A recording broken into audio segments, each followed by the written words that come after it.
Hi everyone.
Hello and welcome to Young European Voices, the open event of Vault Europe Day celebration. I'm Davide Zurlo. New realities, new challenges. The coronavirus pandemic has brought about economic chaos across the world. But what's the feeling of European citizenship? Today, we'll be connecting civil society, education, and early career experts across Europe. The overall objective of Young European Voices is to empower participants to enhance a culture of dialogue, to contribute to public policy, and to create a shared understanding with peers across Europe on how to address issues of common concern to their communities. To discuss this and more, I'm joined today by my guest, Kieran Watkins. He's British, currently based in Brussels, and he's an expert on sustainability policy that implies climate change, energy, transport, and agriculture. Also, we have Leona de Bie. She's Dutch. She's the director of Slow Food Youth Network in the Netherlands, with which she tries to empower youth to fight for a better food system. So let me start with you, Karen. I mean, before we jump into the discussion about Brexit and coronavirus and European affairs, I mean, how did you become a lobbyist? This is perhaps more a personal question. Like, how did you become a lobbyist? Thanks, Davida, for the nice introduction. So I guess perhaps it might be a good idea to start with question, what is a lobbyist? Because it's quite a complicated concept to explain, and it does attract quite negative attention sometimes. So a lobbyist really is representing the interests of different people, whether it's a company or an association. It could be a lobbyist for an NGO, and you're representing their interests to politicians, perhaps to the public, to civil society as well. So here I am in Brussels representing different clients from across the world, mainly on sustainability policy, as you rightly said, and yeah, concerning European affairs, of course, being in the heart of Europe in Brussels. How did I become a lobbyist? It was not by chance. I didn't just wake up when I was 11 years old and think, oh, I'm gonna be a lobbyist one day. Originally, I intended to be a journalist. I did my bachelor's in the UK for 3 years studying journalism. I worked as a journalist for 1 year. And then, yeah, I wasn't particularly happy in that sector. Just not finding it as exciting as I hoped, but I was obviously quite keen to try and keep those communication skills that I had learned over the past 3-4 years. So I looked into something else, something like political communication, where I can take the skills that I learned from journalism and apply it to something else. And I was very interested in politics at the time. So I came to Brussels. I studied here for a year at the Brussels School of International Studies and Communication. And I did a master's in political strategy for 1 year, which kind of took those communication skills that I'd learned and combined it with political theory, with how to make good speeches, how to do public speaking, how to create strategies, negotiation, etc. So that was for 1 year, and during that time, the UK voted to leave the EU in 2017. So 2016. So I tried to stay in Brussels, and I then took on a traineeship in the European Committee of the Regions, where I met your good self and plenty of others. And that was kind of a 5-month crash course in EU politics, how the EU works, the legislative process, the importance of regions and cities, their voices in European affairs. I also got a flavour for sustainability policy during that time. So you had like a transition from journalism to strategic communication, then into European policies. Is that right? Yeah, basically. And it was all kind of, unplanned. I mean, when I did the master's in Brussels, I'd originally found out about it from doing a summer school for 2 weeks at the end of my journalism training. And I thought, oh, this would be great. But, a master's is very expensive and not really, after having done 3 years of study, I thought, no, that's it. I've had enough of studying now. But yeah, I just really enjoyed the course. So I knew I wanted to come back at some point. And yeah, I managed to come back and then fell in love with Brussels, which a lot of people don't love Brussels, so I'm quite proud to love it. Right. And here I am. After the traineeship at the Committee of the Regions, I started a traineeship in a consultancy. So here there are lots of big consultancies, smaller ones. Mine is quite big, different practice areas. And I started as a trainee in sustainability policy. And here I am now, 3 years later, as a consultant. 3 years already. Wow. Yeah, it goes quickly. That's great. So, I mean, what do you do like as a lobbyist? Like you just, how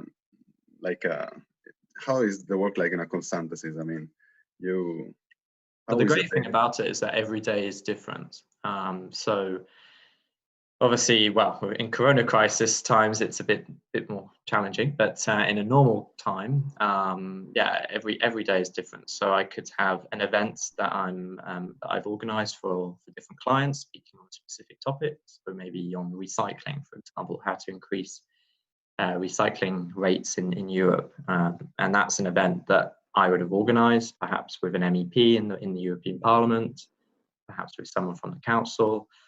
So that could be one day. The next day, there could be a new piece of legislation that's being prepared by the Commission, and my clients they want to try and influence that process of creating drafting legislation. So we'll send over, some suggested comments, some amendments, perhaps when the opinions in the Parliament, we can draft amendments that an MEP might then take to the floor.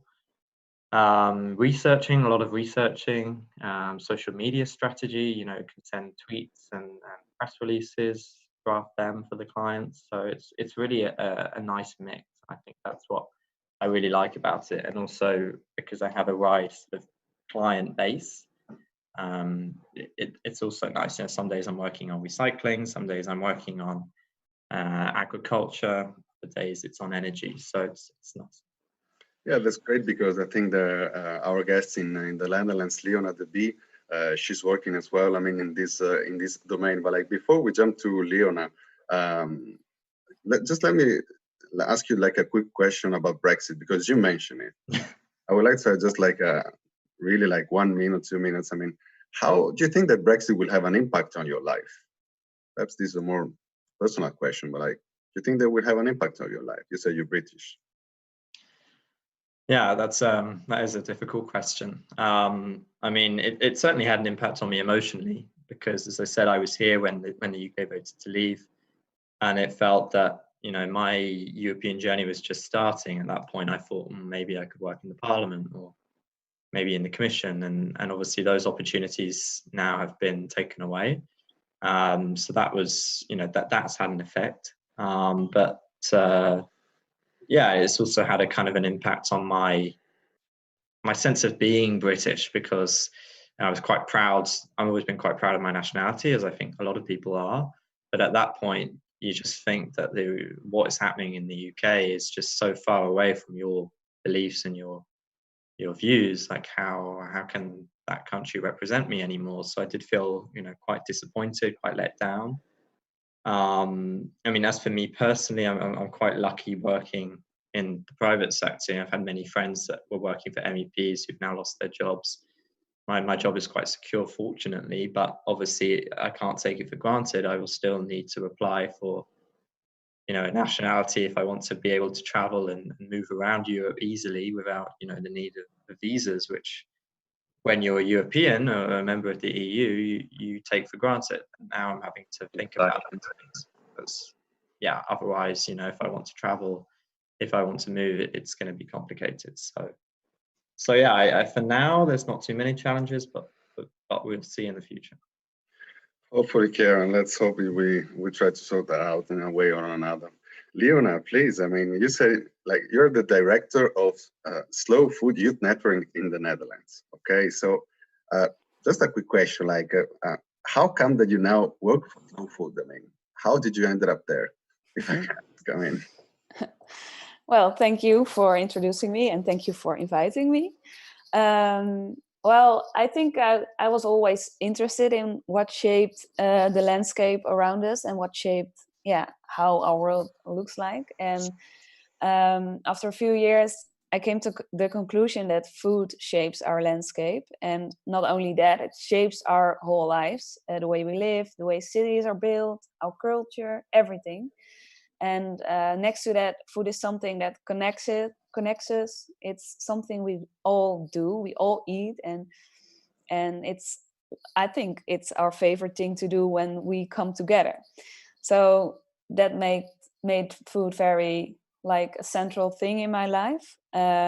However, the way we eat right now is very harmful to our planet and people, and it causes climate change, biodiversity loss, and it's a threat to human health.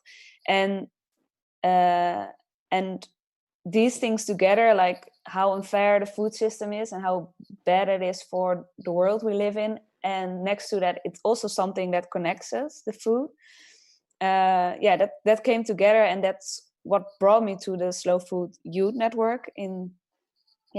Firstly, it's a movement of young people who want to change the way we eat and the way our food system looks right now. And it are all people who value food, and I also do that. So that's what brought me there, because I first studied land and water management due to my interest in the world around me.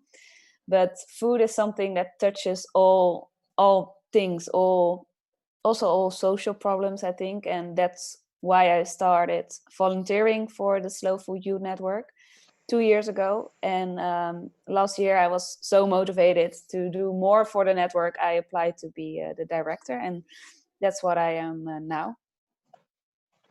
Congrats. Thank you. Great. So I see. But like and like how did it, like, did you have like some perhaps relatives, or like is a family thing that like or is something that it comes up like on your own, like the fact of being interested in food and realizing this connection between ourselves, our communities, and the environment through the food system? Like, is it something that it did come like out of you totally, or like, Well, yeah, part of out of me, but also I grew up on the countryside in the Netherlands, and both of my grandparents on both sides, they had a farm. So I was always a lot of times on farms and connected with food. And what I liked the most about the farm was that people come together there and they are connected. And I think that's also something that food does, and food does that in a lot of ways, on the farm, but also on the table. And yeah, that's something that came back to me all my youth, and I think that's triggered me to get interested in food in that way. Yeah, but that's something I realized afterwards and not during that time. that's great. Thanks for sharing some personal history with us. I mean, Leona, let me just ask you, well, so you mentioned this Slow Food Youth Network. So my question is, what is the Slow Food Youth Network? I mean, if you can then describe to us, I mean, yeah. And you mentioned also like a food system, like the importance of having like a sustainable food system. So why is it that important, perhaps? Well, I'll first answer your first question. It's the Slow Food Youth Network is a movement of thousands of young people from all over the world. So it's not only in the Netherlands; it's active everywhere, and it's like the youth part of the slow food movement, which is founded in Italy. So you might know it. And we are all young people who fight for good, clean, and fair food for everyone.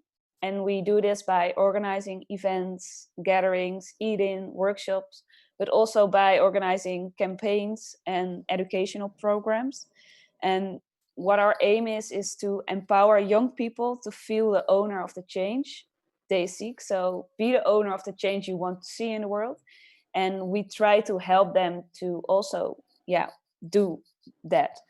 But next to that, we also try to make of a big problem as of the unhealthy food system. We try to make that also more approachable, that you are also someone who can do something about that, but also make it fun, because if it's not fun, it's not something you are probably going to do for a longer time. So that's also something we try to do. And why is it so important that young people fight for a better and more sustainable food system? Like I said before, food shapes the world around us, and it also shapes our lives. There's a writer from England, Carolyn Steele, and she describes it very nicely, I think. A good society is a society in which everyone eats good food, because food is a good indicator for how good our lives are. And it's a lot of social problems have to be fixed, otherwise good food for everyone is not possible. And so food is something that's very central in our lives, and that's why a good food system and a sustainable food system is very important. But also, like, our food system has a very huge impact on climate change and biodiversity loss. And if we fix that, we have a huge impact on how our world and the future of our world looks like. So that's why I think a food system, a sustainable food system, is so important. That's great, Leona. Thank you so much. Before, let me jump back to Karen. Please let me remind you to those who are listening to us, to our audience, that we will have time for questions. So please feel free to type some questions for both Karen and Leona, we're here to address your question like in 15 minutes, 20 minutes, something like that. I've seen we already have some questions. So Leona and Karen, please be prepared. I don't know if you're seeing them, but like I will jump to questions. So Karen, I mean, you see, Leona, she mentioned like sustainability, and you are a lobbyist in Brussels, and you work in this environment. Like we mentioned before, your areas of expertise, I see here climate change, energy, transport, agriculture. So my question is like, how important is sustainability for you? Well, for me personally, it's very, very important. I'm quite passionate about it myself.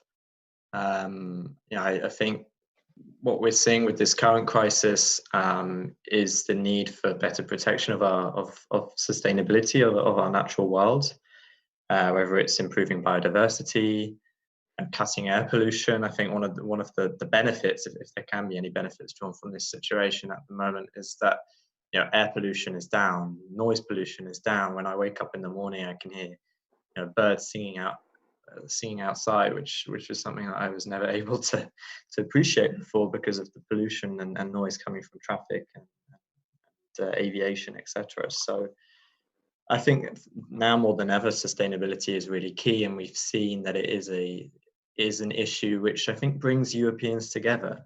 We've seen the movements that have happened in the past few years, the climate strikes, Fridays for Future from Greta Thunberg. The message that brings and that's played has been so important, and I think it kind of gives me some hope for the future and future generations, because at the end of the day, if it's not for younger people pushing for a more sustainable future, then I don't think we're going to get anywhere, because the sort of older generations, unfortunately, majority don't really want to change from the current consumption patterns that we have, and it really is the youth that can lead this. So I'm quite positive. I'm trying to change my lifestyle, encouraging my friends and family to do the same, and that it certainly plays a role in the work that I do, I think. So you think that like to some extent like climate change had an impact on the spread of coronavirus too? I mean, you mentioned this aspect, like. I mean, I'm no scientist, so I can only base my opinion on reading and things. But I have read that places where there's been higher levels of concentration of air pollution and particles, there's been more cases of coronavirus. Obviously, the fact that we're all able to travel easily with cheap airline tickets all across the world, going from China or wherever, carrying the disease and the virus, I think that's probably had a role, and obviously all those flights and things have a big impact on climate change. From a biodiversity perspective, there's definitely a link between humans encroaching on natural spaces and the environment that animals and wildlife need to live in, and how we're destroying those habitats and getting too close to animals. Perhaps that's also something worth considering. But yeah, I would say that there's a link for sure, between the two. Okay, thank you so much, Karen. Be prepared, because we're having some questions, and one is directly for you. So in 10 minutes, I will get back to you, even less 5. So Leona, we mentioned the Corona crisis, right? And my question for you is like, to what extent like Corona crisis had an influence on our food system? Like, did it have an influence? Yes or no? I mean, you work in the sector. Well, you see in a lot of places in Europe that farmers don't have a lot of, are very dependent on foreign workers, and they are not able to come to the land. So you see that crops are getting wasted because they are not, people cannot get them from the land. So that's something you see. And next to that, you see that especially small producers who are dependent on the catering industry have lost their income. And there's a big risk that they will disappear. The same holds for the catering industry itself. Next to that, you see that the export and import of food is stuck on borders and imports. And in Europe, we also have a lot of food we produce ourselves, but other countries like in Africa or Asia, food shortages are a big risk, because a lot of countries depend on imports, and you already see that poor people are flee from the cities for fear of hunger. So those are very big problems, and it also shows how fragile our global food system is. On a smaller scale, you see that people are more aware of local food because they have run into empty shelves, and now they realize where does my food come from, and why don't I have my own sources of food? So why don't I know farmers which I can always call or come by and get my food? So I think people are getting more aware of that, and that promotes local consumption.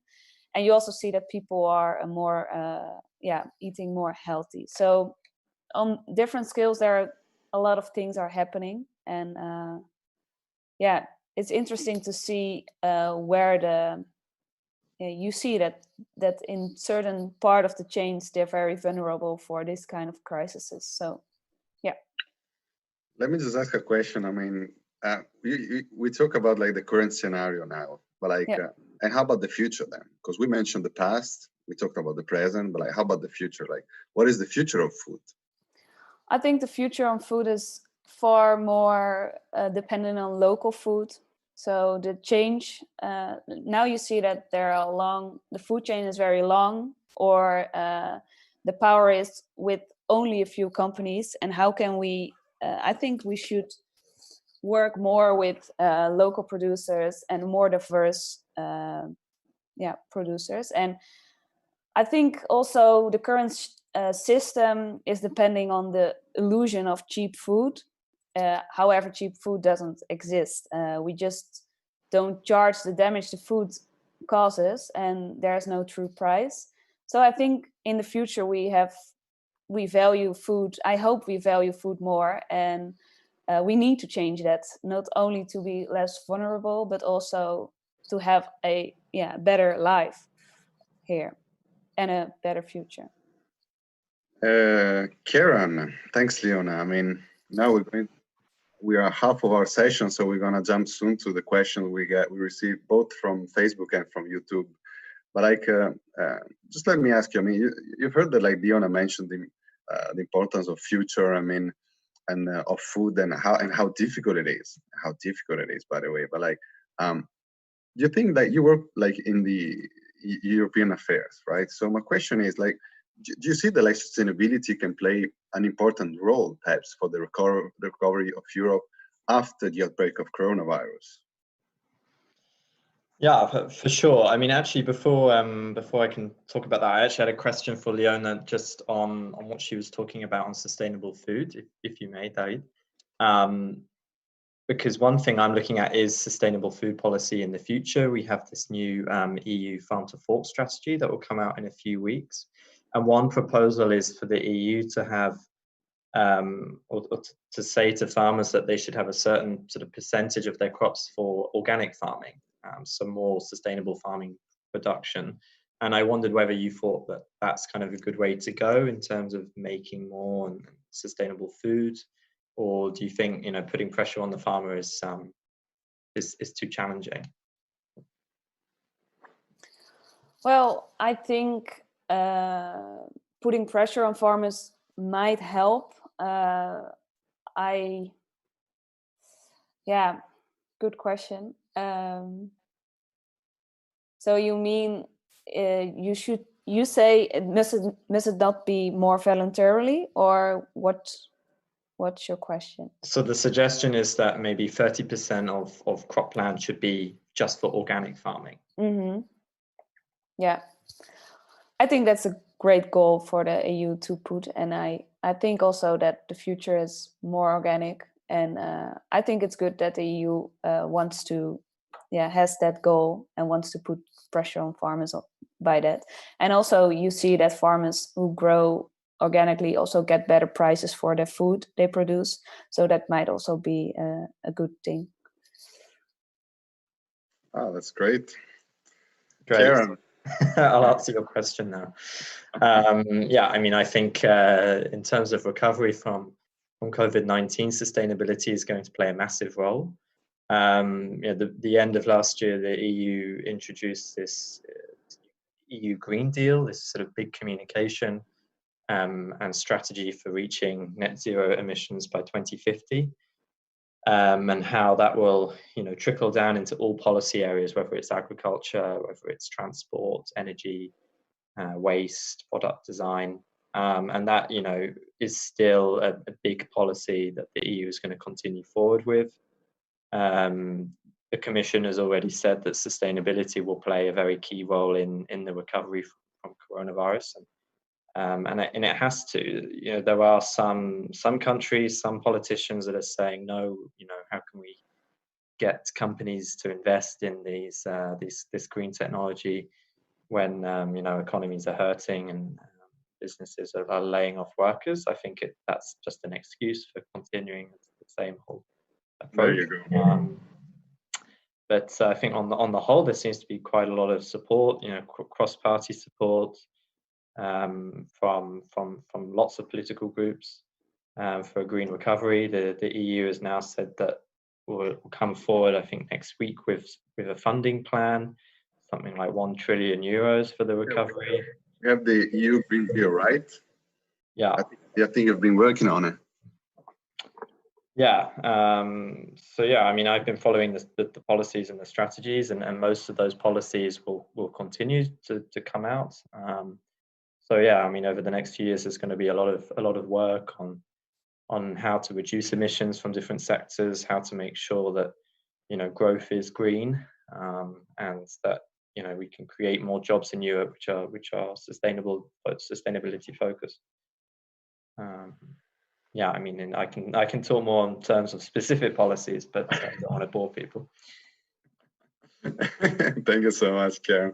We're gonna jump soon to the question. Let me just ask Leon. I mean, so you heard like Karen, you see, like he mentioned like the policymakers, politicians, high commissioners, and these other like stakeholders. But like, my question is like, why you think that like young voices are more important to give shape to a better food system? Like, do you really think that we have a chance, perhaps? People, youngsters. Yeah, well, I think that young voices are at this moment very important. I think that's because we are less dependent on the system as it was. We don't have children to take care of. We don't have a big mortgage. We are in a lot of ways more independent than people who are older. So I think young people have a head start in thinking outside the box and dreaming of a different world. I think they are, because they are less bounded to the old system, and that's great. We should use that, and I think young people are never more important than they are now, because of this as well. Okay, thank you so much. I think that we can start jumping to the questions, right? Mm-hmm. So the first one is for you, Karen. Okay, this one, we received this question like since the beginning of our event. So now I'm gonna put it this way. So we have Shalai Lachi, who's asking us, please let me know if you can see this question. How is it fair to allow lobbyism? An ethical question, in fact. How is it fair to allow lobbyism? And then he contended that like politicians should represent people equally, pushing them to favor companies who can afford to pay lobbyists is a devour for those companies or individuals who can't. How would you reply to that? Yeah, that is a good question. I mean, I think the first thing is that just because you have lots of money and you're a company that has lots of money doesn't mean that you're going to be effective in your lobbying. Okay. And that there are big companies out there that have a lot of money that are putting money into their own direct lobbying, maybe through a consultant like myself or another association. But that doesn't mean that they're going to achieve the results that they hope for. I think, what is very good about the EU system of lobbying, compared to maybe lobbying as you've seen it in House of Cards in the US, I think there's a clear distinction there, is that the system here is much more transparent. I mean, as lobbyists, we all have to be on a transparency register. If you look up my name on the transparency register, you can see it, you can see who I work for, the clients I kind of deal with. And really, the Commission and most politicians wouldn't speak to someone that's not on that list. So the transparency aspect is important. I mean, going back to this question of, is it fair that only big companies or those with money? Well, actually, that's not the only way that we can lobby. I mean, some of the most effective lobbying campaigns of recent times have been pretty successful based because they're free or they're very cheap. I mean, things like petitions, whether it was petitions to raise the 2050 climate targets or petitions to try and stop the use of glyphosate, for example, that was another big one. These petitions, it is a matter of organization, Pat. I mean, this lobbying can be done by NGOs, where they're charities that perhaps don't have as much money as companies, but they represent lots of people who don't have the money, perhaps. And they can be just as effective. Social media campaigns and advocacy, that can also be relatively affordable. I mean, you can send a tweet to every MEP you want, perhaps, or pay for some advertising, and that can be also very effective and very free, or very cheap, rather. I mean, I do think lobbying is important if it's done in the right, transparent way. And it's not just for big companies, it's also for NGOs, for local government, for civil society. I mean, you come to Brussels, you will see associations for everything. Anything that you could possibly imagine, there is an association and a lobbyist working for it. So it's not just big companies, it really is for all sectors of society. And politicians are also doing the same, the MEPs, the councillors in the COR, for example, the local representatives, they're also lobbying.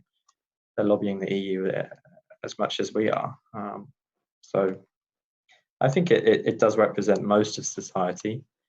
Perhaps it could be better. But I think it's transparent, and I don't think it's something that only works if you've got lots of money. I would refute that. Okay, thanks, Karen. We have another question here from Francesca. This one is to Leona. So the food issue is very interesting to me. I would like to hear your opinion about the EU policies on this field. So the common agricultural policies, I mean, farm to work strategy and so on. And then what do you think about the food miles issue? I mean, so like EU policies with regards to agriculture. Like, what is your opinion? I mean, are they going to? Well, I believe that the policies are still too much on like feeding the world. So it's very focused on productivity growth. And I think we should be looking more to achieve a healthy and ecological farming in order to reach a sustainable food system. So I think the most important thing is that this should shift the narrative from feeding the world towards ensuring everyone has access to good, clean and fair food. And you think so that the European Union is going towards the right direction, perhaps? Not yet. So they could, I think that they need to shift some things. So, yeah. I see you're very diplomatic this morning, which is good. Which is good. We have another question here. We have a lot of questions, by the way. She also asked about the food mile thing. Was the second question. I will answer short to that. I think we should try to have as much local food as needed. I think in some products that's not possible, but and also not always the more sustainable solution. So I think we should try to eat more local and also but more with the seasons, because then it's also automatically more close by. So that's my opinion on that. That's great. Thank you very much for addressing this issue. If you have other questions with regard to the food system, please feel free to drop a comment here below on Facebook or on YouTube. Kieran, I think we have another question for you. Don't you think that after the crisis, it will get extremely worse? To you, only the bad questions, I'm sorry, but it will get extremely worse. You need cheap energy. There are no budgets available to invest. Is it true? What would you say?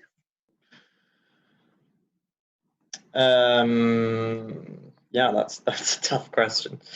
I mean, it depends what do we classify as cheap energy, and really, you know, there's been a lot of investment in renewable fuels in the last, you know, decades or so, that also makes renewable energy fairly cheap.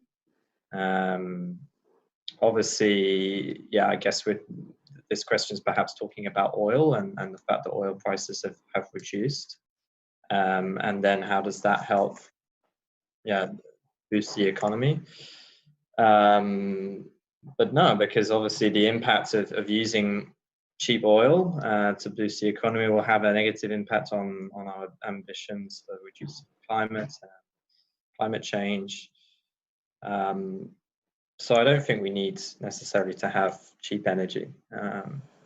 I think we can try and push for investment in more renewable technologies, more alternative fuels, for example, for the transport sector, perhaps more solar panels to be installed on the houses of the public to help them produce their own renewable energy, and that in turn would reduce the prices. We can look into the taxation systems for the fuels, you know, look at the aviation sector, for example, where there is, you know, no taxes on the fuels used in aviation, and that's why, you know, we can benefit from 20 euro return flights with Ryanair or whoever. You know, that's wrong, because the impact and the damage that is having on the climate is you know, millions of euros, if not more. Sure. So I think this situation will allow us to reflect on how we can change things and how we can move forward, rather than just reverting to the status quo and going back, you know, in time, and then having to deal with another scenario like this, but, you know, because of climate change, because that's what a lot of the experts have warned us, is that, you know, if we don't do something now, then this crisis, this climate change crisis, is also going to have a massive impact on our society. Thanks, Kieran. Questions to Leona. So, Leona, if you consider the variety of food cultures across Europe, which was the biggest surprise for you so far? A personal question, but you've been working as a president of the Slow Food Youth Network. I mean, what was the biggest surprise for you so far? We have a question here from Wolfgang Küchler. Well, that's a good question. I have to say that I am director of the Slow Food Youth Network, but I'm mostly active in the Netherlands. So, and I hoped to get to Italy this year, to Terra Madre, to get to know more food cultures in Europe, because they all come together then. But that's unfortunately not going to be as big as we hoped it's going to be. What is the best? Oh, wow. Well, I think I cannot choose, because they last year we had a Europe meeting in Germany with all kinds of people from the Slow Food Youth Network from all over Europe. And I think the nicest thing about the food cultures in Europe is that everyone is so proud of them, and they all exist. And I think that's something we should cherish a lot, because that's something what makes every piece of Europe so special. And it's cool that we have something to be proud of, and we all have our special culture. So I cannot choose, but it's nice to have all those cultures. Yeah. That's great. Another question for Kieran. This is from an Italian, Luca Moschella. Do we have hope to thwart nationalist movements that I'm sure will get a lot of support during the recovery from the crisis? Okay. That's again another challenging question. Only positive questions to you. Yeah, I mean, I hope not, of course. Personally, I hope that that's not going to be the case. Yeah, I think that this crisis has really shown the fact that unity is an important thing, and that there is a role for the EU to play in trying to curb the spread of this crisis. But unfortunately, the EU's role has been perhaps not as effective as it could be. I mean, on health policy, the EU doesn't have much jurisdiction, so there is only so much it could have done, and it has had some criticism because of the lack of unity, the fact that countries have all kind of done their own thing. And every European country has a different strategy for dealing with coronavirus. I think that's perhaps a shame because it's going to make coming out of this crisis quite difficult. And yeah, there is obviously, because of that, a lot of sort of nationalist agendas, and countries will be thinking about their own how to revive their own economies. So let's see. Hopefully, the financing and the funding support that will come out from the EU will be to the advantage of those countries which need it, and that it will support those countries, and that the public will be happy. There will be people that will be blamed, and I imagine the EU will be blamed. It always is. It's a good scapegoat. But yeah, I really do think that in this situation, there's not so much the EU can do. As I say, with health policy, it doesn't have the jurisdiction there to put plans in place. But yeah, I hope that there will be more unity coming out of this crisis and the recovery that will try and then, well, that will stop the rise of these movements. I don't think we've seen it yet. We've seen in Poland, for example, where they've really tried to push forward with elections despite the crisis, how that's backfired. So actually, that's perhaps quite a positive development there in the politics in Poland. In Belgium, I think the government, they actually formed a government during this crisis, one that's sort of kept out some of the far right movements from Flanders. So again, benefit that actually this crisis can bring governments together and can get people working together. So let's see. I think it's perhaps a little bit too early to see the political impact yet. But yeah, I mean, the longer this crisis goes on, the harder it's going to be. Okay, I received a question here from Ralph Wagner, and I think it might be interesting for both of you. Like he asks, like, isn't it more logical to save the planet by keeping global food trading under European conditions regarding sustainability and fair trade comparing to local food? So like country first, actually national interest first. So he's saying that, like, isn't it like more logical to save the planet, okay, by keeping global food trading under European conditions regarding sustainability and fair trade fair trade? Like, I don't know. First question: is that feasible? Is that would be useful? Let's stay with you, Kieran, and then Leona. Me first. Yeah, I mean, I'm not the expert in food policy, but yeah, I mean, I guess there's a question to be asked, about the dependency of our food systems in this crisis. We've all probably experienced in the shops how food has run out quickly, and that's obviously created shortages. People haven't been able to access food that's needed, or it's then raised prices in the supermarkets. And we're not, very self-sufficient. So, perhaps a benefit of this crisis could be that we do learn to be a bit more self-sufficient. We rely on locally produced food. We rely on food that is in season rather than out of season. And maybe things like imports of food will drop. But I mean, I don't really know.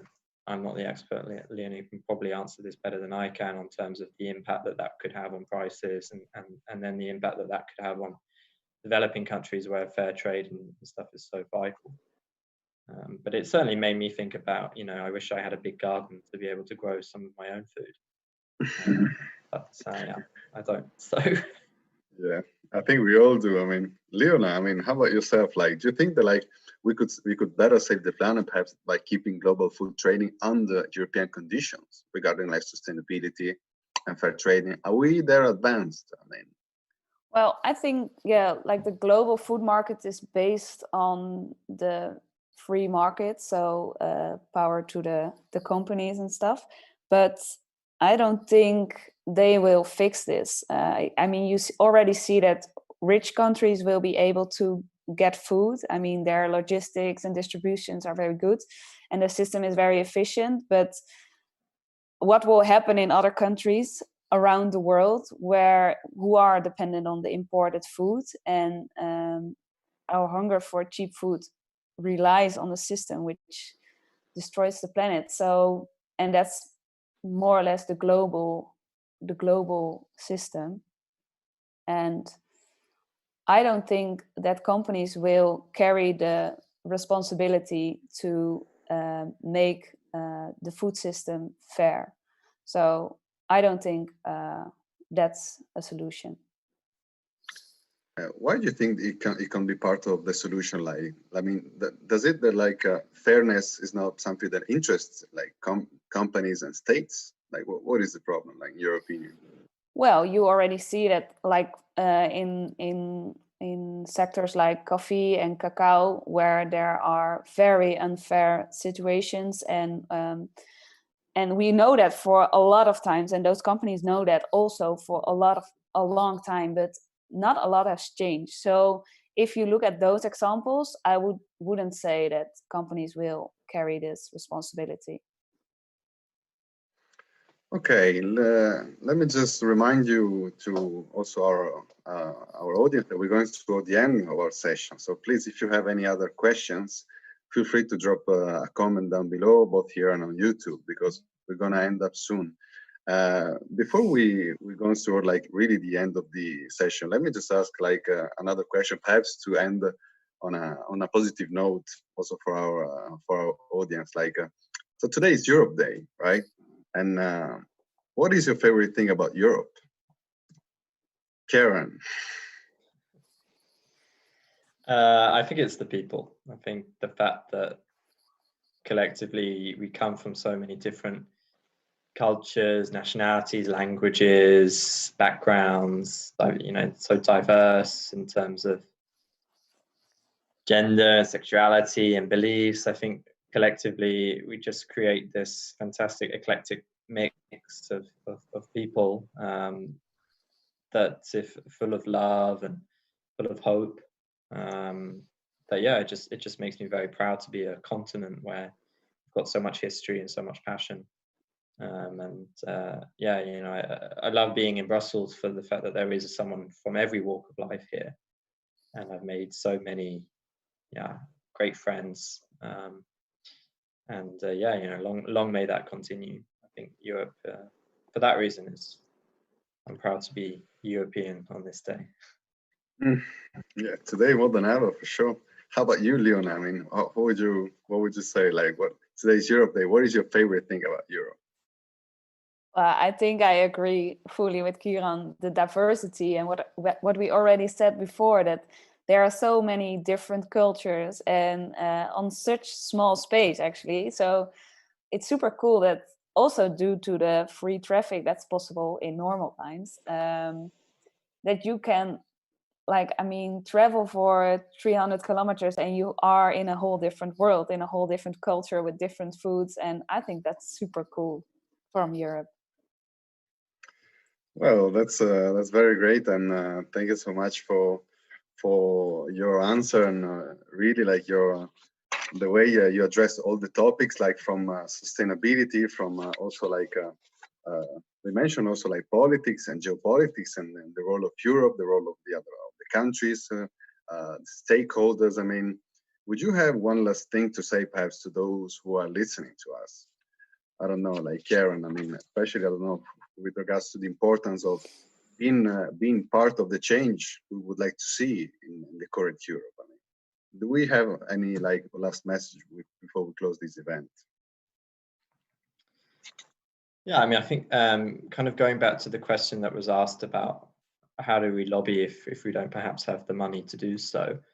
I think more than ever, in terms of the crisis and coming out of it, if we want it to be sustainable, then we really need to fight for it, because there are going to be certain companies and certain countries and politicians who are going to be making the case for a quick, swift return to the practices of yesterday, which aren't sustainable in the long term.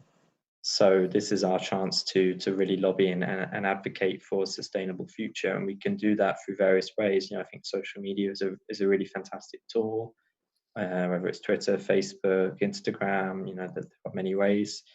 Getting in touch with your politicians, whether locally on the ground, nationally, and on the European level. I think movements like Volt Europe, for example, that's a really great platform again for getting that message out there.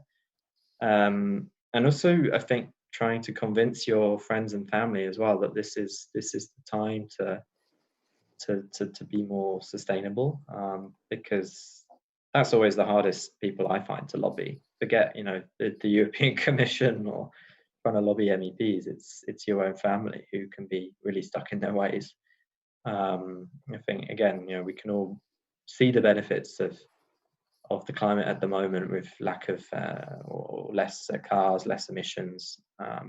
Do we really want to return back to an environment where there's lots of emissions, lots of pollution? No, I would like to think we don't want to return to that. So let's try and sustain this environment and work for a sustainable future. Thank you so much, Leona. How about you, Seb? Do we have one last message, like for those who are listening to us? Well, I would say you can make a change every day as well. So vote also with your fork. Buy from local producers. They have a very hard time at this moment. And with every euro you spend, you can make a change. So yeah, I would say to everyone, vote with your fork and buy local. Okay, thank you so much, both Leona and Karen. I mean, now we're gonna end this event because we finished our time. And before we close here, let me remind you that we have another event like at 12 with the we talk about like geopolitics. So please stay in touch, stay here, and Day of Europe continues. And I would like to thank like 1,000 times another time Karen Watkins. Works in Consantes in Brussels, and as well like Leona de Bie, which is the director of Slow Food Youth Network in the Netherlands. Thank you so much, and see you soon.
Here I am.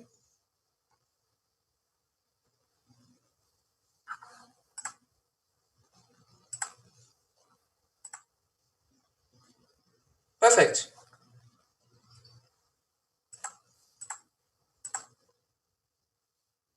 And on Facebook it works fine as well. Yes. Perfect. This works, and I guess we will do this as well when we're switching to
Good day to everybody watching us. I'm Ksenia Ivanova, member of Volt France and European Expansion Co-Lead at Volt Europa. Today I have the honor to present and moderate a panel on geopolitics. I would first give some background for this panel discussion and then present my co-panelists. So since 2014, nationalists and populists have increased their influence across the continent, and due to political aftershocks from the global economic and Eurozone crisis, challenges with migration flows, terrorism, referendum, Donald Trump's election, and so on. So political forces that are hostile to the European Union now sit in governments in Hungary, Poland, Italy, Austria, and also increase their representation in France and Germany. And the important place of Eurosceptics in national European parliaments restricts in a certain way the European policy making in matters of trade, sanctions and migration, and weakens the capacity of the European Union to promote liberal democratic values in global cooperation. So today I would like to welcome 4 speakers from different countries and different backgrounds, namely from Netherlands, from Italy, Hungary, and Bulgaria. They will talk about limited influence of Europe in the world and try to figure out how to solve this problem and what are the historical and political reasons of this situation. And at the end, we will discuss our vision on the future of Europe. So I'm happy to present the first speaker. It will be Thomas Koenigs from the Netherlands. He is a campaign leader at Volt Europe for The Hague, and with professional experience in international relations. So Thomas, go on. You have the floor. Thank you. Yeah. Hi, Ksenia. So before I'll start, I would like to say that the views I'll share here are my own and do not represent the organization that I work for. So now that's out of the way, we can get to business. So what I see is that the EU currently only plays a limited role in geopolitics, in the sense that it doesn't compare to the United States and China. This unfortunate situation was recently illustrated by the Global Response, which is an EU initiative aimed at raising funds to speed up the development of a vaccine against COVID-19 and to ensure that it's available to all people in the world, which is a great initiative. It was successful in the sense that it reached its goal of raising 7.5 billion euros. However, it failed to unite the world, as outside of Europe, only Japan, Canada, Australia, and Saudi Arabia pledged amounts higher than 100 million euros. No pledges from countries like the US, Russia, India, and Turkey came in, and China pledged about 45 million euros. So with the US and China occupied in a battle of narratives on the origin of the virus, this European initiative was an excellent opportunity to unite the world in fighting the coronavirus. It's a shame that it didn't succeed in that effort. Combined with an increasingly unilateral USA and a China that claims its place in the world, Europeans are facing a future in which the USA and China call the shots. If this scenario becomes reality, the EU will lose the ability to influence what is happening in its neighborhood. Moreover, topics that are important to the EU, such as the fight against climate change, protecting the rules-based international order, and the universality of human rights will lose their priority in the international community. Nevertheless, the EU has potential and, if it plays its cards right, has a chance to claim a seat at the table of geopolitics. This is evident from the huge size of the EU internal market, only second to that of the US, and the fact that it is both the largest source of foreign direct investment in the global economy and also the largest donor of development funds in the world. The European Commission recognizes this potential and calls for a geopolitical union. This begs the question why the EU's global influence is limited. I identify 2 reasons. First, all EU member states must agree to a new EU foreign policy before it can be implemented. Therefore, the result is usually equal to the lowest common denominator. As a result, EU foreign policy is rarely far-reaching and tends to avoid clashes of interests with other powers. Second, the US and China consider political measures taken against their citizens, cities, states, or provinces as an act against their nation as a whole. However, the EU and its member states rarely respond collectively when the interests of one member state are challenged by foreign actors. Only when something truly outrageous happens, such as assassinations with biological weapons on EU territory, with the Skripal case in the UK, do member states respond collectively. In other words, foreign powers get away with bullying EU countries. In this fashion, foreign powers have the ability to coerce individual member states into blocking EU foreign policy that could threaten their interests. I would like to leave it at here and look forward to hearing from the next speaker.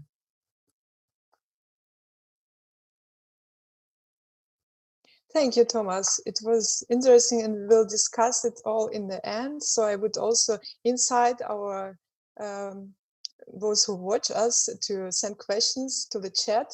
We will be almost all read, and we try to answer them. And now I would like to go to the next speaker, and it's Uberto Marchesi from Italy. It's a young European from Venice, quite new to Waltz. He grew up between Rome, Brussels, and Washington, and had experience of working at the ISPI. It's the main Italian think tank on global governance, Brexit, European elections, and geopolitical elections of Europe, or just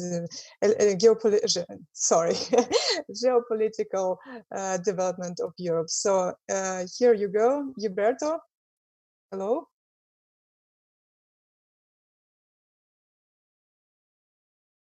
Uberto, you have to switch on your camera if you want to be seen. Can you hear me? Yes. Yes. And can you see me? Thank you. Yes, perfect. Perfetto. So, good morning. Voila. Good morning to everybody, and thank you, Volt, and thank you to the entire organization for letting us have this webinar and this meeting on this very interesting issue of the European geopolitics, specifically on the day of the Schuman Declaration, the 70th anniversary. So after Thomas showed us, illustrated us how Europe, the European Union, is somehow unable to truly develop and have a strong geopolitical role in the world, I want to try to see how we arrived to this. So to check what happened 70 years ago with the Schuman Declaration that led us to the situation we are today, and to see why Europe decided basically not to focus on the role of politics, but rather on the role of economics. So the Schuman Declaration from May the 9th, 1950, 70 years ago, was made by the French foreign minister to suggest the creation of European Coal and Steel Community, with the main aim, the sense of the declaration was to make war between France and Germany not merely unthinkable, but simply impossible. So we see that already in its beginning, the European Union, at the time, the European Coal and Steel Community, wanted to have economy.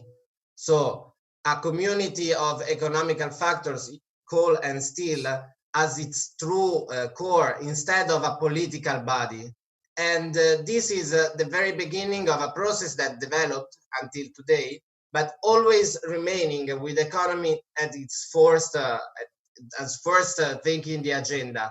So we can define the European Union as it's today as an economical giant, but a political dwarf. So when I talk about the geopolitics of the European Union, I think that the sense would be to talk about the geoeconomics, because when it's a matter of geopolitics in the time happening with the huge amount of now member states, Europe never managed to have a united voice, but always managed to have an influence through economical efforts. As Thomas told us, Europe is leading in aid to developments for foreign countries. And as we saw as well, Europe, it's very strong and it's getting stronger and stronger for what concern free trade agreements and trade deals. We are having many agreements signed, many agreements already implemented with Japan, recently with Vietnam. It's very interesting how even after Brexit, we are still negotiating with Australia that prefer to talk with the European Union because of its economic relevance instead of talking with the United Kingdom, which its main its motherland, we could say. And so this is the sense of my intervention is to focus on the role of the economics. Even after 1989, the European Union with the Berlin Wall fall had to take action, and the main project that has been implemented and strengthened has been the creation of the euro, because it's in 1986 with the Single European Act that the European Union sets the base to create the euro, which is what will be necessary to maintain the unity of the entire continent. And as well, on the other side, we see another factor of the inefficiency of the European Union geopolitics, which is given by the huge amount of states with many different histories and behaviors. And this leads us to always to start from 1999, the fall of the Berlin Wall, but we arrived to 2004, 2005, the Eastern Enlargement, which is the moment when 10 new countries representing 20% of the actual European population join the European Union, creating a very hard base for a unified and absolute compromise that could have led to a stronger international action. So while we see European Union, we understand that from outside we have to manage ourselves, as Thomas said, between China, between the United States, Africa, and the big actor in the political scenario. While inside, we have to find a common ground for an agreement, which so far has been pretty difficult because of the huge number of countries being members of the European Union. And I think at this point, Anita will be able to continue and show us better what the Eastern Enlargement meant for the European Union and for its geopolitical equilibrium.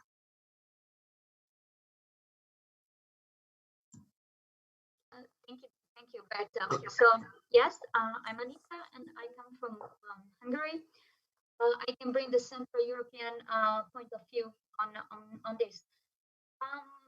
So after regime changes, I think the will to have all these like Central and Eastern European post-socialist countries joining the European Union was very vivid and present on both sides, like on the EU and like in these countries who were like newly experiencing and becoming democratic.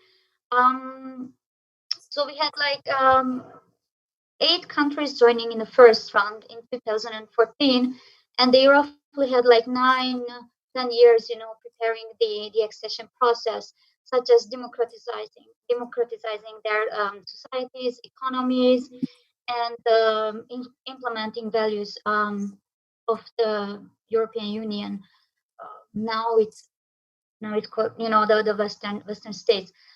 Everyone expected this accession to be the end of an ideological divide between East and West.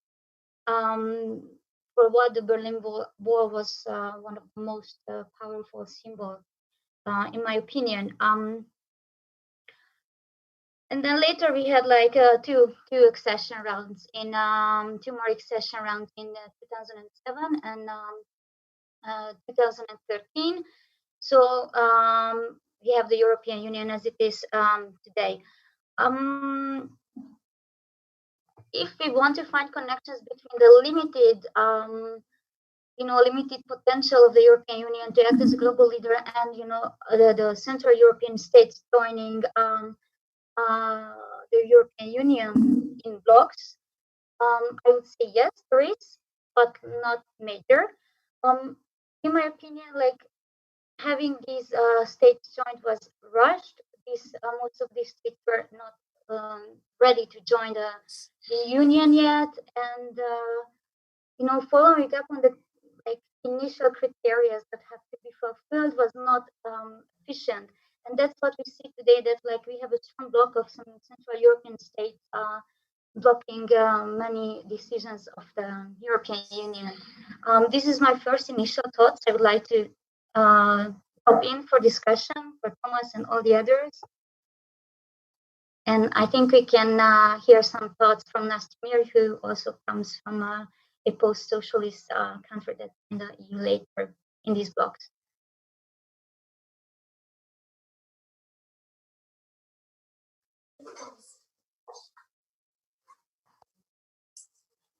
Hello, everybody. Nastimir is here. Happy Europe's Day. Hello. Hello. Ksenia, do you want to say something, or should I start? I could surely present you also Anita, because she didn't say a lot about herself. Thank you, Anita, for your talk. It's actually a co-leader of Volt Academy within Volt Europa, and a very active member of Volt Hungary, also co-founder of #EU Solidarity Now group. And she studied in Italy, so she has also a quite international background, like many members of Volt Europa.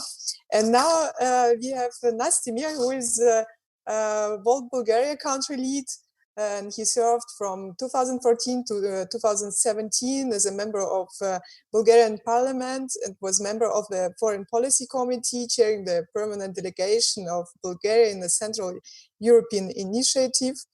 So his topic is actually more regarding the vision of the European Union in the future. So we have also other countries than the 27 plus one, if we count also the UK.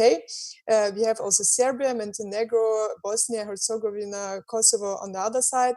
And would it be a good step into the right direction to enlarge the European Union to these countries too? And it's Nastimir who will answer the question. Thank you, Nastimir. Go on. Yeah, thanks, Ksenia. Actually, my part of this panel was to cover the expansion countries, which for the moment only 2 have been even not green lighted. It have been approved negotiation to start. This is the Republic of Northern Macedonia and Albania. But also myself, I want to see, and I'm sure that most of the members in Volt, we want a bigger kind of expansion. We want to see negotiations started with Serbia, with Kosovo, with Bosnia and Herzegovina, with Montenegro, with Ukraine, with Moldova. So all these countries, I think they're very important for the European project. But we need to be very beware that there is a huge interest in those countries from all our competitors, if we can say so, because all the other big players on the geopolitical kind of stage, they are also interested in those countries.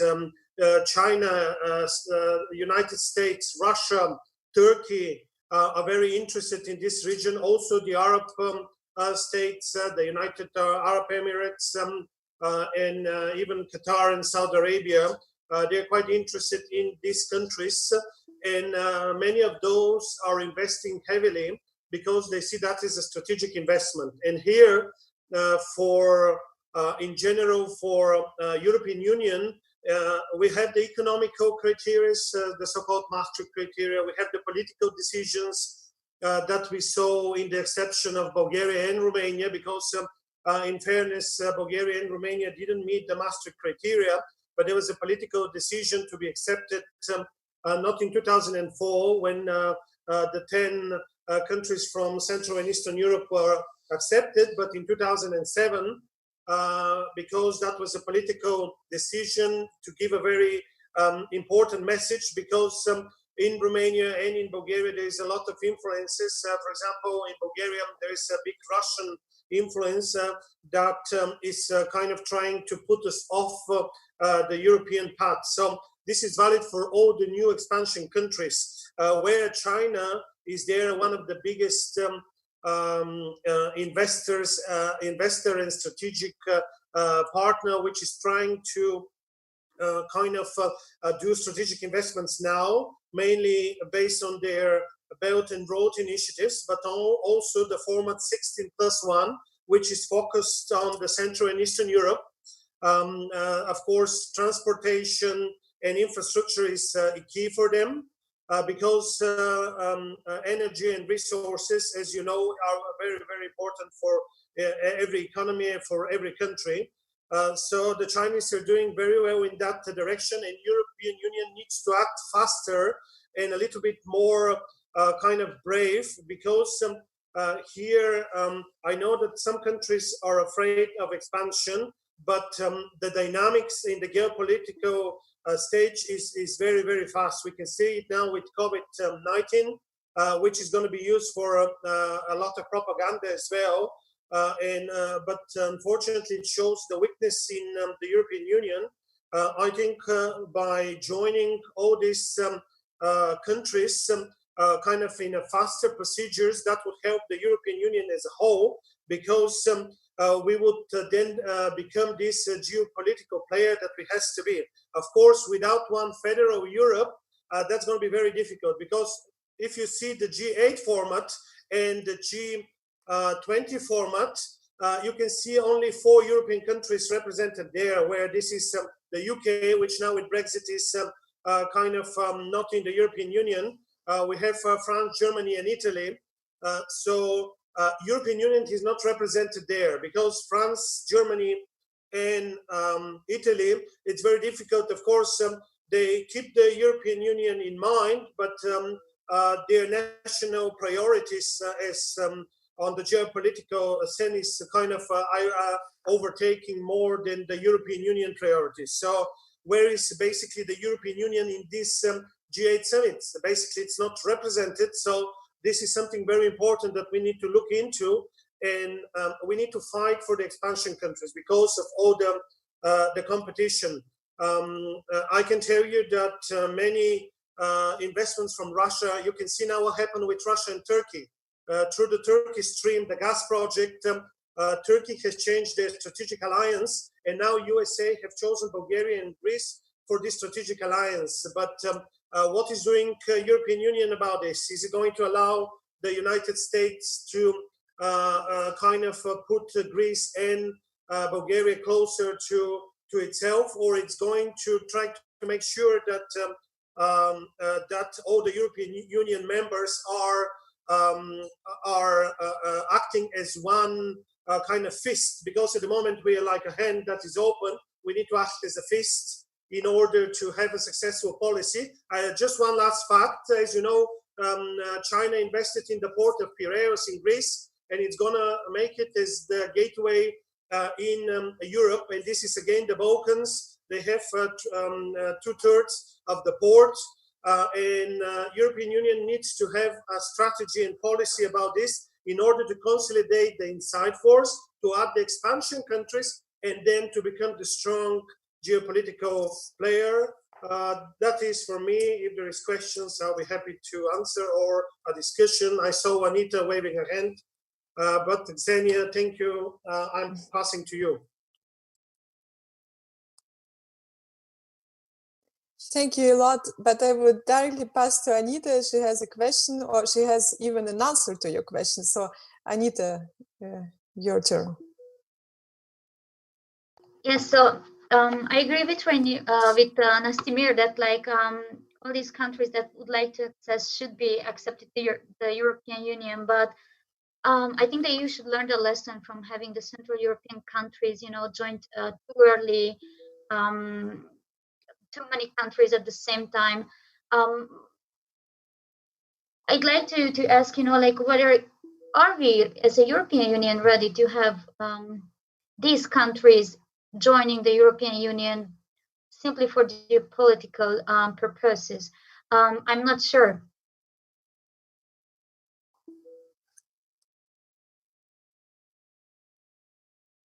Nastimir, do you want to answer it? Yes, to give a comment? I understand what is Anita saying. The only thing is that I think time is a very important matter here.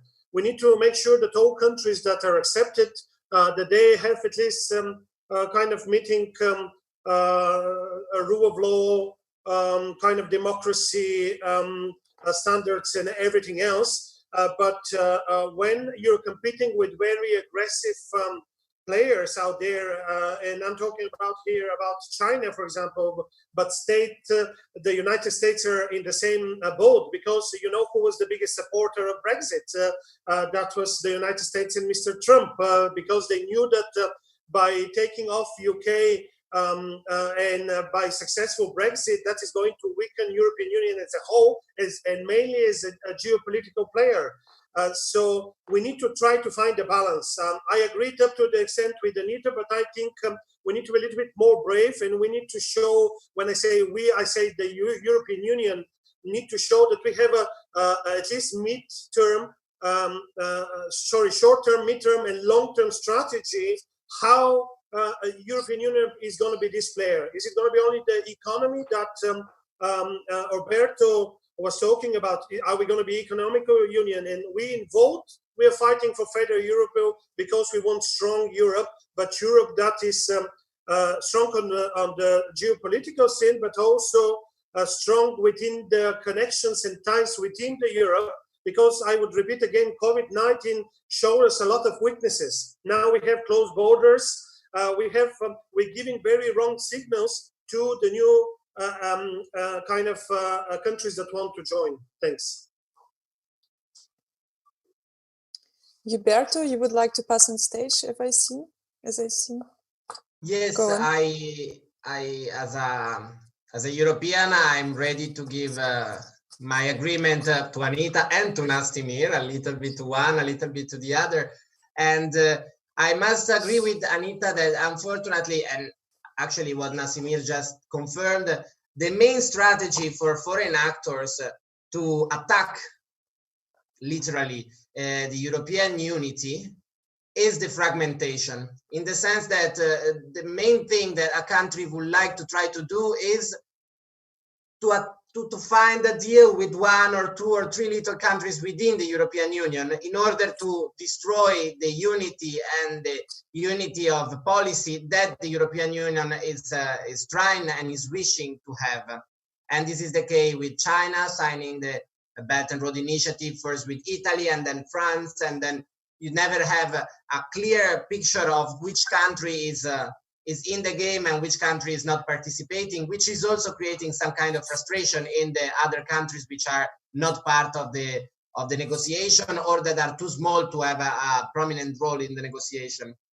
At the same time, this, what I just said, it's actually proving the fact that the less you are, the stronger you are, because you have a stronger and faster decisional strategy. At the same time, it's fundamental for Europe to achieve unity and to achieve the de facto solidarity. In the Schuman Declaration, at the very beginning, Robert Schuman is saying Europe will not be made all at once or according to a single plan. It will be built through concrete achievement, which first create a de facto solidarity. So as the European coal and steel community started at the beginning, we cannot only look about strategy, but we also need to look about solidarity. And this is why it's fundamental for Europe, and now I'm answering to Anita, to proceed and to green light the participation of Northern Macedonia, of Albania, and with the view of including the entire Balkan region. Because for Europe, it's fundamental to have not only an economical unity, a political unity, which with federalism might be hard to achieve, but also a territorial unity and a population unity, in the sense that what we are hardly trying to do in the European Union and successfully doing today in such a meeting is to unite all the different population and the people of Europe. And this cannot have some Trojan horse within its border that could become Serbia, that could become Albania.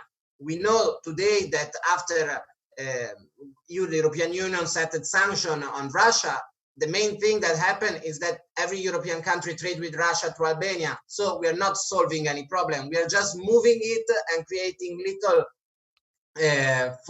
fails in the system that are not helping us.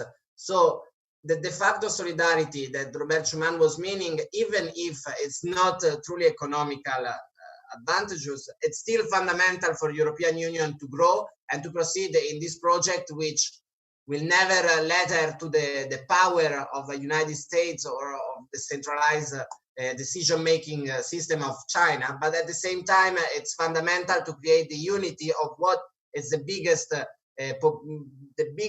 place in the world for population, because we cannot forget that. No, biggest no, because I'm sorry, I realized that China has more than double of the entire population of the European Union. But what we are creating here, it's something that deserves also solidarity and the spirit of help for countries like in the Balkans that must be included. Different, and of course, if anybody wants to interrupt and to give another thought, are more than welcome. But it's completely a different story when we are talking about our Eastern, talking about Middle East partners as Turkey, which would create a geographical, therefore geopolitical fail in the system of Europe. This is why we are focusing and we are greenlighting as much as possible whichever new country coming from within our border. But that's also the reason why Europe is very hesitating to go and to have new partners that are coming from outside of its borders, such as Turkey in the historical debate that has been going on for the many past years. Thank you, Gilberto. I think we have entered in a real discussion now, so I would ask our technical support team to pass all of us on stage so that we can see each other while talking. And I have a question to everybody of you. Nassima was talking about the fact that the EU should handle as a real entity. And my question is it possible that to make it and how, in which way? Are we connected by our history? Are we connected by an external enemy? Are we connected by war prevention?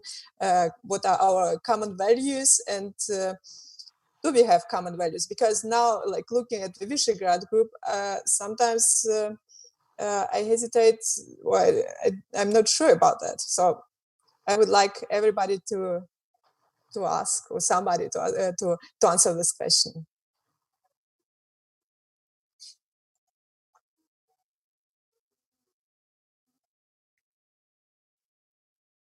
Okay, can I jump in if nobody else is kind of... Sure, go on. Yeah, thanks, Xenia. Actually, what you said about the Visegrad 4, it's very, very important, even though Anita, I'm sure she's the expert there, being in Hungary and following the politics around. But within the European Union, the Visegrad 4, and especially Hungary, Poland, and the Czech Republic, have been playing very close relations to Russia and to China. I would give an example. For example, this the Belgrade-Budapest railway project, which is going to be funded by the Chinese because it's related to the Belt and Road Initiative, and it's part of the whole strategic transportation network that China needs basically to access Europe. When all these players are negotiating one by one, usually some people are gaining a little bit, but in a long-term, European Union is losing. And I'm going to give the example, the deal which was struck with the European Union and Gazprom for the price of gas. In Bulgaria, the price of gas dropped 40% because of this deal was done on a European level. And basically, everybody got cheaper gas from Gazprom, from Russia. because up to this moment, everybody was negotiating on their own. Of course, corruption is in play and many other unfortunate ways of doing geopolitics. And in this way, up to this moment, even though we are 12 years, I mean, Bulgaria is 12 years, actually 13 already members of the European Union. On the 13th anniversary, we start kind of benefiting that European Union negotiated this price together. And it's the same with the other investment. I know that there is an economical part of it, but it's showing that when the European Union is together, it can get a better deal for everybody. And that's valid for the political union as a whole. Thanks. Okay. We have a question from somebody who is following us on YouTube. It's Danny Erikli. So his question: how should separatism in the UK be handled with Sinn Féin and Republicans gaining power in Northern Ireland, and the possible succession of Scotland? Cession of Scotland. Will Spain block Scotland's entrance because of Catalonia?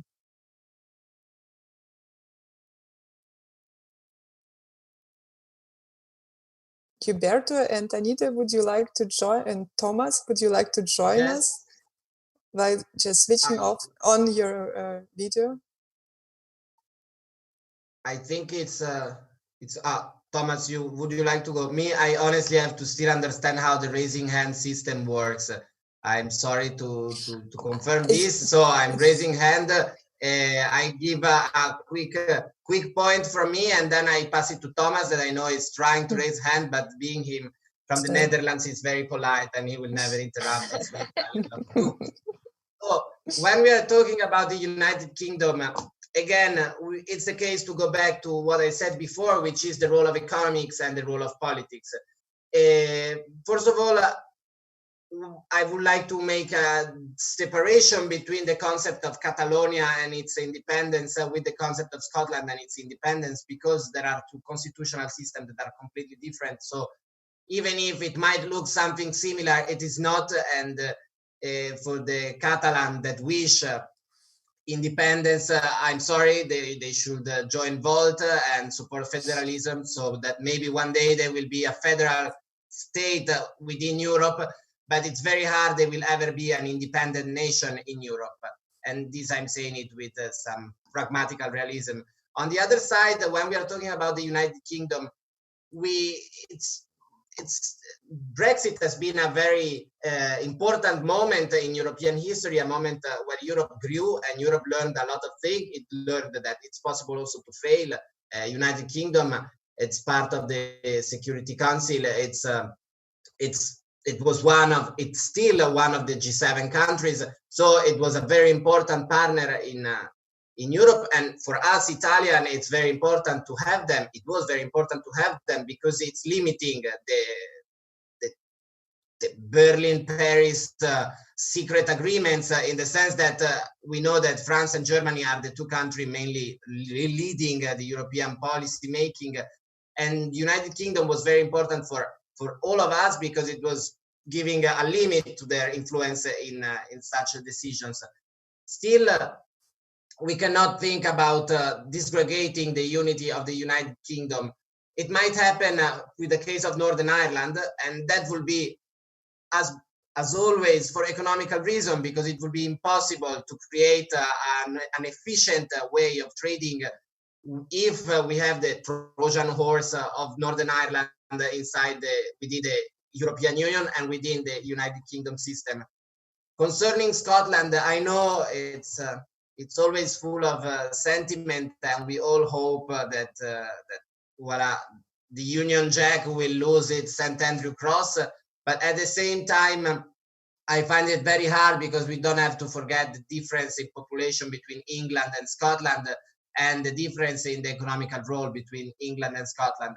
So for how Scotland has a strong wish to become independent, still, I don't think it will have the true mean to be an independent country, having a prominent role within the European Union. So I'm curious to see. I'm personally thinking on Brexit that will happen the Brino solution, so Brexit in the name only, which basically means that we will have Brexit, we will have 5 years, 7 years of negotiation, and at the very end of all these negotiations, the situation will be exactly as before, just that we had Brexit. Because, and this raises another discussion, the new true problem of Europe is populism, is the fact that it's so easy to be against whoever in government and make slogan, and thanks to social medias, get in the house of everybody, that nowadays what we have to defend us, it's this kind of very easy propaganda politics, which is what led to Brexit in the end.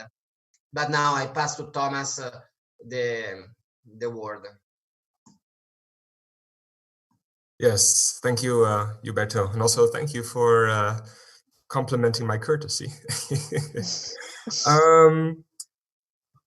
I previously, I previously studied human rights in my postgraduate school, and as such, when I hear about Catalonia and Scottish independence or North Irish separation from the UK, the first thing that comes to my mind is the right to self-determination.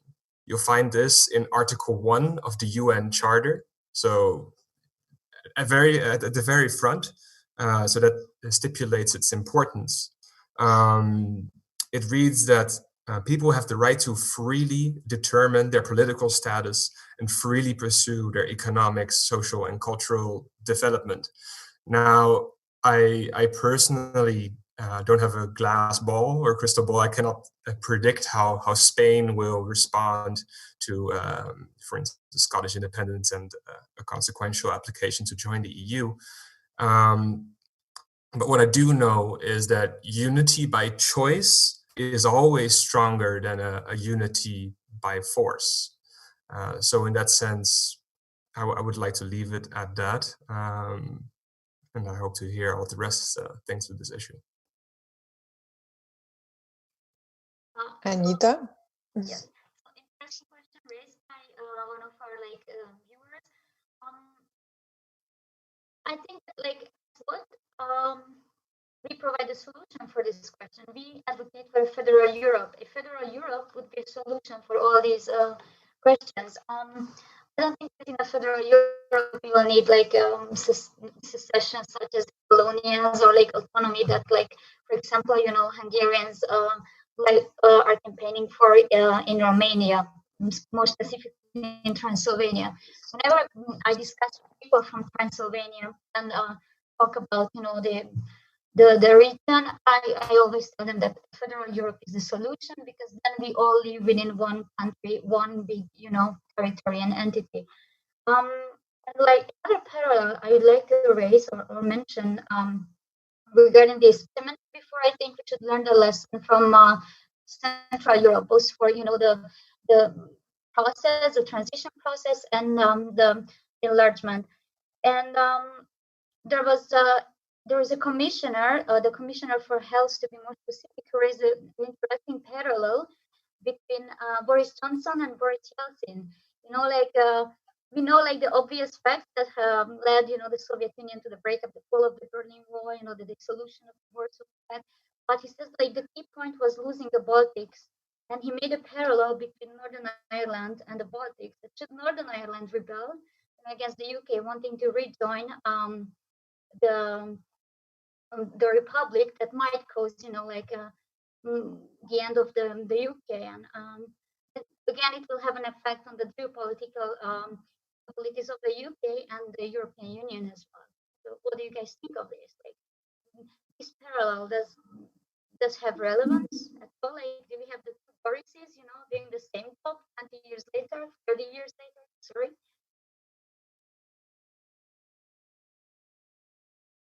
Somebody wants to answer? Unfortunately, I couldn't hear everything. Anita, you were breaking a little bit. I don't know why. It could be the internet. I'm sorry as well, because I got your parallels, but regarding the question of the guy who's asking it, and even the parliament that you said. I would also add, why Serbia, for example, is not with Macedonia and Albania, because of Kosovo.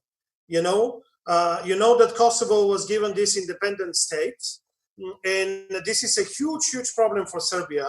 And that's why, even though probably between the two countries, Macedonia and Albania, Serbia probably is more ready than any of those, even though in Serbia there is a huge kind of Russian influence as well. But Kosovo was the biggest problem. And myself, I have lived in Ireland for 11 years, so I'm very kind of familiar with Sinn Féin, with all the Northern Ireland problems. But Brexit showed us something that we were all of us, we are anti-Brexiters, and but Brexit happened. Of course, we haven't seen how it's gonna look in the next 2 or 3 years, but Scotland said that it wants independence, but economically they cannot survive on its own. European Union, if they want to add more countries from the UK or from Great Britain, that would cost a lot in general, but maybe that is another way to approach it. If Scotland want to join, let's join. If Northern Ireland want to join the European Union, I perfectly, I agree with that. If, of course, this happened, even though in Northern Ireland, I think most of the people were pro-Brexit, in Scotland, they were not. But Catalonia and Spain is a huge problem. There was a huge discussion in Vote as well regarding this and regarding our policies. And only Federal Europe, I think, can decide this, because it can give each state its independence, and then if we are one nation, that can kind of stop all these battles based on nationalists and other kind of issues. We've got a question from one of our members, Davide Zurlo. I will paraphrase it a little bit. Do you think European army would help to establish and defend the unity of a European Union? Who wants I might try to answer. I'm sorry if, as always, I'm not raising hand, but just starting first.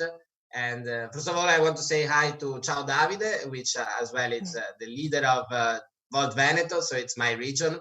So I feel it very regional question. When we talk about the European army, we have to remember the first attempts that has been made in 1950s. Actually, even before that, we truly achieved the European community. Even before was the European Community for Defense. So we started trying to have our own army, and we failed. We failed for the many reasons and the many actors, the differences that we have among each other, the fact that France doesn't want to, wants to share, but wants to be the leader. It doesn't truly accept the idea of sharing something if it's not the true head of it. And we saw that all this was only working under the macro umbrella of NATO. So the European army worked together in a efficient way only under the NATO umbrella, which has been truly effective and efficient only during the Cold War.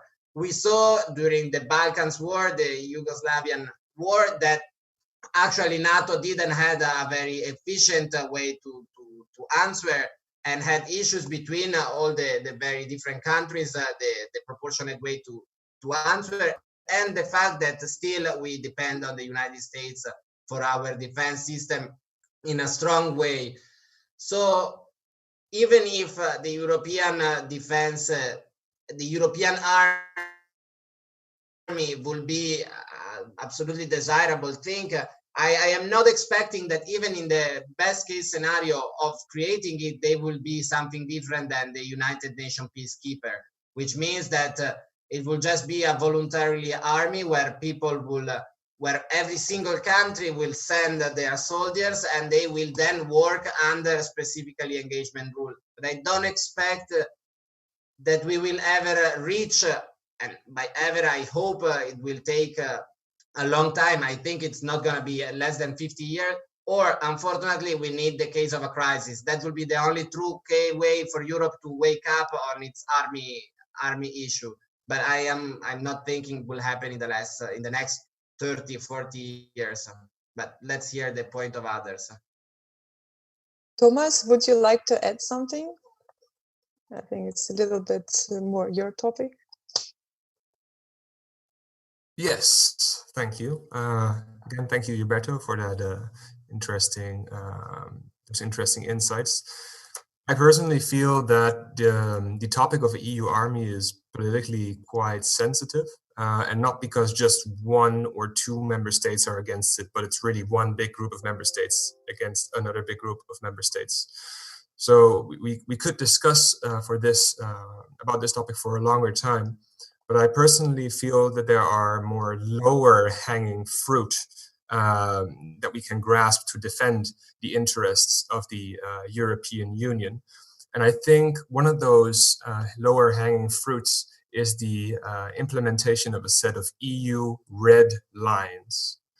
So we already see that the US and China have a number of red lines.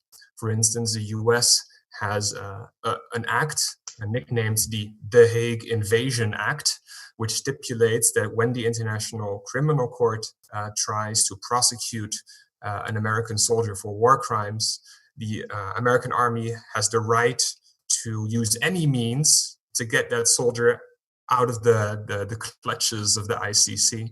At the same time, China has a one China policy, which prevents countries from having diplomatic relations with Taiwan on this punishment of breaking off diplomatic relations with China, and China being one of the biggest countries in the world. Not that many countries would think of it. So, for instance, the European Union could implement red lines along the lines of, for instance, when a European citizen has its human rights violated abroad, or when a single member state is being pressured economically for political purposes, or when, for instance, let's see, I wrote down another one. Or for instance, if these red lines are crossed, that would then ideally cause a collective counter response from all the other member states. When challenged, when these red lines would be crossed, the EU would use its economic power in the form of trade, investment, and development assistance to prevent any countries from crossing these red lines. So I think such ideas might be more easily attainable than now investing in the idea of an EU army, which is politically too divisive in the European Union. I have another question from Justus Hug. How should we solve the problem of the nuclear defense in Europe in a time where the partnership with the US becomes more unstable? Should France protect everyone? Nasimir? Actually, it's a similar question to what Huberto and Thomas was talking about, like kind of a hint for a European army. And I mean, let's I think it's a small provocation about France protecting everybody. Let's not forget we have a current format, which is, as we call it, pro-Western, the NATO format, which we need to basically analyze what is happening with NATO. Because we cannot just say we cross NATO off and we start a European army. I want to say I'm a pro-European army. I think that if we have federal Europe, it's part of the federal Europe scenario. Are we ready to do it now or in the next 5 years? That's another question. And Thomas, I think, he gave kind of the answer of this, that basically we are not ready to do it now. But this is what all federalists need to work in this direction. Because in NATO, we see the problems now. Turkey, suddenly from a pro-Western partner, became very close to Russia. And even the Americans are going to close the Turkish base, or planning to, which is in Turkey, and trying to establish now one on the Greek islands. So what we're going to happen if Monsieur Trump decides tomorrow to cancel all the funding for NATO, how he did it for the World Health Organization. You know, so we need to see and try to put all this into the calculation. And here, where the strong European leadership needs to come, we need to have at least a strategy. We need to have a plan to work on, and not just to wait something to happen and then to react on it. Something similar to COVID-19. It turned out we don't have a European health organization that can act very swiftly and that can support each country in need. These crises are raising a lot of questions. Even Brexit show a lot of holes in the whole system. So there is a lot of work for Ursula von der Leyen, the Commission, and all the member states. And I think here is the time in this crisis to sell and to make sure that the federalist idea gives the answer to most of these problems, and that we push it and work on it. Thanks. And I have a connected question from Shalai Lachi. Don't we need a universal health system in the EU before the next wave or next pandemic? Centralized pandemic response, common storage system of prevention materials. If Milan and Rome don't fight over masks, why should Germany and Malta do? I'll just quickly jump in. Yes, I agree, we need it, but you know, I think the time question is rather pressing here, because according to experts, we're going to have a second wave of corona rather soon than later. And you know, this raises a question like, are we efficient enough to realize this, even if we agree on it before the next wave or like outbreak? I'm not sure, again, because the EU is very slow on its processes. And I think this will be Nastimir, you want to say something, please? Just a quick note on the universal health.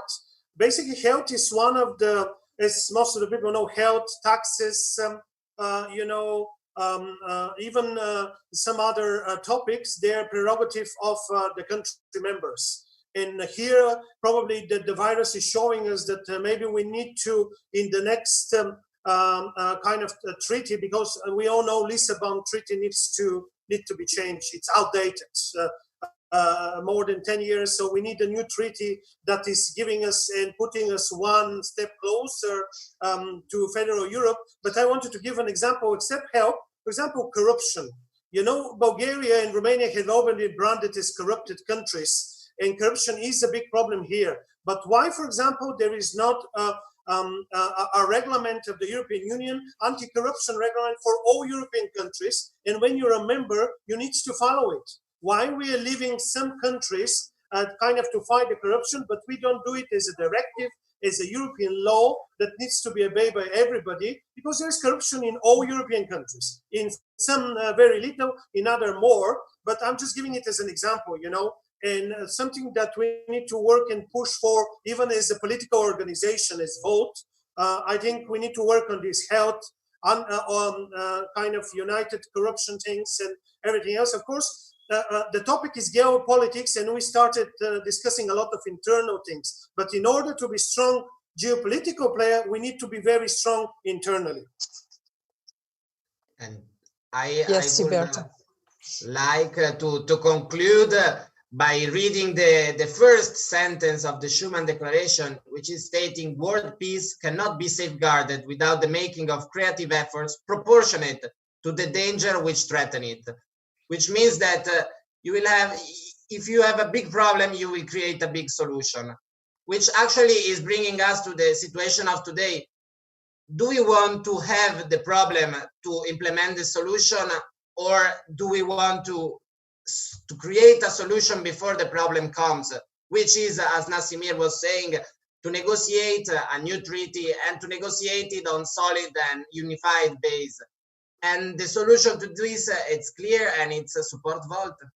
If you support us in every European country, once we will arrive to the table to negotiate such treaties, we will create the correct and proper base to to work and to anticipate the possible new threat, and that could be from a military, from a health point of view.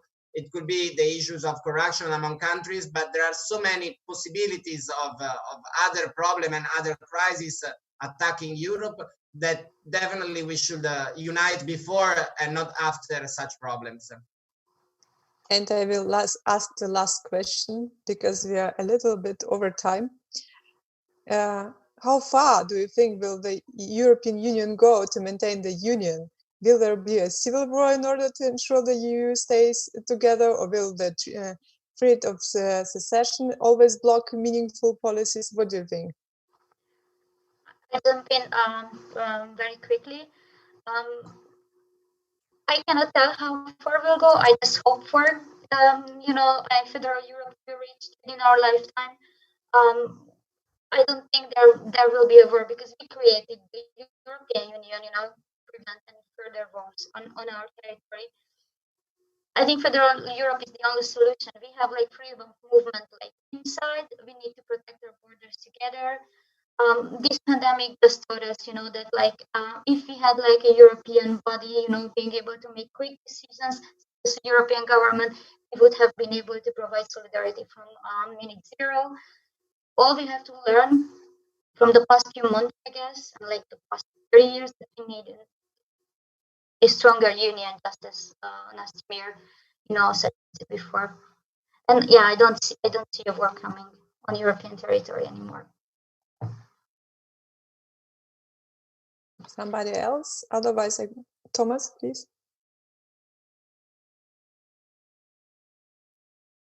Yes.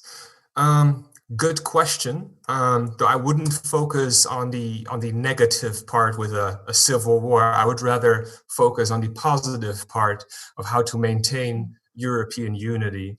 And I really feel that incentives are a much bigger reason for people to stay united than fear of conflict of whatever. So then I'm thinking of, you should incentivize countries to come to the European Union, to become a member of the EU, and once they are, give them incentives to stay. And then I'm thinking of, having the human rights of your people safeguarded, having access to a huge market, and having a say in global politics through the EU, but you would still have a say. Of course, we also see in countries like the UK that people were not satisfied with what the EU had to offer. So I feel that for Volt, there's a responsibility there to show these people what the EU can offer and why it is good for them to stay in the EU. And if there are real reasons why the EU is falling short, why the EU is not providing to its citizens, then we as Volt need to identify these flaws and amend them so that every country in the EU, and every citizen in the EU wants to stay with us in a unified Europe. I think it's a perfect conclusion for our session. Thank you a lot for participation. It was a pleasure, and happy Europe Day, and have a nice day. All follow us on our YouTube channel. Thank you a lot. Day, everybody. Goodbye.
Hello, everybody. I'm really happy that you join us after lunch, and you out there in front of the screens. Please invest time in this topic called Financial Framework of Europe. This is tough business, and let me really short tell you how it came to this topic. I myself, my name is Wolfgang Kuchler. I'm member of Volt Germany, and I was reading the newspaper and read that somehow on Corona bonds there is a conflict between the European countries. And I said, why can't they just unite and do things together? And it happened that we at Volt have international pan-European collaboration in Europe. And in one of the meetings, an Italian guy said, let's do an online event and focus on this.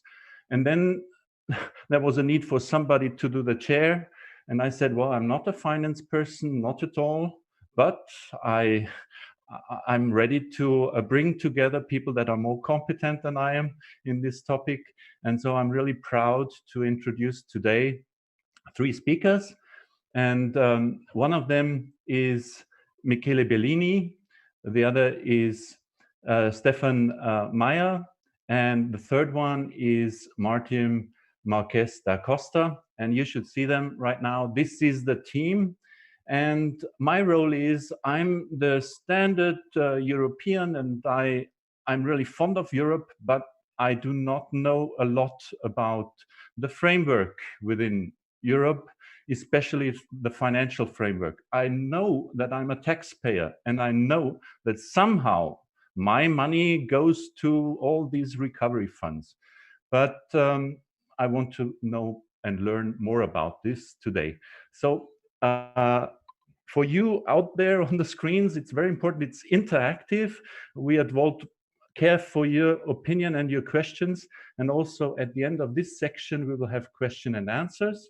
So use the chats on either YouTube or Facebook and feedback. There is a marvelous team in the back office, and they understand all kinds of languages, but write in English, or as we call it, European, please. So now I would like to introduce you to my team. And first, I would tell you a little bit about Stefan.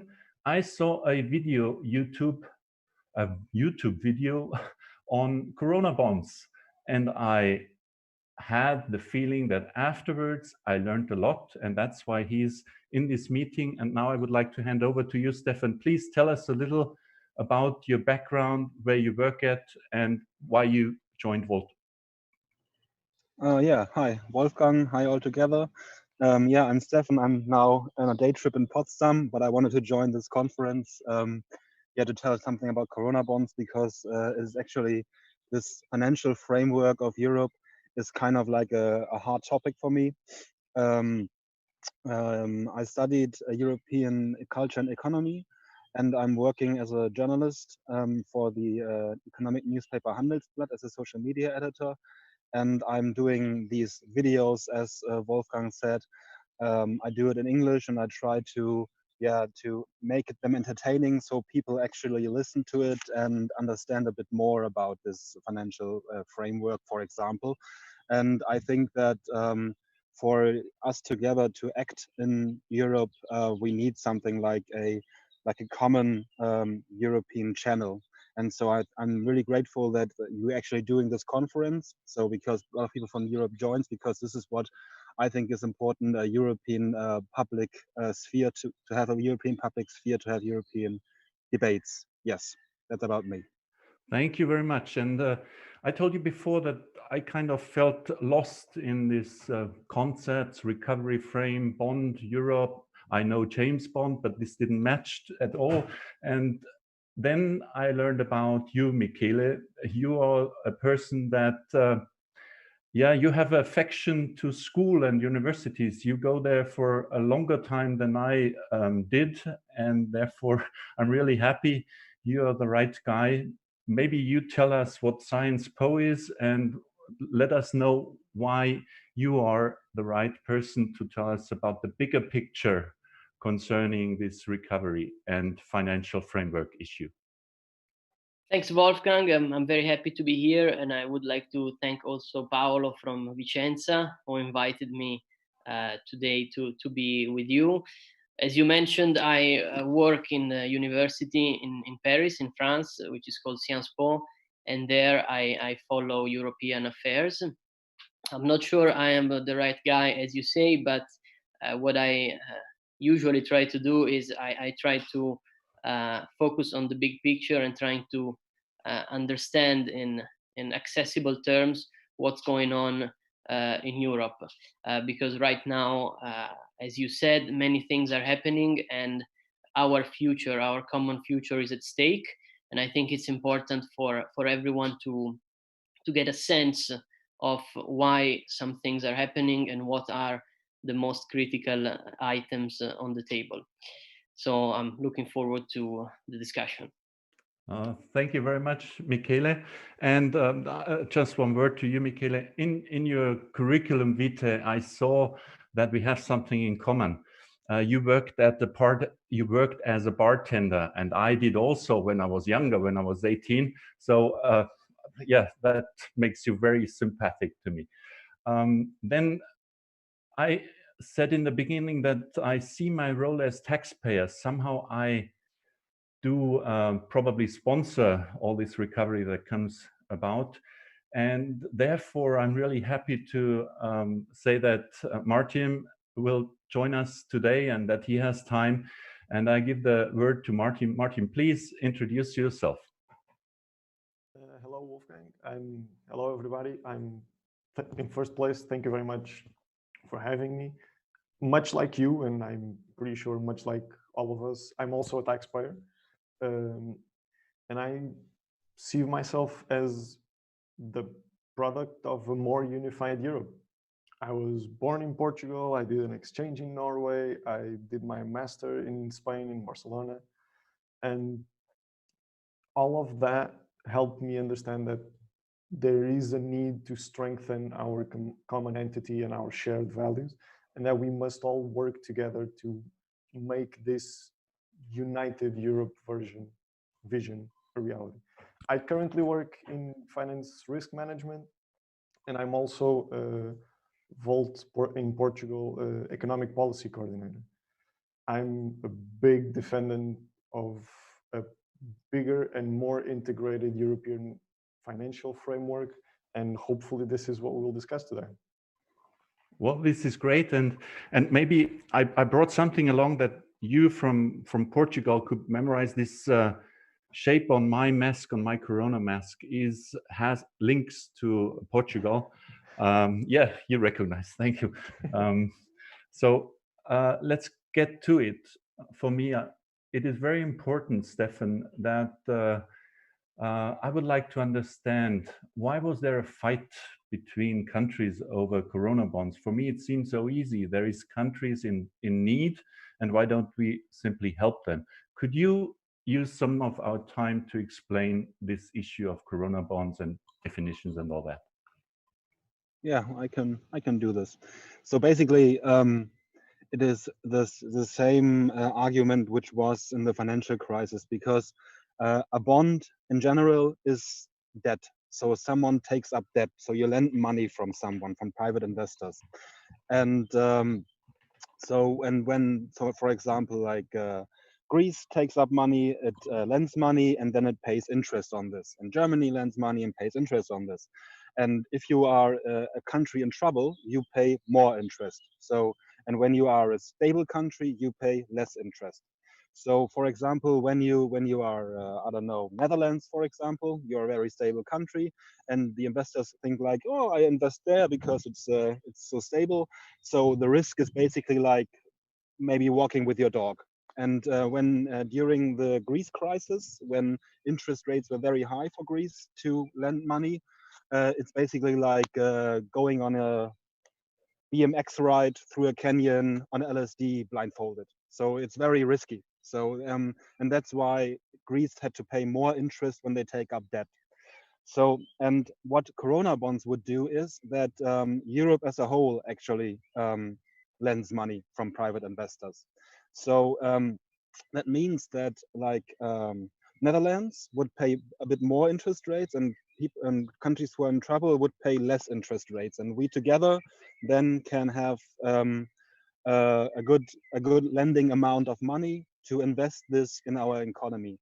And because Italy has very high debt on its own, it doesn't want to have so much more debt, because the more debt you have in your country, that's a common theory in economics, the more unstable the economy gets. When you look at Japan, they have a lot of debt actually, but they are not that unstable. But you kind of like you see, when you have a lot of debt, I guess from a common sense view, you would say it's unstable when you just are a debt, and then more and more. So that is why they were put forward these Corona bonds issue, because then you share the burden together.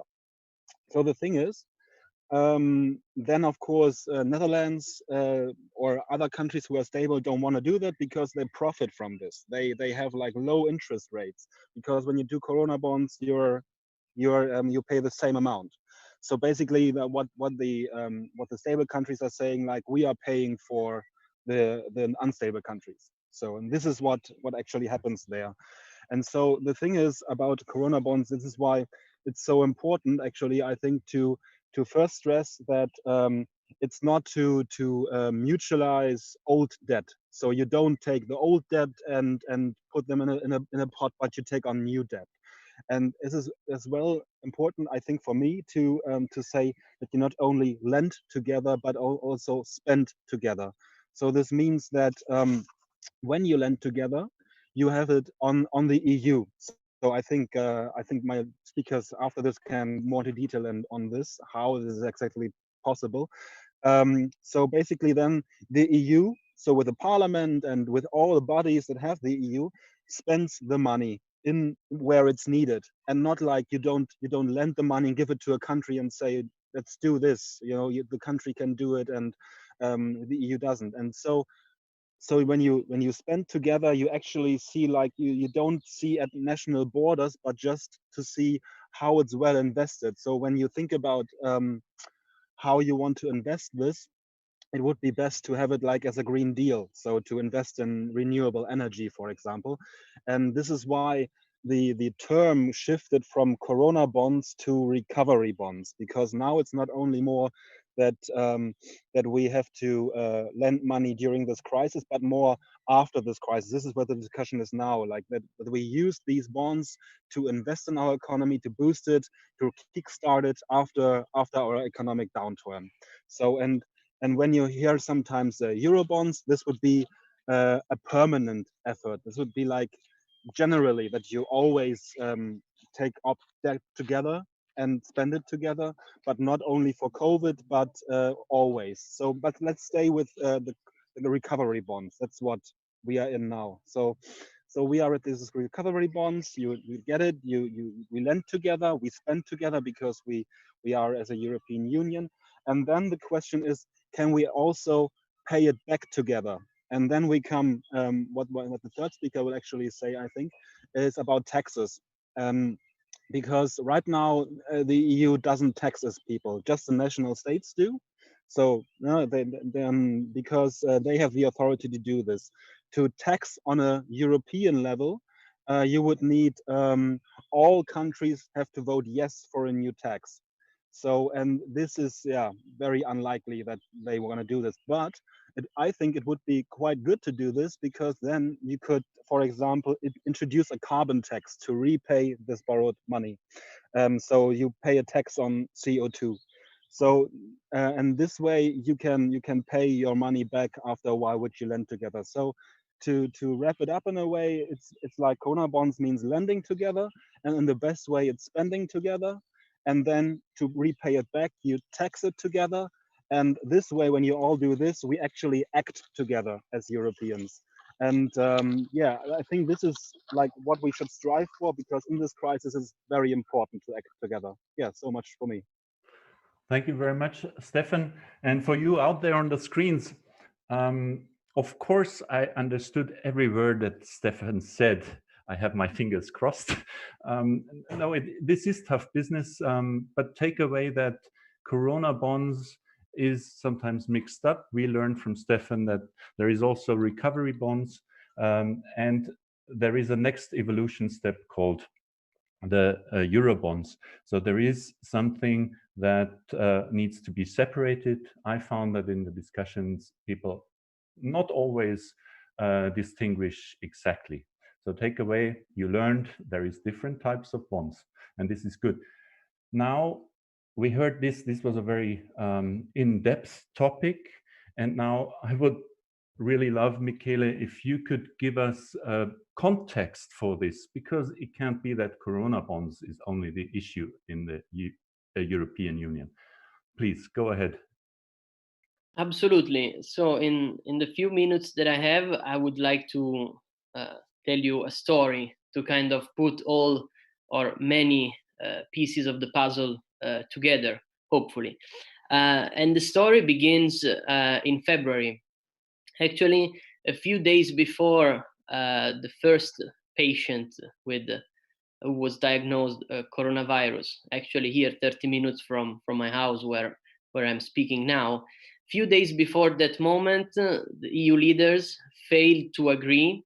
After 48 hours of negotiations in Brussels, they failed to agree the new budget.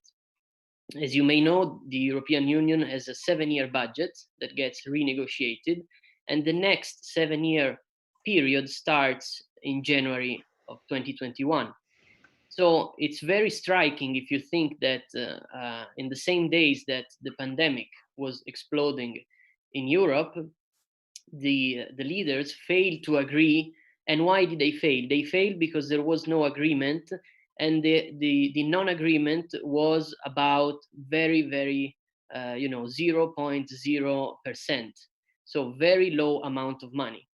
If you keep that in mind and you look what has happened in the last 10 weeks, my first point wants to be this. I think we had extraordinary steps ahead. And why was this possible? Because this is the most severe crisis since the Second World War. And in any crisis, justifications, alibi, inertia in general cannot work. When there is a crisis, the situation is clear. You act or you don't act. And if you don't act, you fail. And in what this crisis showed, the first thing clearly is that we are all interconnected. What Stefan was talking about common debt, common spending. The point is that in the Eurozone, we share the same currency. We have the euro, but we do not have a common fiscal policy, meaning that on one side, we have the same currency, so we have certain rules that we all have to respect, but at the same time, the Eurozone is incomplete, so we cannot spend together, or that capacity is very, very, very limited. So starting from this realization of interdependence, what did the European Union do? So they tried to respond to the crisis with what they had. So on one side, they eased the current rules.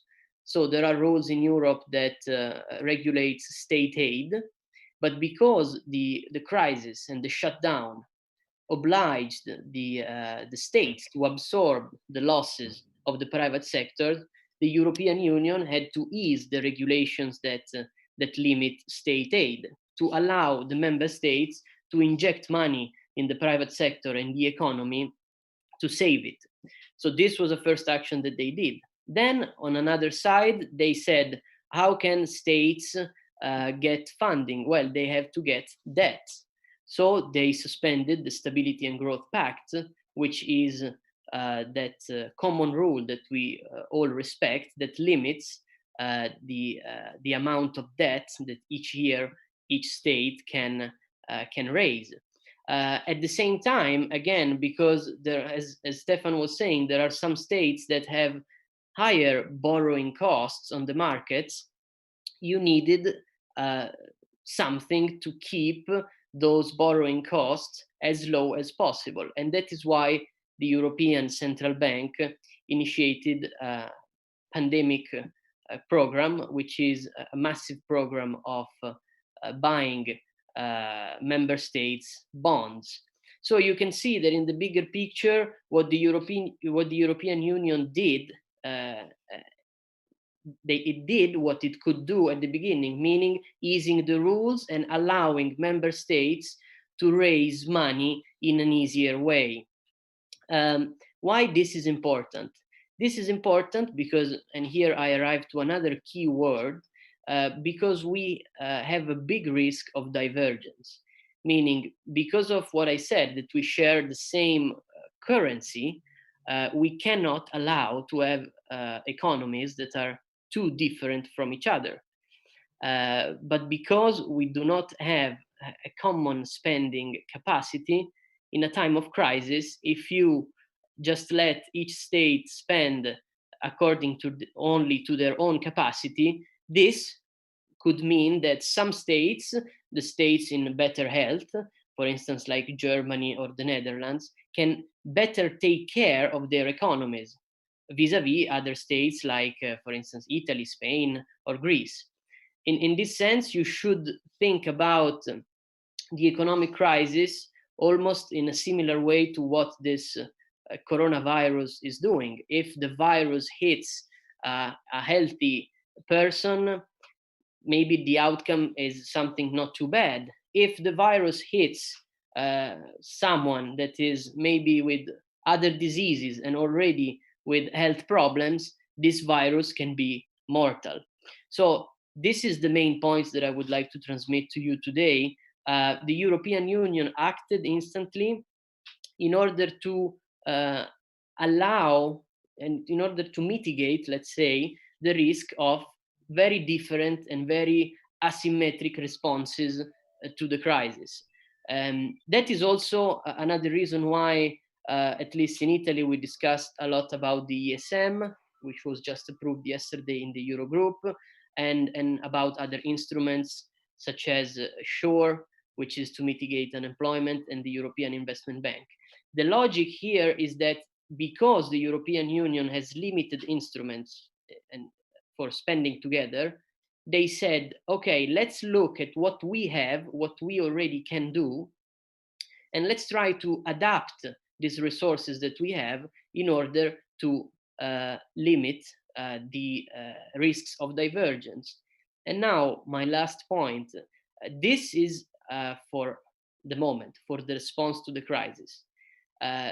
As Stefan said, the bigger plate, the main course of this is the recovery, because the only way in which we can avoid future divergence is if we all can together restore growth, economic growth, in a way that is as symmetric as possible, meaning that you don't have certain member states that exploit some dysfunctionalities of the single market and maybe they recover better than the others. Why? Because the problem is always the risk of divergence. This is what, as Stefan was saying, is being negotiated now.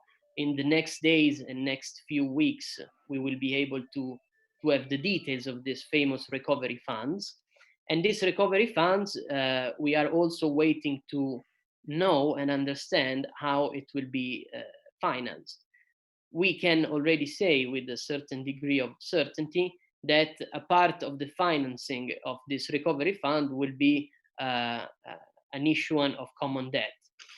So to wrap up, what I try to insist on is the fact that in very few weeks, because the crisis was so violent and because fundamentally we do not have a common spending capacity at the European level, we were forced to adapt everything that we already had and direct it towards this common response. It is, in my view, this is a historic step because we passed from the budget that was being negotiated in February was around 1 trillion euros. With this recovery fund, it will be at least double. So you can see that really this crisis showed that we cannot allow wasting too much time in, in petty political debates. We have to understand that we are all connected, we are all interdependent, and we should move ahead from this. Thank you. Thank you very much, Michele. What I take away from your speech was this concept of divergence and convergence and interdependency. So actually the setting that we have now would force us to move apart from each other, countries thinking about their own needs first. But if you take a second glance at it, then we see that actually, if we want it or not, we are forced to converge because we depend on each other. And this is not bad, but we need to realize in Europe that we are not alone, not the individual country is standing there alone. We need to be aware that we have neighbors. And I think this is, for me, the most valuable, that actually there is hope, because there is a built-in logic. If we realize, and if our politicians realize, that there is this interdependency, and if we don't want to go back to Stone Age, then we need to realize that actually it's better to collaborate. So I'm happy to have been able to take this away from you, Michele. And just for all of you, it is allowed to take a coffee break, but just don't switch off the TV. And you also should ask questions. It is possible. Use the chat, and you have perfect partners here to answer. And so just make use of that. Now, we have learned that actually there is positive perspective, but then I come back to my very own money. I go to work on a daily basis, and a share of this goes to taxation. And I do not understand completely the link between my personal contribution, it's not always voluntarily, and the taxation system that we have in Europe. So please, Martin, give us some insights from your point of view. Well, that is exactly the point. Is you as a German citizen contribute to the German budget, and a part of that budget then flows into Europe. And so, as you, Michelle, mentioned and Stefan mentioned, there's a lot of things that are now being put on the European budget. There's a lot of new things and good things that the EU is now starting to do.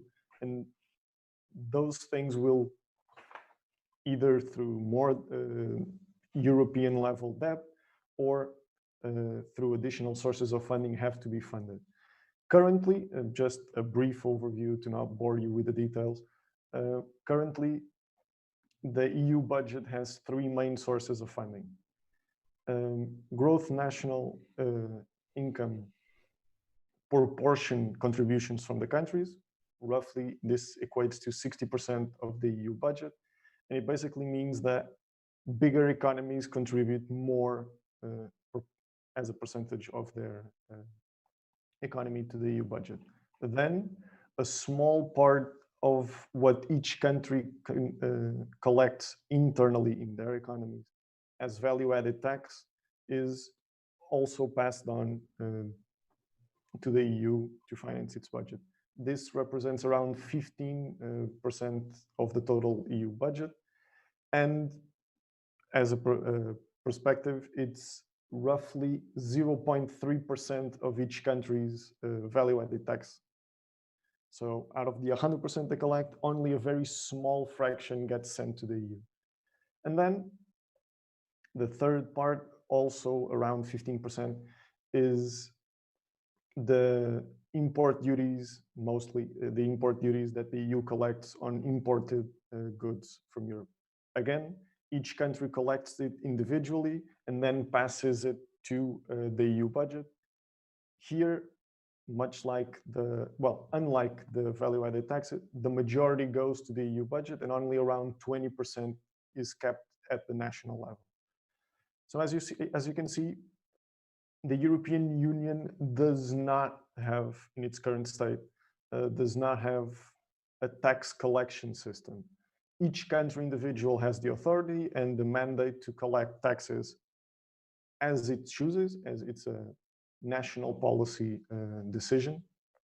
And then only a fraction of those, based on their economy, based on value-added tax, and based on imported goods, gets shifted to the European Union.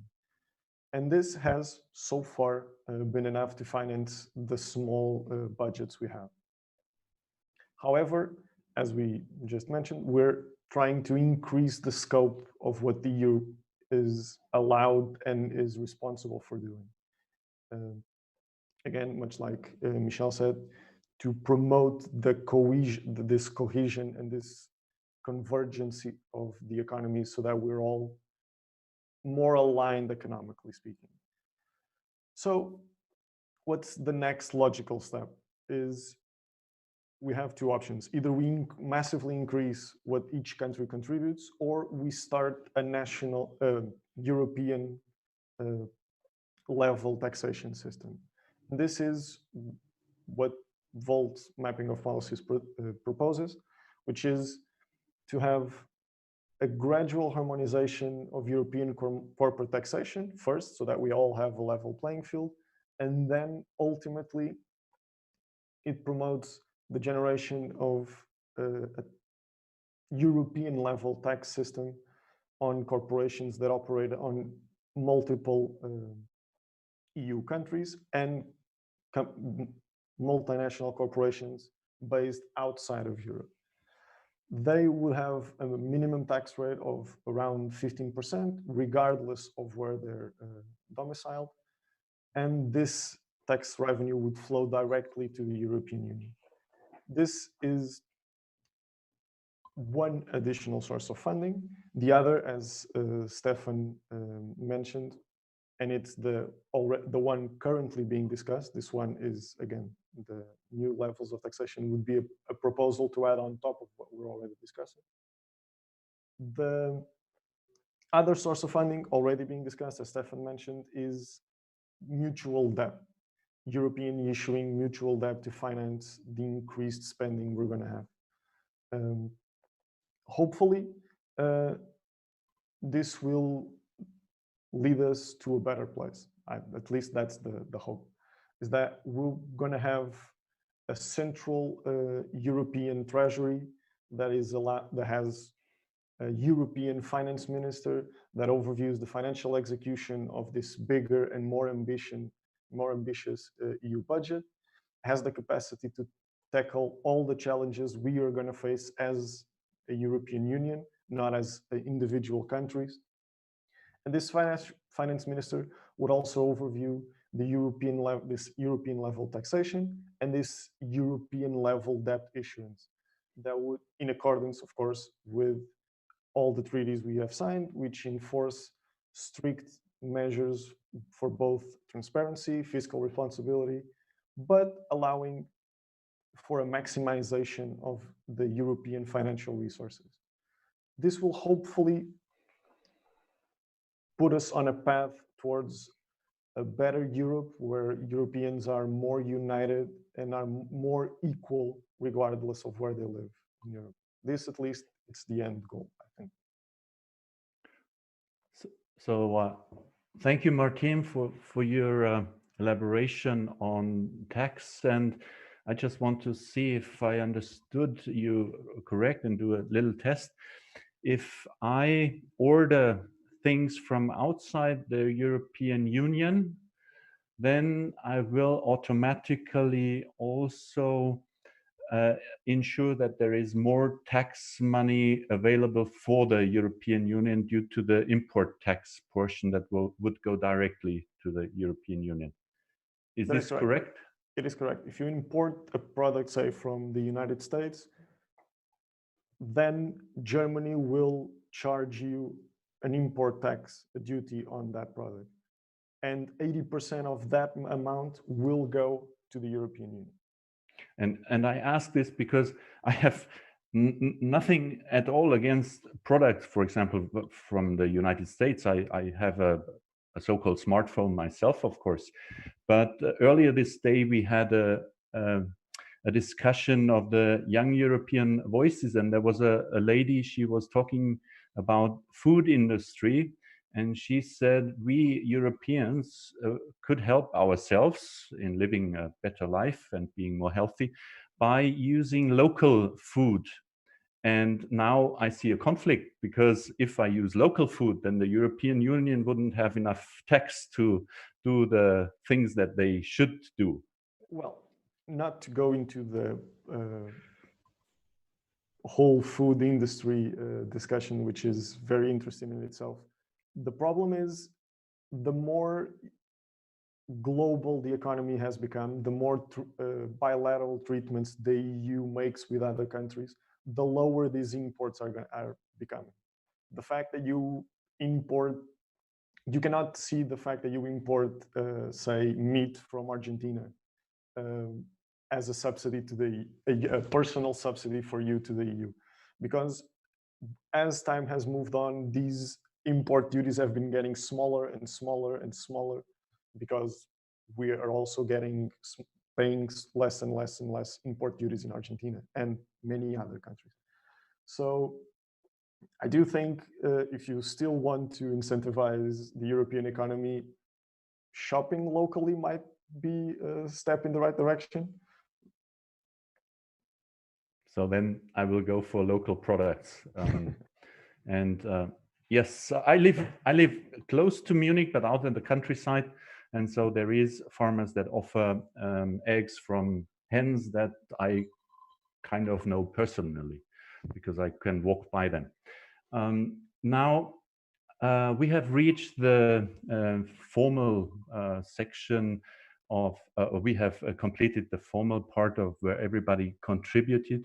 And now we would be ready for the question and answers. And I therefore need to look aside, so don't take it as being impolite to the other speakers, but I need to read them from the other screen. So there is a question coming towards I think it's towards the concept of interdependency.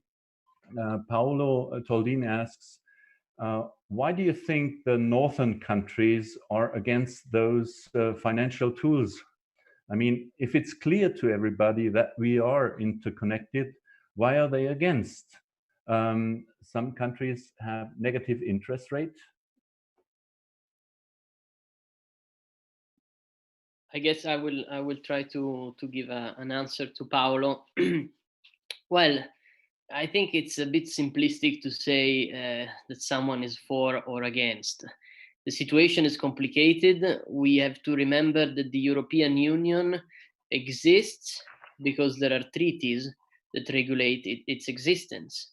So the things that you can do without changing the treaties are limited. One of the things that the treaties limit, because it is a very sensitive thing politically, is the transfer of fiscal resources from one country to the other, in addition to what already takes place with the budget. That is why, for instance, if you look at how the ESM was created and why there is so much conditionality linked to the ESM, it's because of this, because you have to stay within the constitutional framework of Europe. So there is this legal explanation. Then there is a political explanation, which is that when you decide, when the center of decision is the European Council, you have to remember that the people sitting in the European Council have national constituencies. So they respond first and foremost to their citizens. So, and if you have coming elections in some countries in Northern Europe, it's easy votes to appear tough and say, I defend your tax money. So there is also this explanation. And then there is also, again, an economic explanation, which is connected to the juridical one, to the legal one, that we have limited instruments.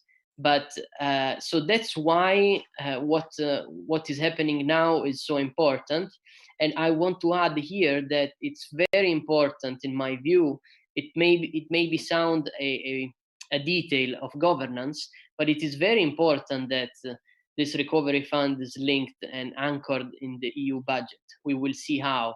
Why? Because it is then anchored into the communitarian method, meaning that the Commission is a bit at the heart of the proposals to submit to the Council, and we will see if they will be submitted also to the European Parliament.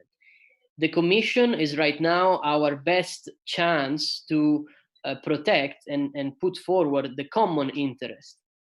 If the weight shifts to the Council, then it's natural that hierarchies between states are what prevails. So in this sense, I invite you to monitor and follow closely what is happening in these weeks, and the fact that it's the Commission that has the task of proposing the recovery fund. This is very important because the Commission and the European Parliament are the institutions that can, even though their space of maneuver is limited, but they can best ensure that the general European interest is protected. Thank you very much, Michele. We have another question, this time coming from Miguel via Facebook. Would the Corona bonds or a common debt damage the northern economy, Germany, Netherlands, while improving the southern economy? I would address it to Stefan. Yeah. So, would it harm them? I would say no, because as Michele pointed out, it's this interdependency. Because when we are strong as a whole, Netherlands is strong, Germany is strong too. So the thing is, the thing is, I wanted to add to Michele one thing what she said, like about this national that politicians on national constituencies are obliged to their voters. So there's a video of the Prime Minister Mark Rutte going through the streets, and then some guy comes around and says, like, don't give our money to the Italians. And he says, no, so I won't do this. This is basically what happens in those countries. And right now what is happening is that every country does their own recovery thing. And this is very nationalized recoveries. And it is not like very harmonized. And I think it would be much better, as Michele pointed out, to have like a European spending on this, so a common spending. And then when you for example, go into this Green Deal, you can better invest, for example, into solar panels in Spain, but pay a German industry for it, or other way around. So I think it is not a question. It is more like we have to overcome this. Would be Finland worse off if we invest more money in Italy? I think in the long run we are all better off if we invest together. That's just, maybe someone else will add to this. Yeah, but so the question was for all again, if northern countries would kind of be damaged or suffer damage if the debts, Corona bonds would be used, and if this would improve southern economy on cost of northern not companies, but nations. And Martin, do you want to add something? No, I think Stefan nailed it in the sense that currently there's a very nationalistic winner and loser mentality. I think the mutualization of EU level debt, we're not striving for a mutualization of all debt in Europe. each individual country will still have its own debt. What we're mutualizing, it's not Portugal's debt, Italy's debt, Germany's debt, all piled together. What we're piling together is the EU budget level debt. And this debt would benefit everybody in Europe because the European budget benefits European countries as a whole. It would never harm northern countries in the same sense that it would not benefit southern countries. It would benefit the entire European Union. I think we have to stop looking at national winners and losers, because if you look at it, they will depend massively on the program. Some programs benefit agriculture and by default benefit countries that have bigger agriculture. Others benefit fishing, so it benefits countries with more fishing. And all those programs are important, and all those programs as a whole benefit the entire European Union. If I may Yes. add something very quickly. No, I agree with what you said, Martin. It's really important that we go away from this zero-sum mentality. I win if you lose. This is what in the end means interdependence. That the only possible way forward is that we win all together, simply because the objective reality is like that. Germany, if you look at the automotive industry, the value chain is very much integrated with Northern Italy. So, and entrepreneurs in Germany in that sector know that very well. So it's really about also a sort of honest debate in passing this message. And the last thing I want to add, don't want to get too technical because it's a very controversial and debated topic, but on one side we focus a lot on the correct fact that when you issue common bond, it is stronger state that lend a part of their reputation to weaker state. But let's not forget that, as everything in life, there is also another side of the coin, meaning, for instance, that stronger economies benefit from a euro that is weaker vis-a-vis the dollar and other currencies, because in the Eurozone there are also weaker economies. So it's a fact, and it is in the data, for instance, that Germany has had for so many years a macroeconomic imbalance, having too much surplus. We focus on the deficit because it's connected to the debt, but if you look also at the other side of the coin, for every deficit there is a surplus. So it's, again, I don't want to get too technical. I just want to invite you to think that things are never black or white. It's true that there is a sort of lending of reputation when you look at the reputation, at the interest rate for the debt, but it is also true that the so-called northern countries have also benefited from the Eurozone. So in this spirit of trying to weigh things, and you see how it would really be sad if we just take a balance and see, okay, who benefited the most? I benefited for 2 billion more or 2 billion less. It's better to exit, as Martin said, this mentality and start understanding that, let's put these things aside and let's start reasoning as a collective. Why is it difficult?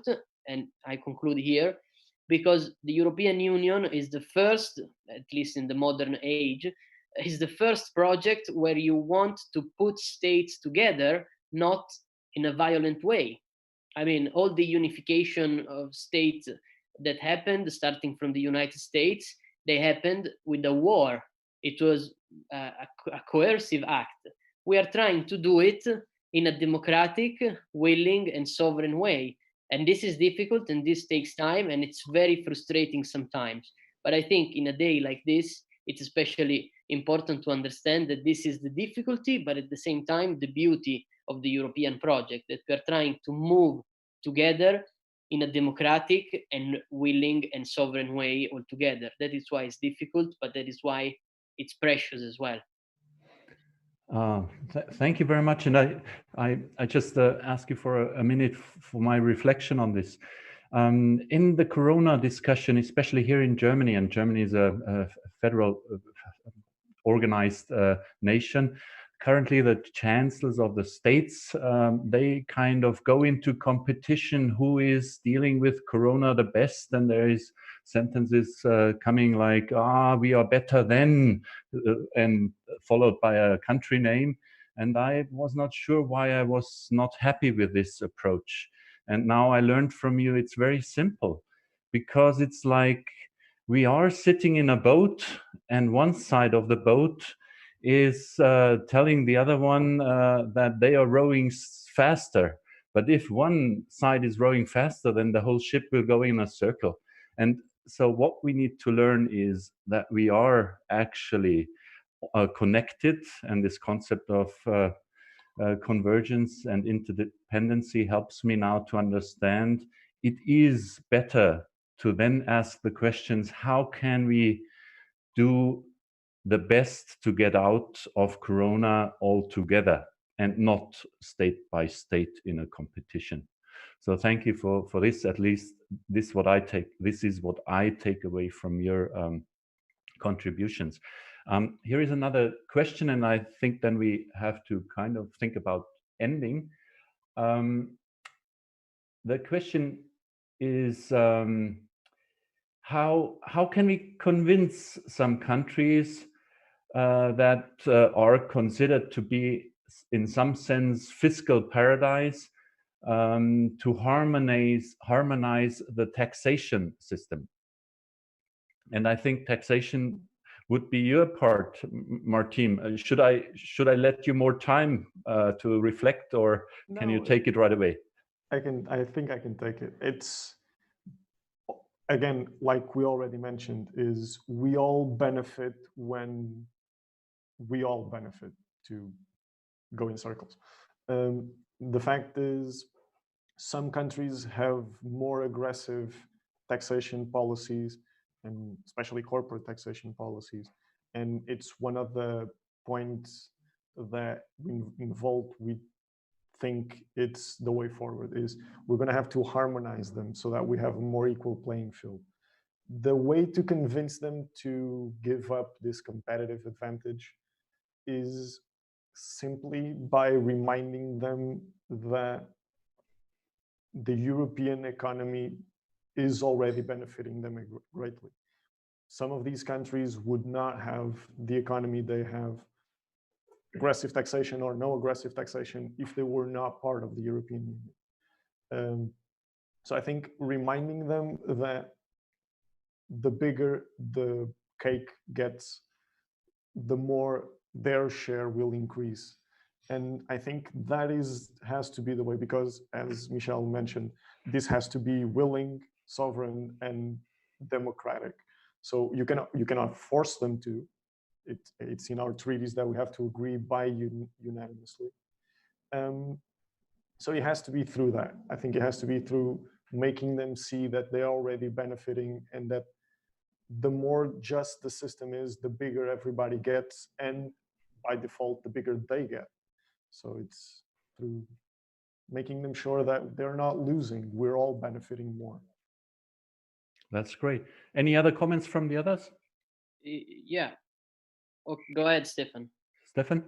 I just maybe like the first step wouldn't be to actually try to convince everybody to have a corporate minimum tax, but to just change the voting from unanimously to majority voting.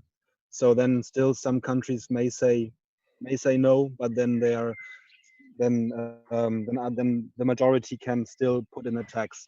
And if you do this, you have to, I don't know, like Ireland, for example, I know that this is like their competitive advantage. This is what they say, it works for us. And I think that it's as well good that when you have holy cows in your own country, you say, we slaughter them too if you slaughter yours. So we together can have a big feast and celebrate together. So I think this is, it's always very, very bad, I think, to just finger point on other countries and just look at actually what your country is, how egoistically your own country is behaving in the European Union, and that you have as well holy cows like low taxations in your own country. I think for Germany, it's our holy cow is the car industry, which we are always very much defending. And this is why when we all set back from our national egoisms, I think we can do this and say, like, why we go back from our car industry national egoism, and you go back from your taxation egoism. And very quickly, yeah, go ahead. You take your time. We have 4 minutes left, but take 2 of them. I need 2 also. Okay. No, I think it's the way you do it. It's another thing that we witnessed in these weeks, and it's another result of interdependence. It's alliances. That is another essence of the European Union. You create alliances, as in this case, the 14 countries of the Eurozone that were pushing for more sharing and for more joint recovery. It happened because everyone joined forces. So this is another aspect on how you change things in Europe. You cannot expect, maybe I'm a bit cynical, but you cannot expect that someone goes against their own interests. Wolfgang, you said it yourself. What is the competition between the Länder is very similar at the European level. So either you have someone that forces you on solidarity, or to reach that level, you have to create alliances. And for Italy, in this case, France and Spain and Italy, the Mediterranean front together with Portugal and others is essential, and it's the way forward. So really, the sense of community and interdependence should also be seen in this way. We can change if we are together, and if we create alliances, and we put the states that are resisting, they are resisting because it would be against, in the short term, against their own interest. But if we convince them in this way through alliances, then there is a hope to move ahead. I respected the 2 minutes. Perfect. Thank you very much. You're very professional. And so I would now like to conclude. First of all, out there in front of the screens, thanks for following us. It was great to have you with us. I hope you took something away from this show, from this event. And I want to point out that we at Volt know that listening to a thing one time might not be enough. So if you want to dwell further on Corona bonds, please join us in this channel here at 5 o'clock. There we will have Vonk Radio, and they will have a special interview with Professor, and I have to look again, Bas Jacobs, Professor for Public Economy for Erasmus University Rotterdam, and he will take those ideas, those concepts that we discussed further. And for now, thanks to you, my speakers. Thanks to Volt for giving us this chance to collaborate together and have this great European feeling and event. And I close the session and wish you a nice Europe Day celebration. And just think Europe is great. Bye-bye. Bye, thank you. Bye.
Hello, welcome back here to Vonk Radio.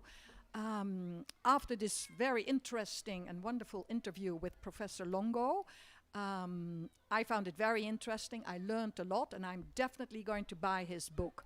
Okay, I'm going to look at Reinier. We have another very exciting item coming up on the agenda. Yes, up next is Caroline de Gruyter. I had a conversation with her that will be showed in the next hour.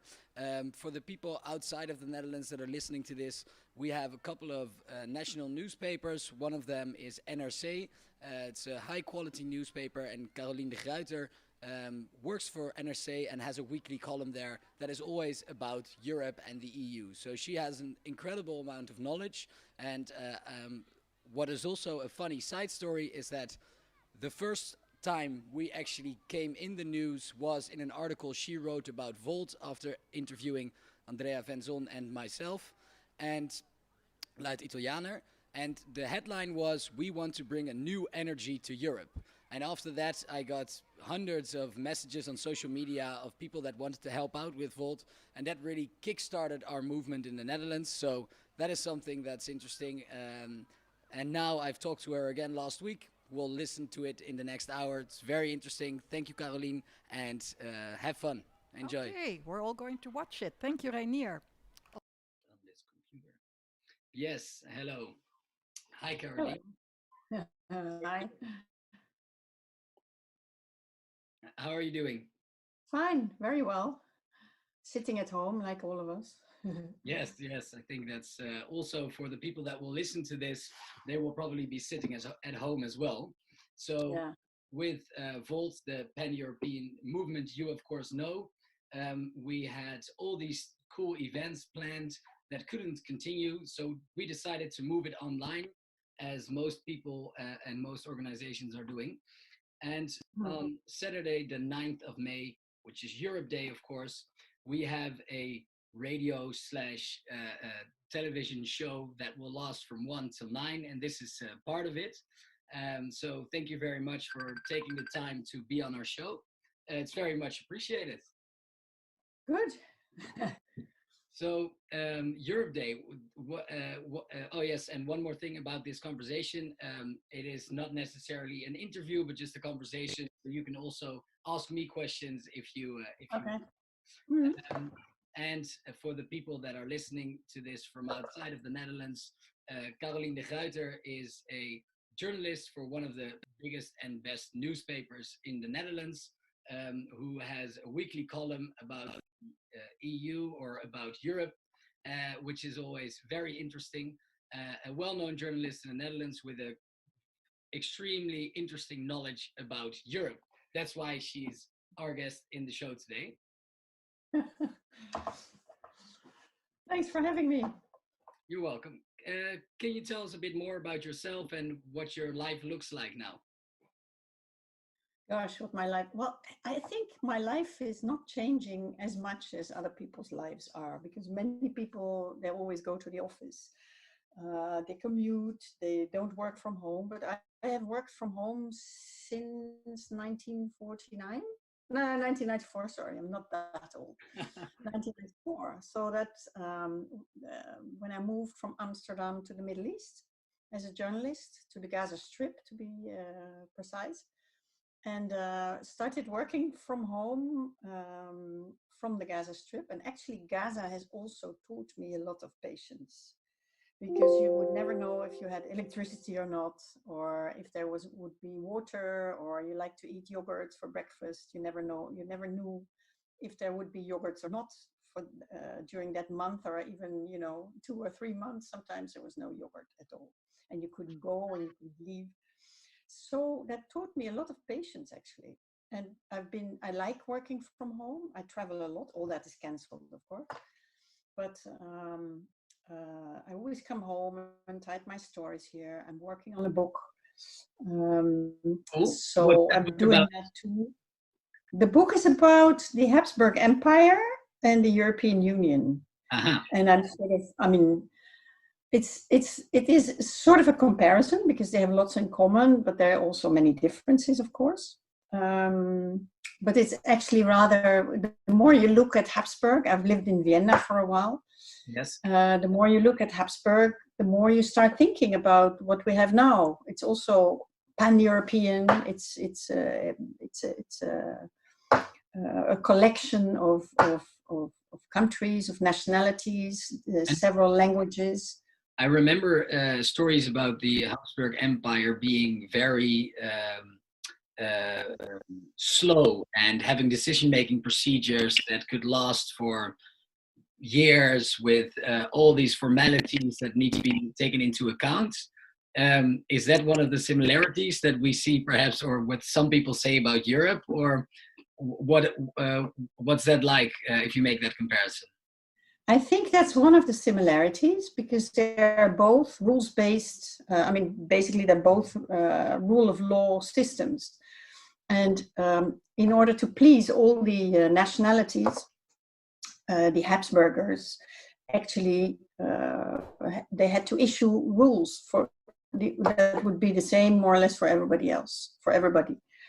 And that's what we're trying to do in the EU as well. But if you have rules, you have a bureaucracy. And the bureaucracy was much bigger in the Habsburg Empire, because they even had teachers on the payroll and street sweepers, and half of the empire was on the payroll. So it meant, for people, it meant something else. It was really the emperor, the Kaiser, was their boss, almost a direct boss. Yes. So it's a similarity, but it's also a difference. Yeah.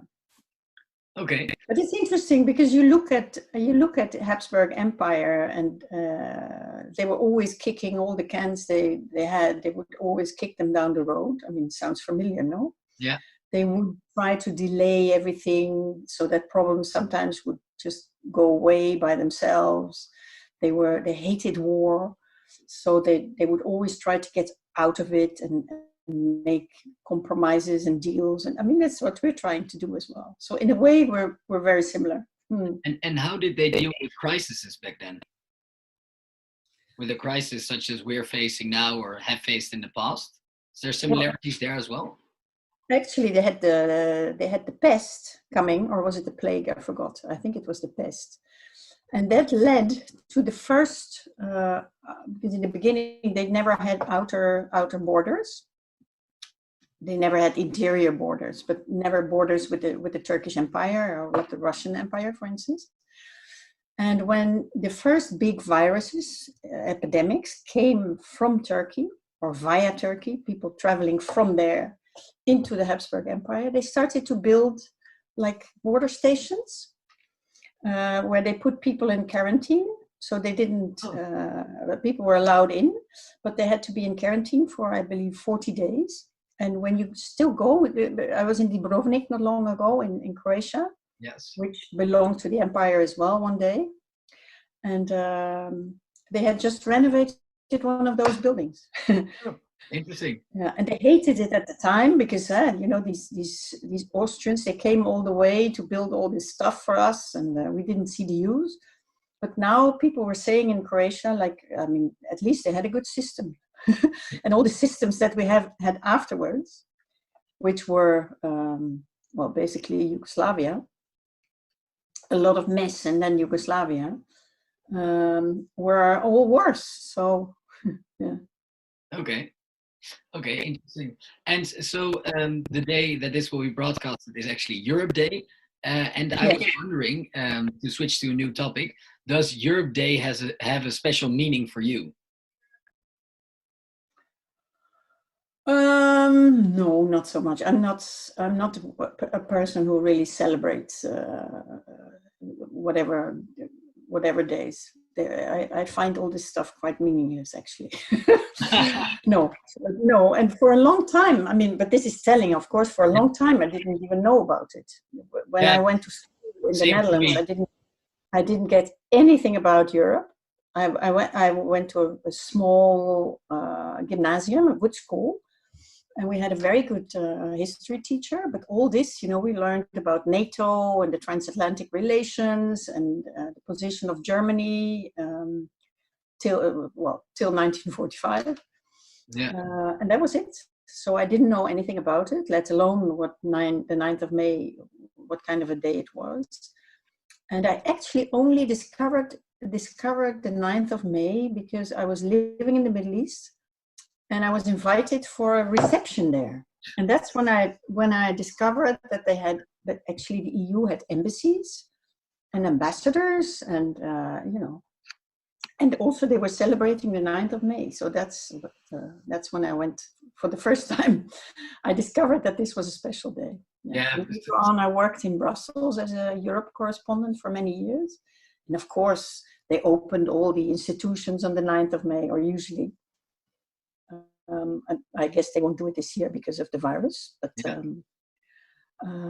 so it was open for the public. And so in Brussels, it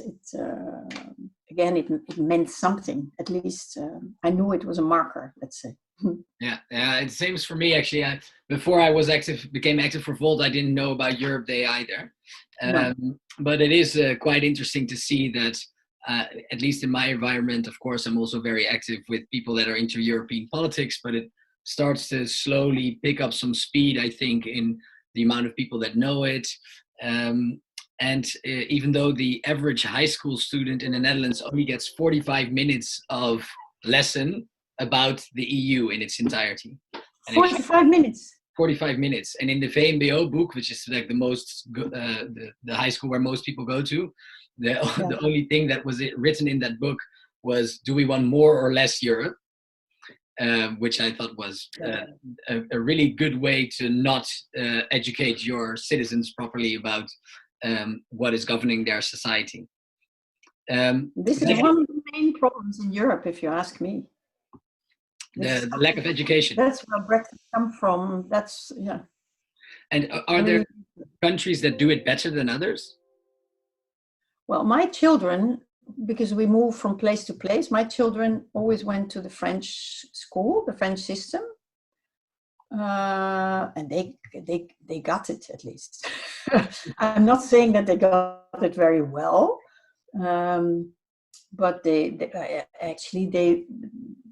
had books teaching them what the difference was between the council and the commission. I mean, I only found out what it was, what it meant when I first moved to Brussels. Yeah. And besides the symbolism that goes along with such a day, which might be for some people important and for other people aren't, it is for me an interesting moment to look back at, hey, this is the 17th time that Europe Day is being celebrated. If you look at the past 70 years and what has happened with European integration, then I heard an interesting metaphor recently, which said it is like a car with square wheels. So the integration always goes in sort of, and then it comes to a halt again. And then after a while, when the momentum is big enough, the wheel can make another turn. And then slowly, in Dutch, you would say hortend and stotend, it would move forward. Yeah. I think that's correct. And sometimes it misses a bump as well, right? Sometimes it rests immobile for a while until there's a next crisis and everybody finds out like, maybe we should do this together after all. That's usually how it goes. Yeah, and if that is the case, how it usually goes, and I'm also interested what the effect of the Corona crisis will be on Europe. And what I've noticed so far is that people that dislike Europe see in the Corona crisis a moment to, Europe isn't working and we need to dissolve it. And the people that tend to like the European Union tend to say, well, this is the moment to further integrate. And I was wondering, what do you expect that this crisis will bring the EU? Very hard to tell. I certainly don't have that kind of crystal ball. It can go in any direction. But what I can say is that I've covered enough crises, European crisis, the banking crisis and the euro crisis, and then we had the refugee crisis, and we had Brexit, and now we have this. I mean, it's a lot, huh? In 13 years. It's a lot to swallow. Well, we've torn each other to pieces, but at the same time, we've gotten more Europe. So, but I've also seen that every country likes to get the best for itself. This is the weak part of the system. So first, everybody wants to do it by himself, and then they discover they can't. So they don't want to let everything fall to pieces. So when they have the knife on their throats, they jump, they move, because they don't want this to fall apart. And so I've seen that resilience, that resolve with many European leaders for many, many times, when everybody was saying, this is a make or break summit. Every time it turned out to be make and not break. So I'm a little bit getting a little bit wary of all these commentators who again now are saying, this is such an existential crisis for the EU and it could be the end of it. And it's usually Anglo-Saxons who I think totally underestimate how resilient it is. Yes, how resilient it is. I think so. Yeah, and that precisely we need crisis, however ugly, to move on. I would like it to be more smooth and also nicer with governments not insulting each other or nations not insulting each other, for God's sake. But this is how it goes, and I would not be surprised if it would. I'm not underestimating this crisis, and I'm not saying it's easy for Europe, and especially this one is not easy for Europe because this is a health crisis. It comes from outside, and Europe has no competence in the field of public health. Right? I've moved many times between countries in the EU, and I can tell you they all have different health systems, and it's just incredibly different, and it's totally national. So, do you think that is the reason for the nationalistic or national responses you saw in the beginning, or would you also give it to the psychological effect of when you're in a crisis, you tend to hold on to what you know best? I think it's both. The reflex is always there. I've seen it during the Euro crisis, during the banking crisis, all the time. So yeah, the reflex to first try to do it yourselves is very strong. And the governments do this on purpose, but often they don't even think about it. It almost comes natural. And then they see what a mess it becomes, or that it doesn't solve any problems. Actually, it rather complicates them usually. So then they start coordinating. And this is what you see now as well, because it is a health crisis, but it has severe repercussions for the internal market, for instance. I was talking to somebody today, and she was telling me that all the governments are constantly talking to each other to see, because the borders are closed. The internal borders in the Schengen zone are closed. Yeah. So people like you and me, it's very hard for us to cross a border. Yeah, most borders. Today, actually, I got a petition from people within Volt who want to who live in border regions and want the border to be reopened because it doesn't really have a positive effect on fighting the COVID-19 crisis, but it does have negative effects for our internal market and for individuals, for people. Yeah. But there's a lot of talks going on, formally and informally, and not just between central governments, but also regional governments and local governors, for instance. If there are problems where trucks get stuck, immediately they try to solve it, and usually they can. They even have apps where you can see how where the bottlenecks are, and everybody looks at these apps all the time because nobody wants this to fall apart. So on the one hand, you see that Europe cannot do a lot except coordinate a little bit because it's not a competence that member states have given her, but there's a lot of spin-off on other issues, and that's where it can act, and it rather functions well, I think. Yeah, there's not much, but it works, and I think on the financial side, this has a huge impact. Yeah. On state budgets, on debts, on budget deficits, economically and socially. there you see that they have really learned. They've really learned, I think, from the financial crisis. Because it went so much. Back then, they had no whatsoever. They didn't have a rescue fund. They didn't have the ECB doing anything in the beginning, because the ECB was only there to keep the interest rates stable. Yeah. That was its only job. And now we have, lots of tools in that toolbox, and they are very, very rapidly. They've been mobilized very rapidly. I mean, and yes, there's some ugly yelling and screaming going on, especially between the Dutch and the Italians, unfortunately.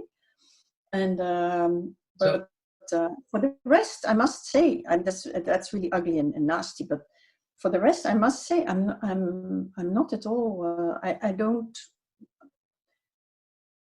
I hear a lot of people saying that Europe, as usual, they don't do anything, and I don't agree with that.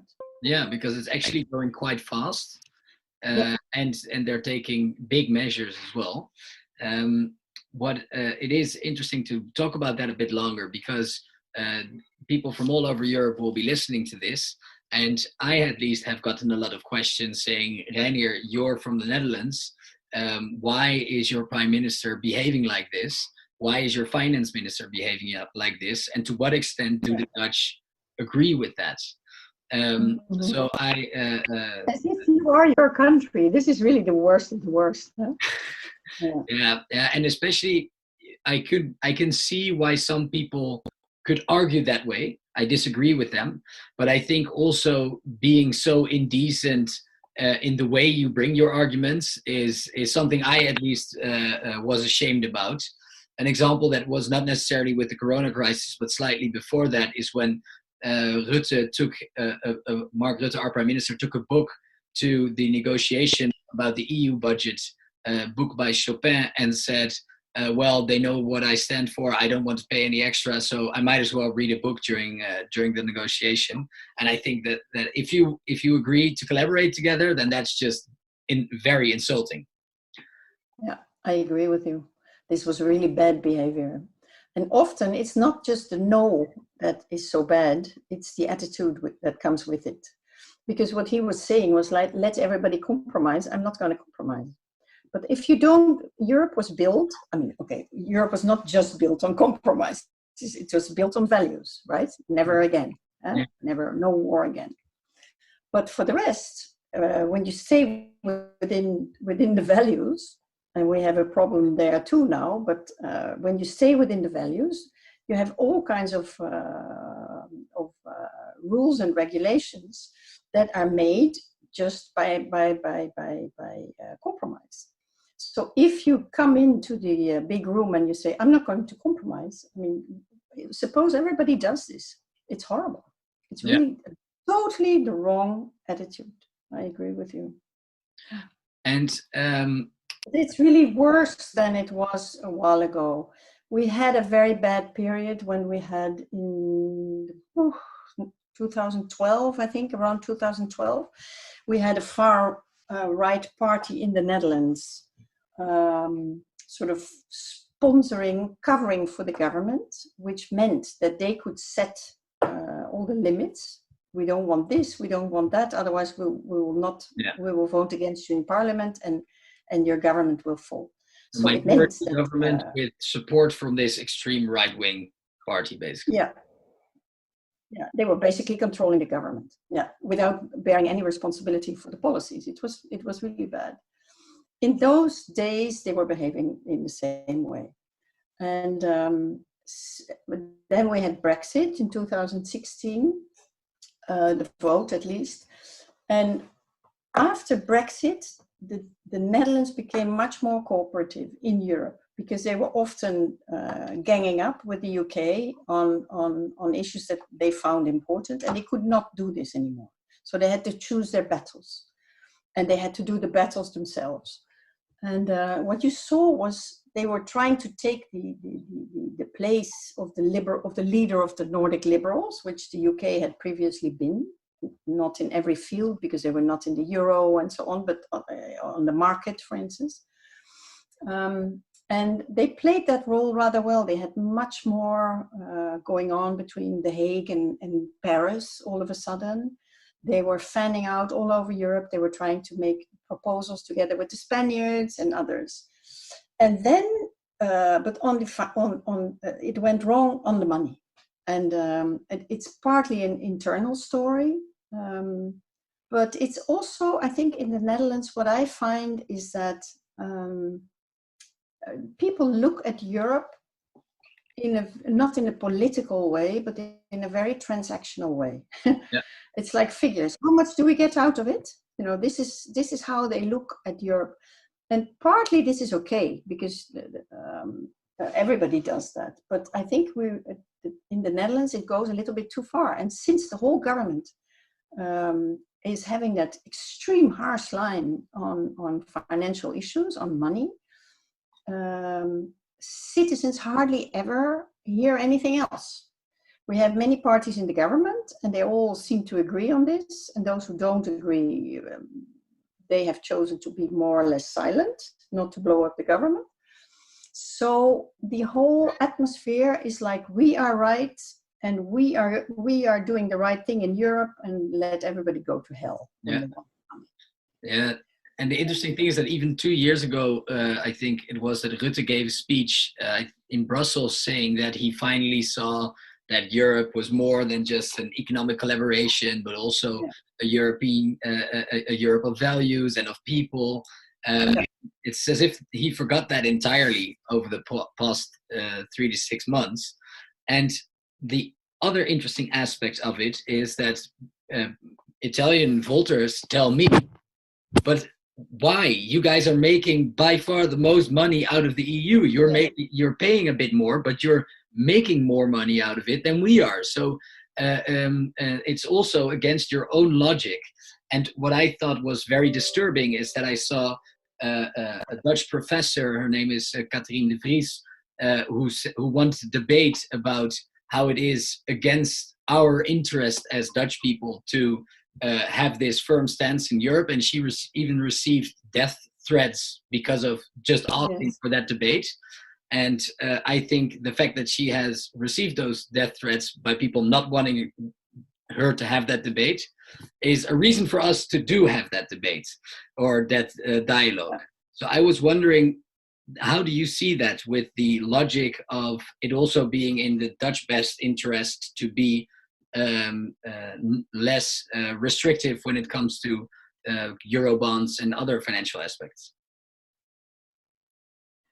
I think it is extremely hard because the government, look, the Dutch are very much against Eurobonds, but we've had Eurobonds for many, many years. When the Commission goes to the financial markets to get money and lend it on to governments, I mean, we've done that many times. It's always been paid back till the last cent. It was first used during the oil crisis, for instance, but also the European Rescue Fund is using Eurobonds. So we take our collective power and we borrow money cheaply and lend it on cheaply as well. This is what we can do, and this is what we have done for many years. So we have Eurobonds, and I think it's good that we have them. And I keep writing this too. But if the government is never talking about this, and they're just saying that it is bad and we cannot even discuss it, how do you want people to understand? And much of the press is not actually writing about it either in that way. So yeah, you can hardly blame the people. I think what you see is that in every European country that has a stance on this issue, the people tend to agree with the governments. Oh, that's very interesting. That's new to me. For a large part, yes, because they don't hear anything else. They always see their own ministers on television. No, we will never get Eurobonds. Or the Italian minister in the other direction. I mean, it's like he will commit suicide if he doesn't get Eurobonds. You know, yeah. It's so emotional on both sides that and everything in between. And like this, it's the same with the multi-annual budget. so every citizen has an opinion about this, which is usually more or less the opinion that the government has. That is very interesting. Yeah. I didn't know that, but actually it's quite logical as well. And I'm trying to make So my when mind you go up. against it, when you go against it, like Catherine de Vries did, and what I did last week, I mean, I didn't have death threats, but I wrote things along the same lines. I mean, I had hundreds of messages and mails and so on. I mean, horrible, really terrible. Some people very much agreeing with me, very nice, but most of them they were calling me a traitor, and you want to destroy your country. I mean, can't we have a normal debate here? Yeah, but this tells you that somehow we all have to climb out of the high trees And actually have that debate even more, I think. and have that debate even more. I totally agree with you. Yeah. In a very serene way, and there are arguments for it and there are arguments against it. And but I think when you look at it, you're right. The Netherlands gets a lot out of the EU as well. But again, I think we have to be careful not just to reduce this to a discussion about money, because if you answer them, look. There's a study of the Bertelsmann Foundation. I think it was published a year ago, where you saw who profits the most, again in financial terms, from the internal market or from the EU.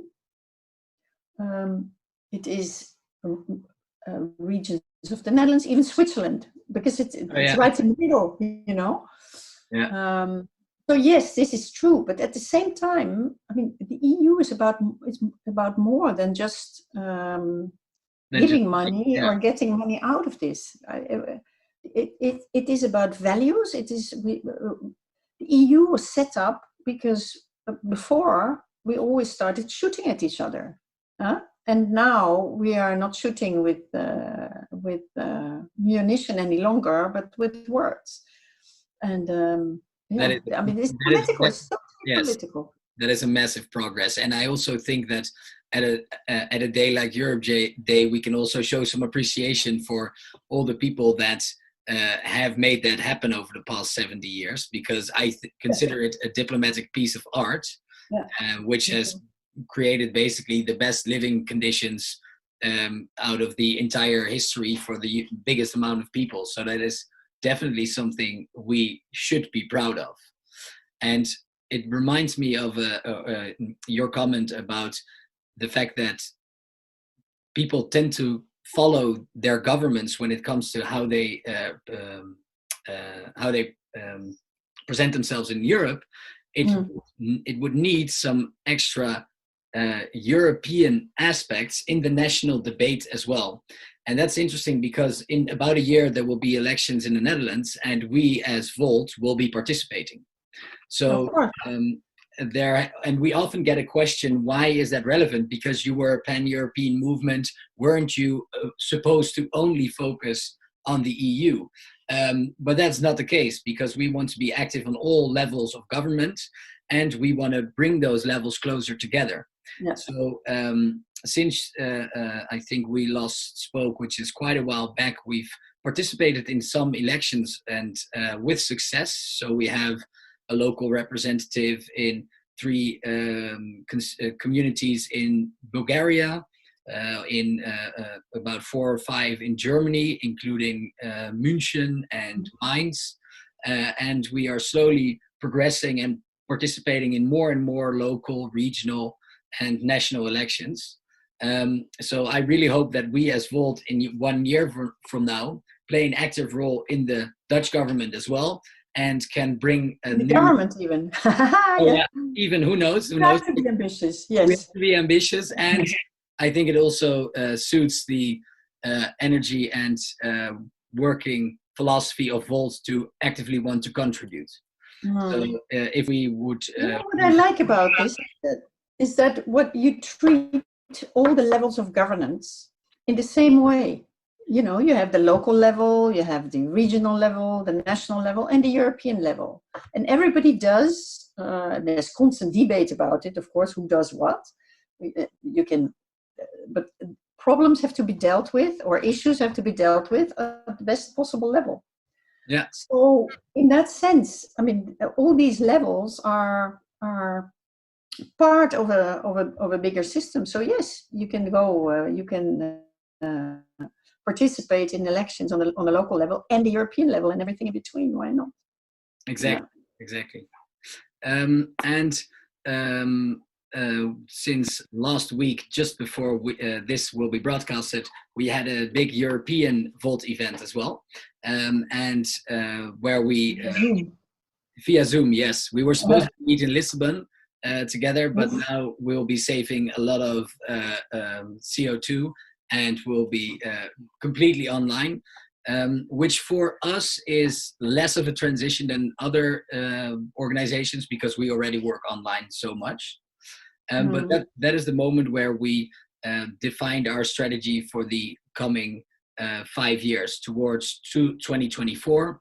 And our goal is to eventually have 25 seats in the European Parliament with from at least 7 different countries in 2024 and form our own Volt group.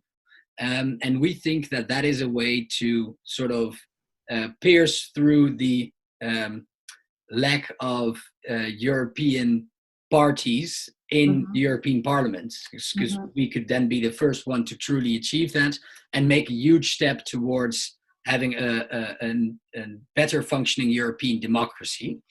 Right. So my question is, if you would want to create a European democracy, what do you think of that strategy to get there?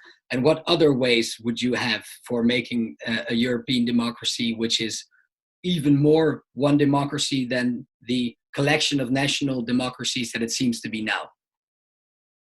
Well, in my view, we have to strengthen the European Parliament and make it more representative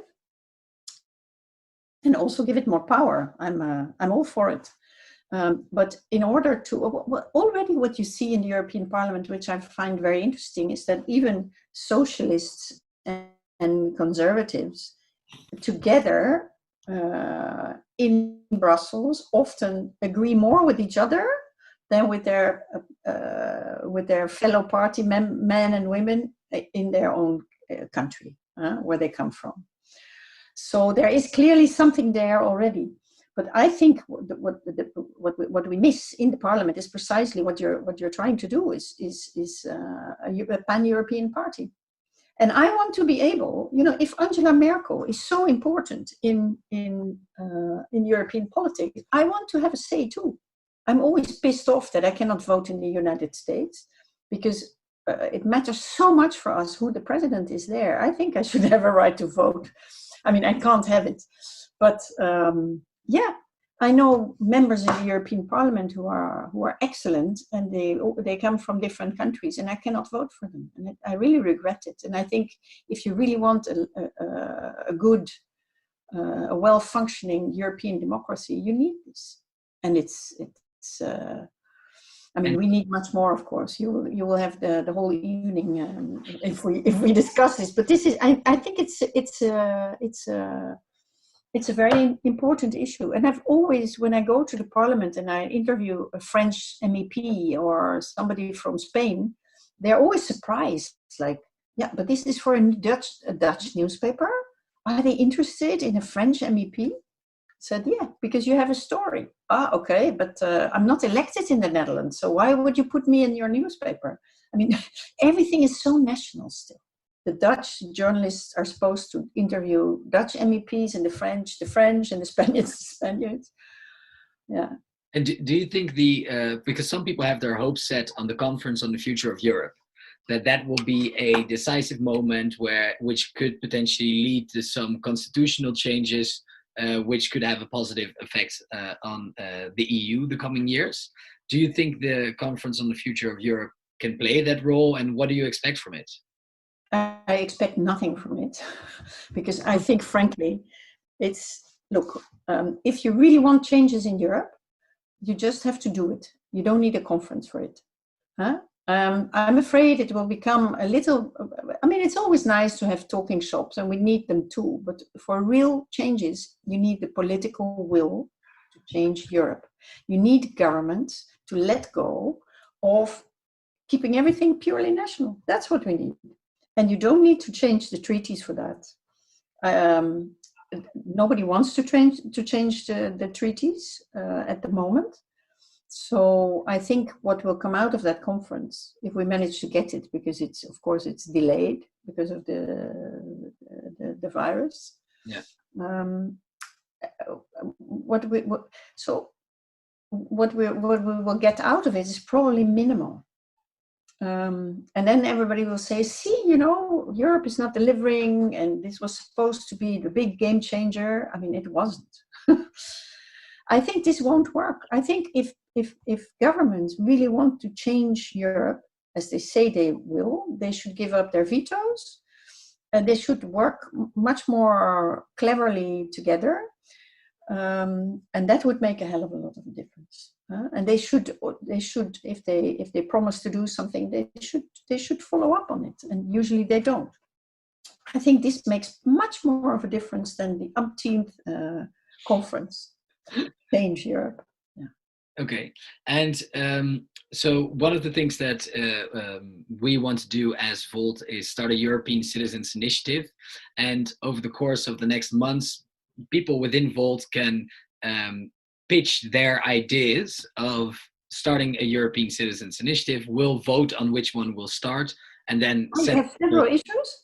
Sorry, you have several themes or issues. So every Volter with an idea can pitch their idea. Okay, I want this to be our European Citizens Initiative, and then as a movement, we will pick one and we will strive to make that happen. So my question to you would be, if you could start a European Citizens Initiative, what would you start it for? Gosh. I don't know. I really don't know.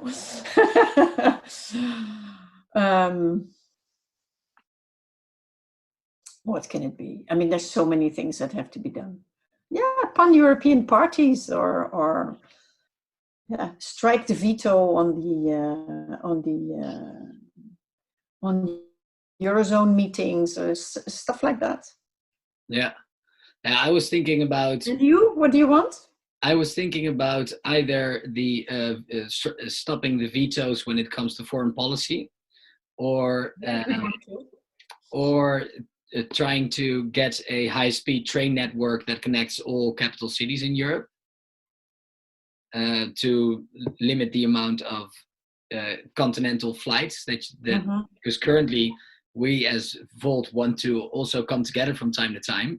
And if you want to use the methods with the lowest CO2 output, you need a lot of time and it becomes very expensive. So that could be a nice way to get a lot of also jobs while you are creating this new infrastructure, and help tackle climate change. So those are two things I was thinking of, but we'll vote on it together within Volt. So let's go for the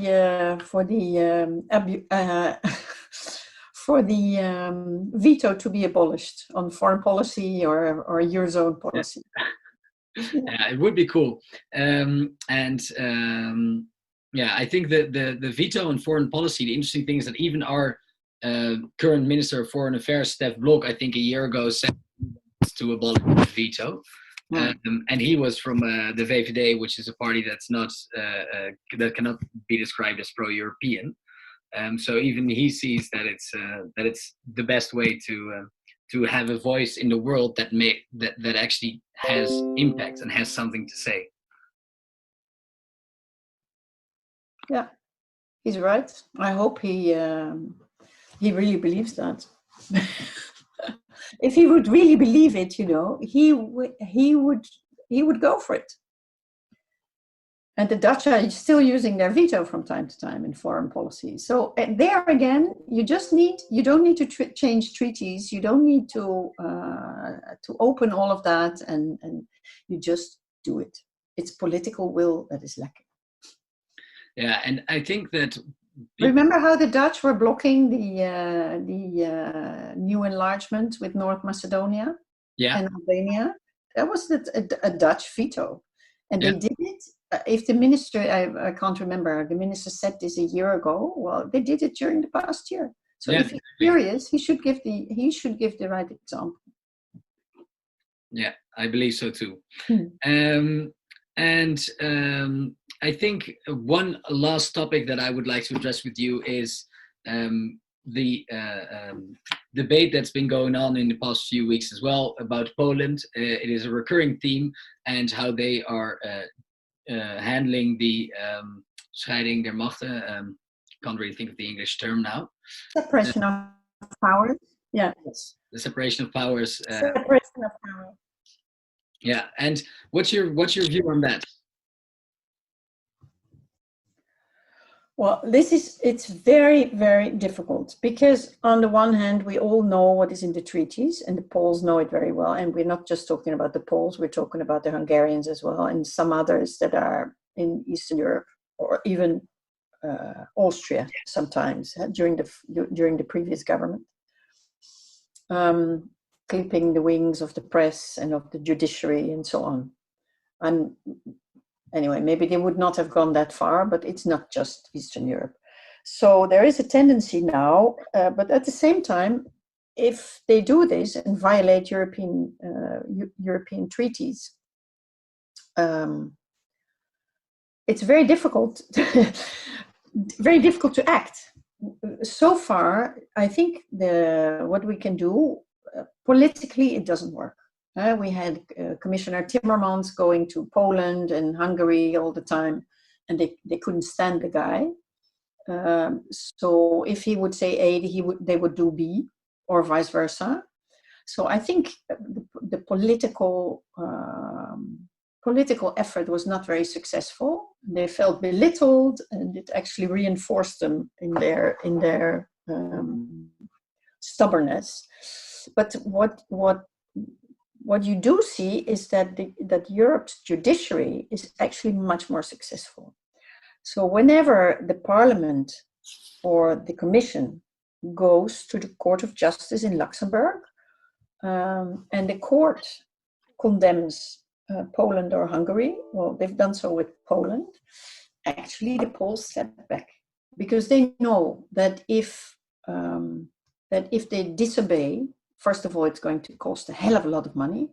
You pay like $500,000 per day or something. It's amazing. But second, they know that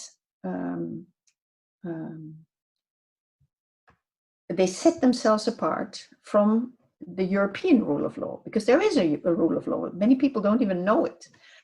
So they will give the signal also to investors. Like in our country, your money is not going to be so secure because we don't have an independent judiciary anymore, and I think this is not what they want.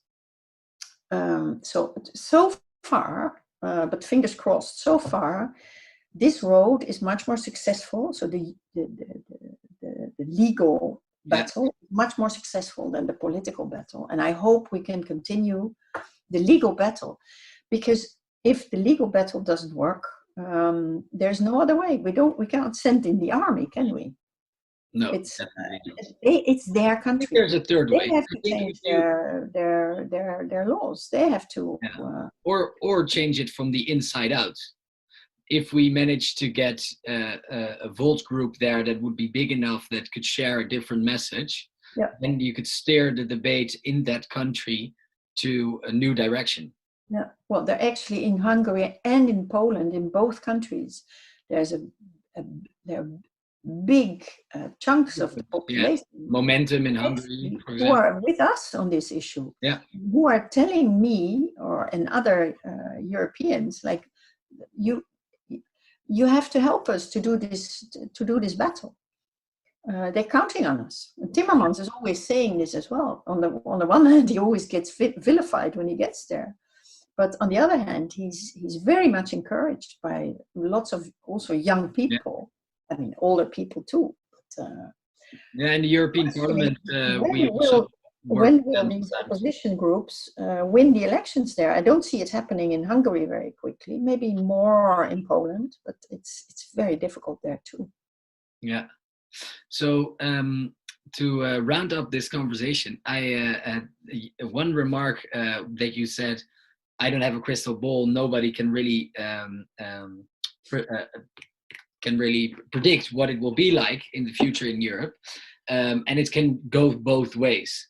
I see that the same way. It can really go both ways, and which way it will go to depends on the amount of people that are willing to organize themselves and make one of both ways happen. Mm-hmm. And I think that's, for us within Volt, one of the big drivers as well, to organize ourselves, to get our message out there, and to make sure that people choose a path that we see as the best way forward to live in a society where we can uphold the freedom and the values that we've had in the past 70 years and lead the world in the battle against climate change and upholding human rights. So with a stronger and more integrated Europe. So that's what we're going to do in the coming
Afternoon, everybody. I'm very happy to be here on this session for the celebration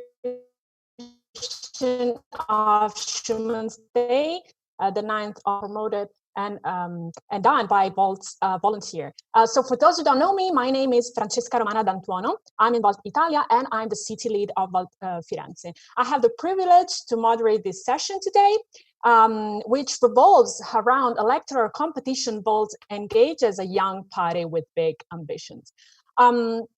what Volt is all about really is changing about the way politics is done today within and without the institution. This means that we do compete in electoral elections, as you know, but we also want to push change towards our society. So here we focus on the process that led to the election of 2 Volt members in their respective cities, and what makes really a political campaign successful. How do you build an audience? How do you organize a community? And what makes your voice powerful?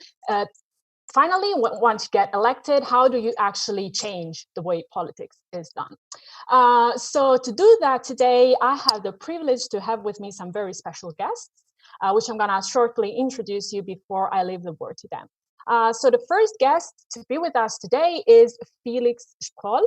I apologize in advance if I'm gonna mispronounce some of your names, but that's something I'm working on. So Felix was elected in the Munich City Council very short ago, actually on March.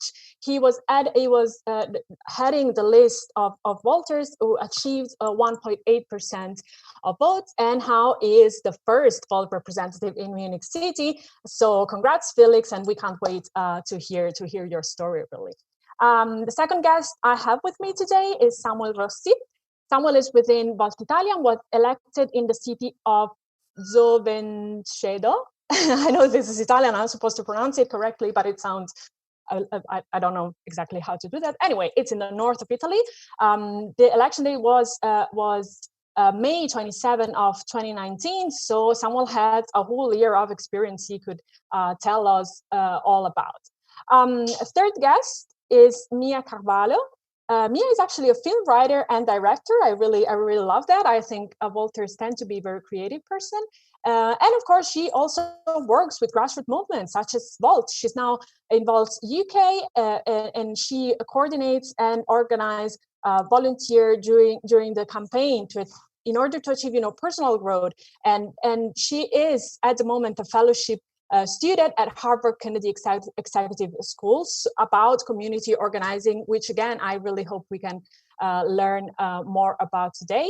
Last but not least, our fourth guest is Vanessa Ramirez. Vanessa is the head of communication on Volt Portugal, an expert in digital marketing and social media. And as you can imagine, in this times, it is very important for political movements and for politicians in general to have a strong and powerful voice in social media. That said, I'm gonna leave the word again to my guest, which are gonna lead us in this world. How do we shape Europe one election at a time? Felix, I'm gonna give the word to you, and you can tell us a little bit about your experience, if you wish. Sure. Yeah, thanks for having me here today. It's really great to talk to all you Volters after I get elected now 1.5 months ago. It's really exciting because we made it happen to be a part of the next government of the local council here in Munich.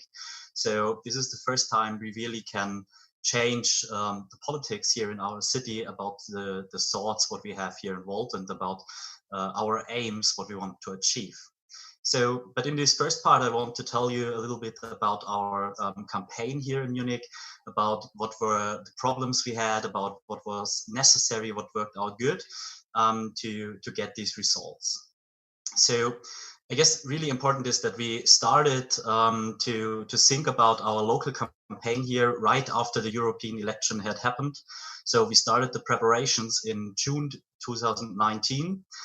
So we had a long time of preparations, which was really important because there is a lot to figure out. We made poster designs by ourselves. And I guess this is the first important topic, that you need posters. If you want to run a campaign in your city, especially on a local level, but also on a national level, I guess it's really important to have a lot of posters out on the streets, because so everyone is recognizing you as a party and everyone is recognizing, okay, they are running for election and they are serious about it. Of course, you need merchandise like flyers and stickers. I really can tell you, you need a lot of stickers. People love stickers and they spread themselves magically all over the city, and it's really cheap to get them, so get them early. And what we also did was a lot of social media advertisement. Perhaps there you can do a little bit more than we did. I guess it's really important nowadays that you have good content for social media, that you make short introduction videos of your leading candidates, and also about your program. For example, we made little videos to explain our posters, what was written on it, because you don't have so much space on a poster to explain it deeply what is meant by it. So if you can explain it via social media, this is a wonderful, wonderful thing to do. Also, which is the ground for everything, which is the base for everything, is you need your members. And you need to make sure that they understand how important it is that Volt also runs for elections on a local level. Of course, we all joined Volt, also me, because we like our ideas, how we want to change Europe. We are all involved because we want to change Europe for the better. We want to go in a better European future. But I think it really is necessary that we start on the local level and that we are offering solutions for the daily life problems of the people. And there you can do a lot. I hope Samuel will tell us a little bit more about it, since he is also working in this job since a year. You can do a lot of things for the daily life of the people. What was really good here during the campaign, we had, of course, campaign flyers where we talked about our program, but we also had flyers where we introduced our candidates to the people, which is, I think, really important if you're campaigning on a local level, because the people want to know about who they are voting for. Yeah, and so it happened. We made 1.8%, which is a really great result. After the Green Party, we had the second most raise in our percentage since the last election, and almost get 2 candidates into the city council. Just 0.1% were missing to get a second seat there, which is great, I think. And yeah, after that, we considered with whom we want to work in the next years. And in the end, we had to choose between the Green Party here in Munich and the Social Democratic Party. We decided to go with the Social Democratic Party, which was a great decision because they really understood what Volt is standing for, what we are aiming for. And they made sure that I can do that work, which is important for me here on the local level. And so perhaps I can tell you what I will do in the next 6 years later in detail, but to make a short statement to it, it will be decided next Monday, but I guess I can do a lot of stuff here on the local level, everything which has to do with European and international affairs. We have partner cities like Bordeaux or like Edinburgh, which I'm really looking forward to share thoughts with them and bring the best practices from Europe to Munich and best practices from Munich to other cities here in Europe. Thank you very much, and I'm looking forward to your questions later on.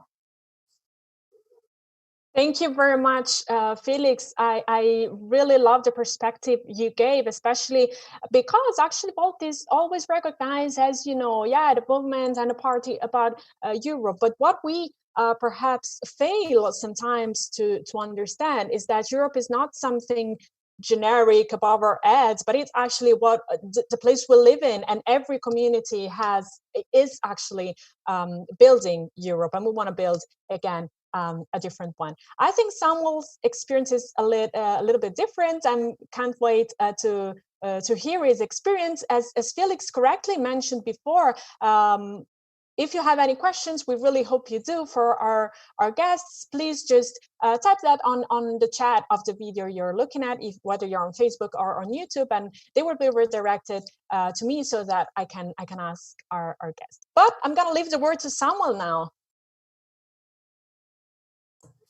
Of course. Thank you, Francesca. Thank you, Felix, and everyone. good morning, good afternoon. So this event, I think it's the most fantastic thing that I recently had with Volt, because actually this is what brought me to Volt. Not only the values or the battles this party has, but this thing of cooperating with other administrators around Europe is something that Europe missing, but also national administration don't have. So this is something that I really like. I was elected in a civic list, so not as Volt, but I joined Volt actually 3 weeks later, I think. So yeah, I was technically speaking a Volter. When I ran for election, I understood that all the election I've already seen was nothing. Local election are different. They have different topics, different approach, different communication. All is different because you're not talking to generic people as probably. Well, I don't want to say that everyone is anonymous in Munich, but you can't know everyone in Munich. In local communities like mine, you normally know everyone. You know, there is that joke that normally people from cities do. You're that few that you know all each other. Yeah, we know all each other. And this is what makes an election and a local administration very difficult, because you're not working for the good of the people, you're working for the good of your people, your parents, your friends, everyone that knows you.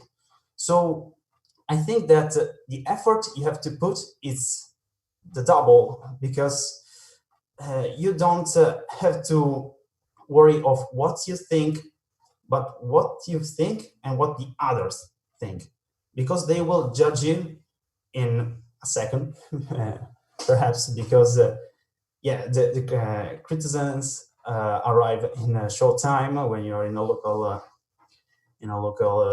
context. You can encounter them in the street. So what I like being involved when I'm a local administrator in a little context is that everyone, when they talk about Volt, they say, oh, well, what can Volt and European, a pan-European movement do in local context like yours? We can do things. It's not impossible. Local administration is difficult. It's difficult to a pan-European movement to arrive, because you normally have pan-European topics, pan-European values and battles, but you can adapt. But I think that it's enough. I will talk about this later. So Francesca, I give you back the line. Thank you, Samuel. Actually, you mentioned something very interesting that allows me to easily give the word to Mia, because you mentioned the fact that in local election, and especially in small communities, you kind of know everybody, and in a way you're responsible for what you do even more than in a big city, because people actually know, like you, perhaps since you were a kid, or have been to school with you, or are deeply also emotionally connected with you. And I think this, in a way, is very much connected with community organizing. I would love to spend a few words on about what that is, but I think the best person to do that is actually Mia. So Mia, please. Hello, thank you for having me here. And it has been very interesting to hear about Felix and Samuel's experience. And in terms of, to quickly say what is community organizing, is basically a methodology that started in the States, and that consists on leadership as enabling others to take responsibility and act when there's uncertainty. And basically, it works on kind of a shared responsibility. So it's not a top-down approach that is rather kind of like a snowflake. So you have an initial central leadership that then passes knowledge and tactics and strategy to more people, and then it grows and grows and grows.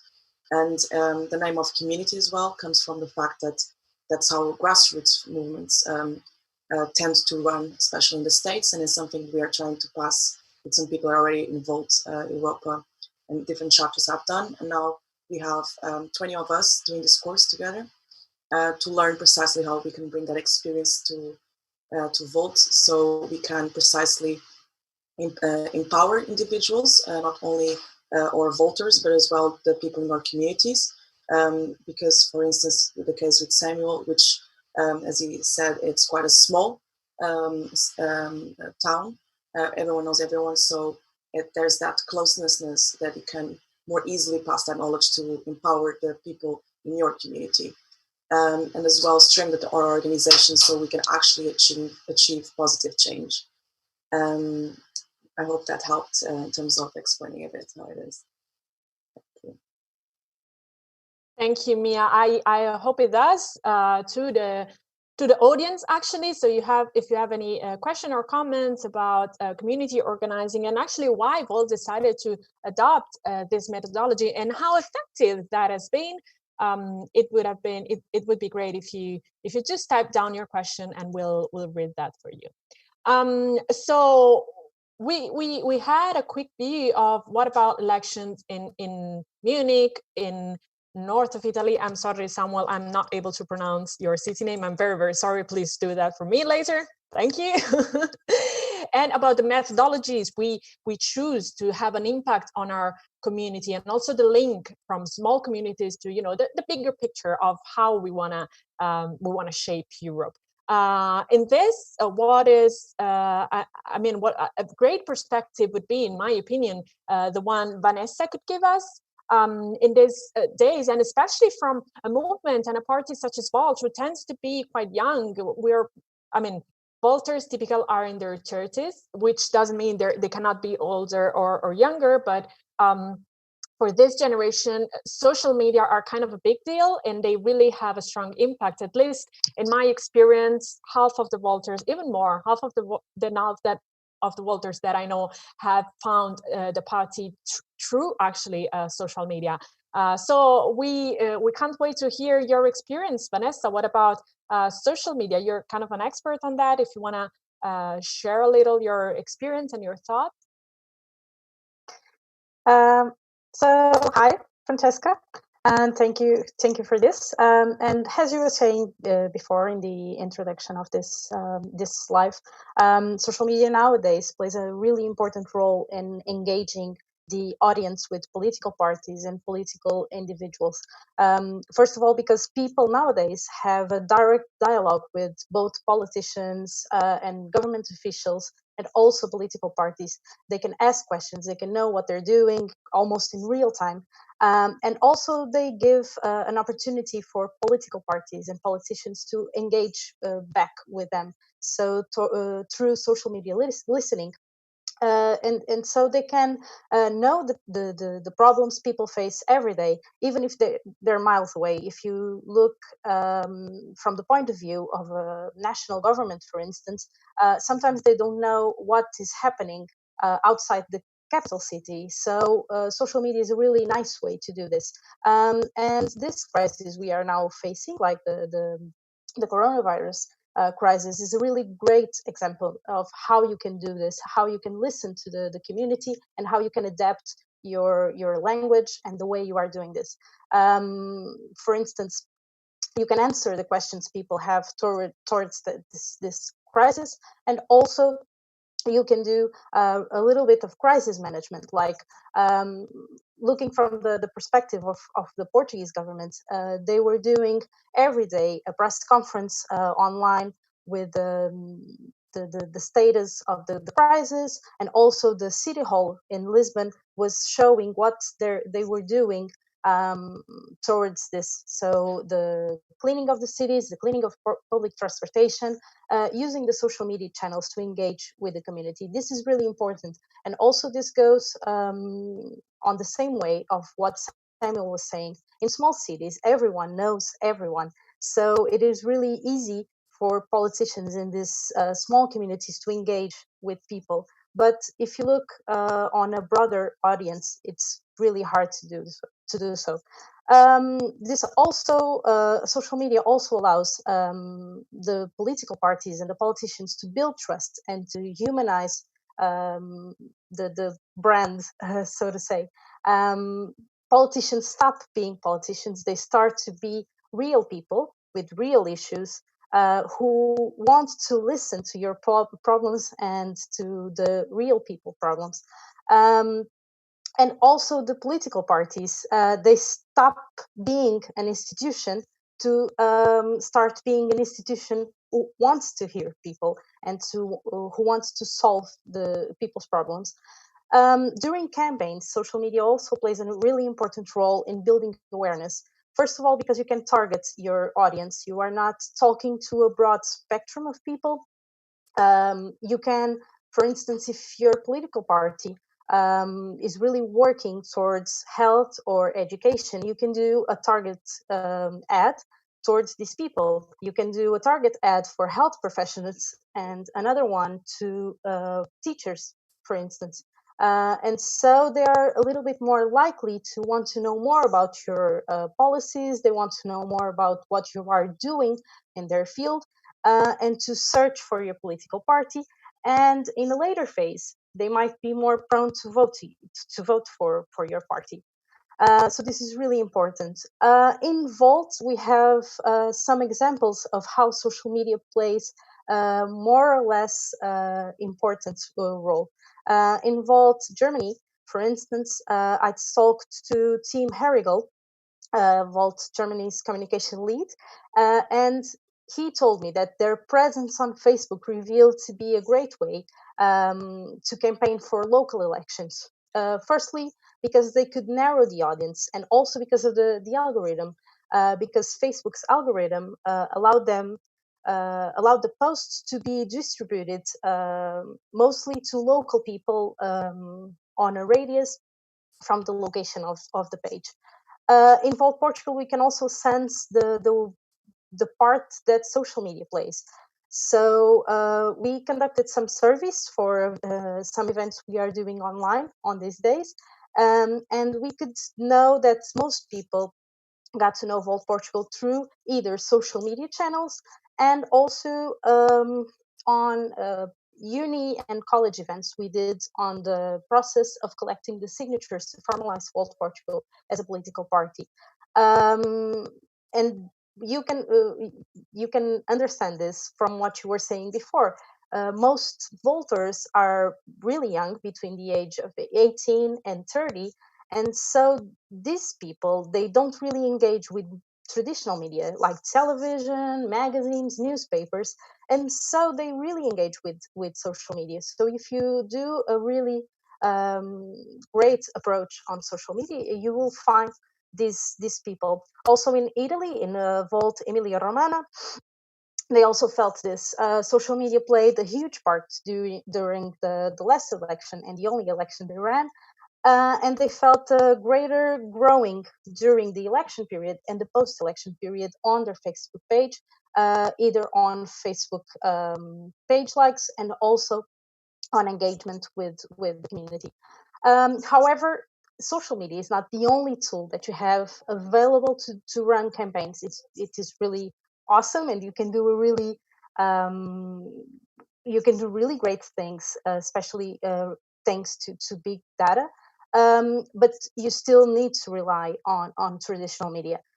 In Hamburg, for instance, the traditional media campaigns, like the ones Felix was talking about before, the stickers, the flyers, the merchandise, the posters, the PR campaigns, they also play a really huge role and a really great part on the whole political campaign, because you also want to be where your competitors are. So if other political parties are on traditional media, if they are on TV, if they are on magazines, if they are on newspapers, you also want to be there because you will also want to engage and reach the people who are not on social media, like older people, for instance. So it's really good to understand that social media alone is not the only tool and is not the most important tool that you have. Social media needs other platforms and other media to survive as well. And to conclude, there are some 7 commandments of using social media as a political party. First of all, listen for relevant conversations and adapt your tone of voice, adapt your conversations, adapt your policies towards that. Second, educate your audience with relevant content to build trust. This is really, really important. Keep it simple. Your post is one in a sea of way too many posts from brands, from your friends, from a lot of things. So you need to be direct. You need to have a short message, great image, great graphics. This might get your voters' attention. Engage with people, answer people's questions, answer their doubts, listen to them, and show them that they are important to you because they are. Post regularly. Find a balance. No need to post 4 or 5 times a day. Post less content, but with more relevance to your audience because you are always speaking to your audience and not yourself. Remain compliant. GDPR is a really, really a serious business. Big data is wonderful, but if it's not used correctly, you can have some problems like the famous Cambridge Analytica. And also you should have some norms regarding forbidden content, community management practices, and citizen engagement. And last but not least, never use fake news. And be really careful with both the political party's social media presence and also your advocates, people who are involved or in any other political party. Everyone who is on a political party is a political party ambassador. So if they do something wrong, this might really, really affect the reputation of the political party and also of the people. And this can have a really negative impact. And that's it. Thank you, Vanessa. That actually was great. Honestly, I'm gonna watch this again once we're finished because I really want to take notes of what you said. Brilliant, seriously. I see all the others nodding. I don't know if the audience can see them, but very well done. No, seriously, thank you. Really appreciate that. And I think you tackled a lot of very interesting things, such as the importance, of course, of social media because they allowed you to monitor your performance with data. So with a little less bias with your opinion and a lot more with a well-established methodologies, but at the same time the importance of not forgetting regular media. So yeah, there is something I actually wanted to ask Felix and Samuel. What was their relationship with these two means of communication during their campaign? How do you manage them if you had a dedicated team dealing with one or another? But before doing that, so get ready, guys, because I'm asking you this. I see that there's a question from the audience. I'm not sure it's exactly related to how you do campaign, how do you get elected, but there's somebody from Hungary. So hello to all our friends from Hungary who are watching. Thank you for watching. Who asks about the competition between parties who share the same values. This person is quoting the Momentum Party, which I have to be honest, I don't know what that is all about. I see Mia nodding, so perhaps she can tell us what that is. But what I understand is that it's a party that shared the same values as Volt. So my first question would be about how do you manage, Felix and Samuel, with your campaigns, the relationship between social media and traditional means of conversation? And then with the second question, I want everybody to reply. I'm going to ask first Mia, then Vanessa, then we can start again. So is involved competing with other progressive movements? How do we address that? How do we state our difference? Or if perhaps we can partner up with movements that share our values? I'm going to give the word to Felix to reply to my first question. Thank you, Francesca. As I told earlier, both is really important. You need the traditional media attention, which is really important for a campaign in a big city, because sure, most of the people you don't know personally in a city with 1.4, 1.5 million people living in. So, and you also need social media, which you can, as Vanessa told us, use to talk to a specific group in your city. So what we did was doing both at the same time. We had a social media team, which had a really good content plan, and they were always heading to us candidates to do some work about it. As I told you earlier, we did short videos where we explained our campaign program to the people via social media. We made short introduction videos of our candidates and posted stuff about what is going on. And what I think is also important, that you react on social media about what the people care in your city and about what's happening right now, and to share news. And I guess social media is a really good tool to be transparent. And this is something I really like about this call too, because we are talking here about our campaigns, about our knowledge, how we accomplished to get elected, and we share it here in public because we think it's great ideas, and I really like this transparency. What we did is with the old channels, I call them, is like we really put a lot of posters in the streets. We were campaigning every day. We had stands where people could come to us to inform themselves, to have discussions with us on the streets.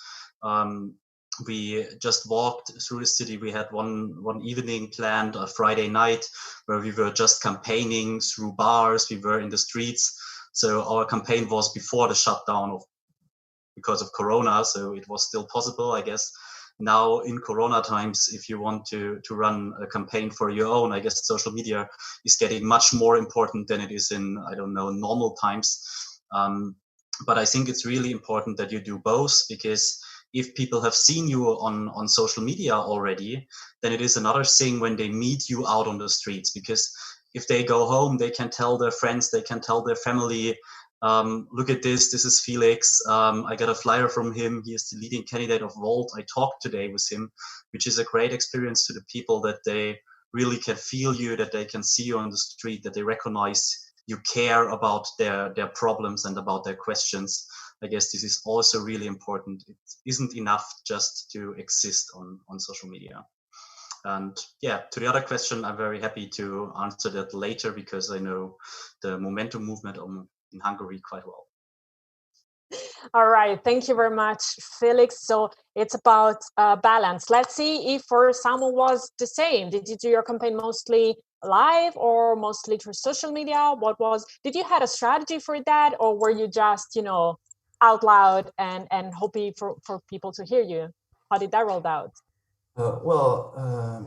Something that I think it's important in local politics, it's personal relationship.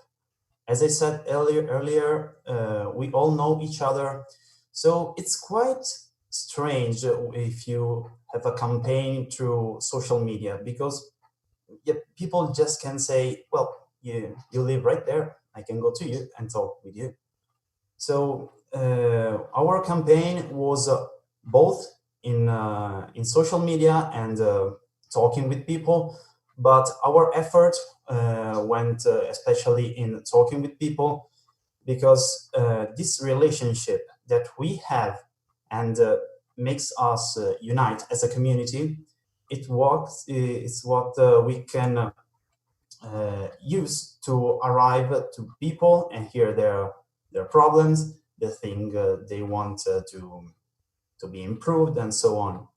So yeah, we put all our energy in talking with people. The campaign on social media was quite good. I was the social media man, and I'm still the social media man, and it worked quite well. I think I expected less from the social media campaign, but yeah, it worked quite well. but the most we get with the talking with people and with the public assembly that we made before that the election. We had two assembly, one in Zorincedo, that is the main part of the municipality, and San Gotardo, that is the other part, is where I live. We made two assembly presenting our program, but then hearing people. And this is what counts for us the most, talking with people. It's what local politics is made of. Thank you very much, Samuel. That is an interesting perspective. I think we should keep that in mind. I mean, it's not one size fits all, right? It's more about knowing your community and knowing where to find people, especially because, at least in my opinion, we, as Vanessa was saying before, we relied, of course, a lot on social media, and I believe that is a good thing, but there are people who are not on social media, so we don't want to miss out on them. So there is a comment from Mateus from Portugal. Hi, well, Portugal, we're happy that you're looking at us, or if you're not Volters, we're even more happy that you're watching, who comments that Momentum MEPs works quite well with Volt's MEP, so there is a space for synergies over there. I want to ask first Mia to comment on that. What about, like, how is that seen? I mean, shall we create a space to interact, even if we don't agree perhaps 100% to parties or movements who have battles similar to us, or shall we try to be, hard and pure and go ahead with our battles alone? And then I'm going to, of course, let Felix comment on that. You mentioned you wanted to do that, and I'm happy to give you the word later. Mia, please. Thank you for that question. And indeed, I know that Felix knows more about Volt's involvement with and Momentum in Hungary. I just want to pick up on the collaboration factor, because here in the UK, we have a very specific thing that is unique compared to the rest of Europe, which is the electoral system. For instance, last year we had two candidates that ran independently because we kept having issues as a pan-European party, precisely to register as a party, which now we are officially a party here. So we had two candidates running independently. And this created a problem as well in terms of fundraising money. We couldn't fundraise any money. We couldn't do targeted posts on social media at all. But they got precisely, were on the street all the time in Manchester, Francesco and Alex, and they got 5% of the vote and 4.2. But because of the system, they couldn't get a seat. One of them even beaten up in terms of votes the Conservative candidate, but due to the system, in terms of proportionality, doesn't exist. So basically, they took more seats. And that's as well with Momentum as a collaboration we're trying to work on. And we have been, for instance, on the last general elections, we campaigned for, in London, for instance, in Oxford South, we helped Mike Gapes, a former Labour MP that is part of the independent group at the time, to run. So that's what makes us very different as well here, is that everyone is surprised about our desire to collaborate, because in the end of the day, for the general election, we didn't want to split the vote on the Remain Alliance. So we decided to unite with our campaign. We would keep our brand, have our shirts, have our pins, but campaign and help others that share the same values. For instance, in this case was in keeping Britain within the European Union. And that's the thing that of course, it's good. It's important to stick to your values, but with Momentum, for instance, we are trying to, they have a group here as well, as there's a lot of them here in London in particular. We're trying to collaborate with them as well, because we do share values. So if we do share values, if we do have campaigns that can merge, why not? It's more, rather than ego, it's more important, and that's what makes Volt so special as well, is we are about actually achieving change and positive change, and put our ego on the side. Okay, we need to environmental issue or keep staying in the EU. Okay, let's join that alliance. Let's help that party that has more chances to win.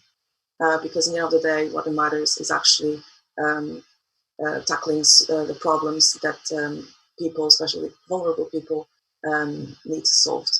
And yeah, I'll now pass the mic to Felix. Thank you. Thank you. Totally, 100% with you on that. If we have time, I'm going to tell you a bit about the experience we're having here in Italy, because as I said, I'm the city leader of Volt Firenze, which is within Tuscany, and we're also running election, and we're finding a lot of ground of communication with other movements or parties or forces, because we share the same values. But when you go to the general public, the first argument I get is, all right, but you're splitting up, votes, because you're dividing your audience in a lot. How do we counteract with that narration? I'm gonna ask you. And first of all, I'm gonna leave the word to Felix. So wanted to comment about this synergy, perhaps also with Momentum. Thank you.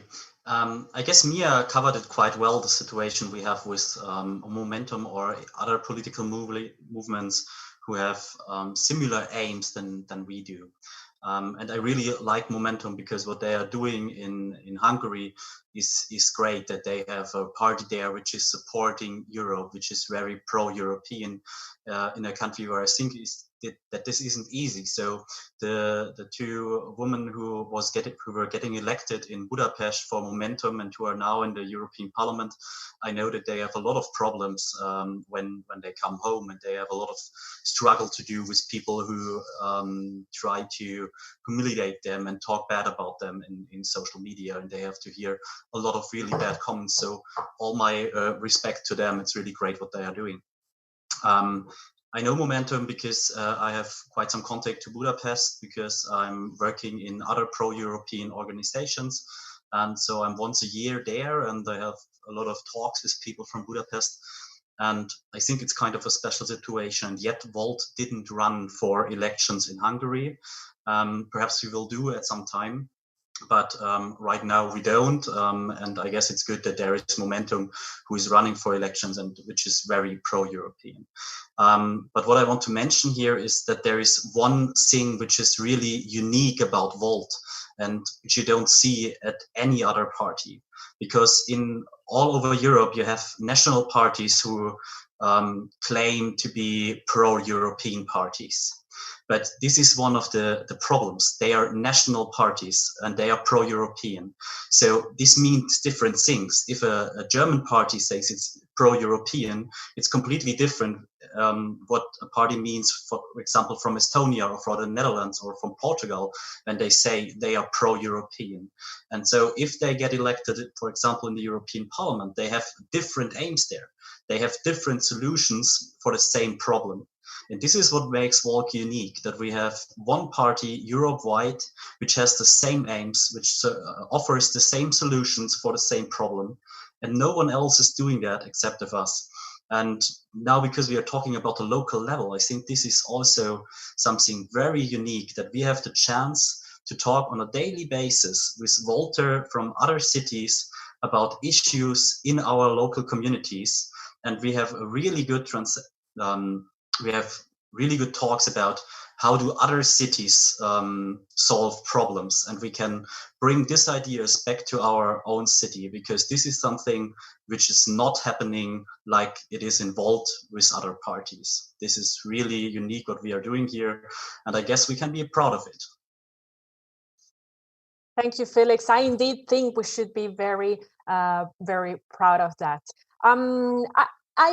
Anyway, since we have 15 minutes left, so not very much, moving back on how you build your narration as a party and how you counteract perhaps what is a wrong narration. I was referring before, and you also tackled that, on the fact that when you share, the same values with another force, you can actually, run together or fight together for a battle, because it's not about, you know, who gets elected and where do I put my stamp and stuff like that, but it's more about bringing an actual change.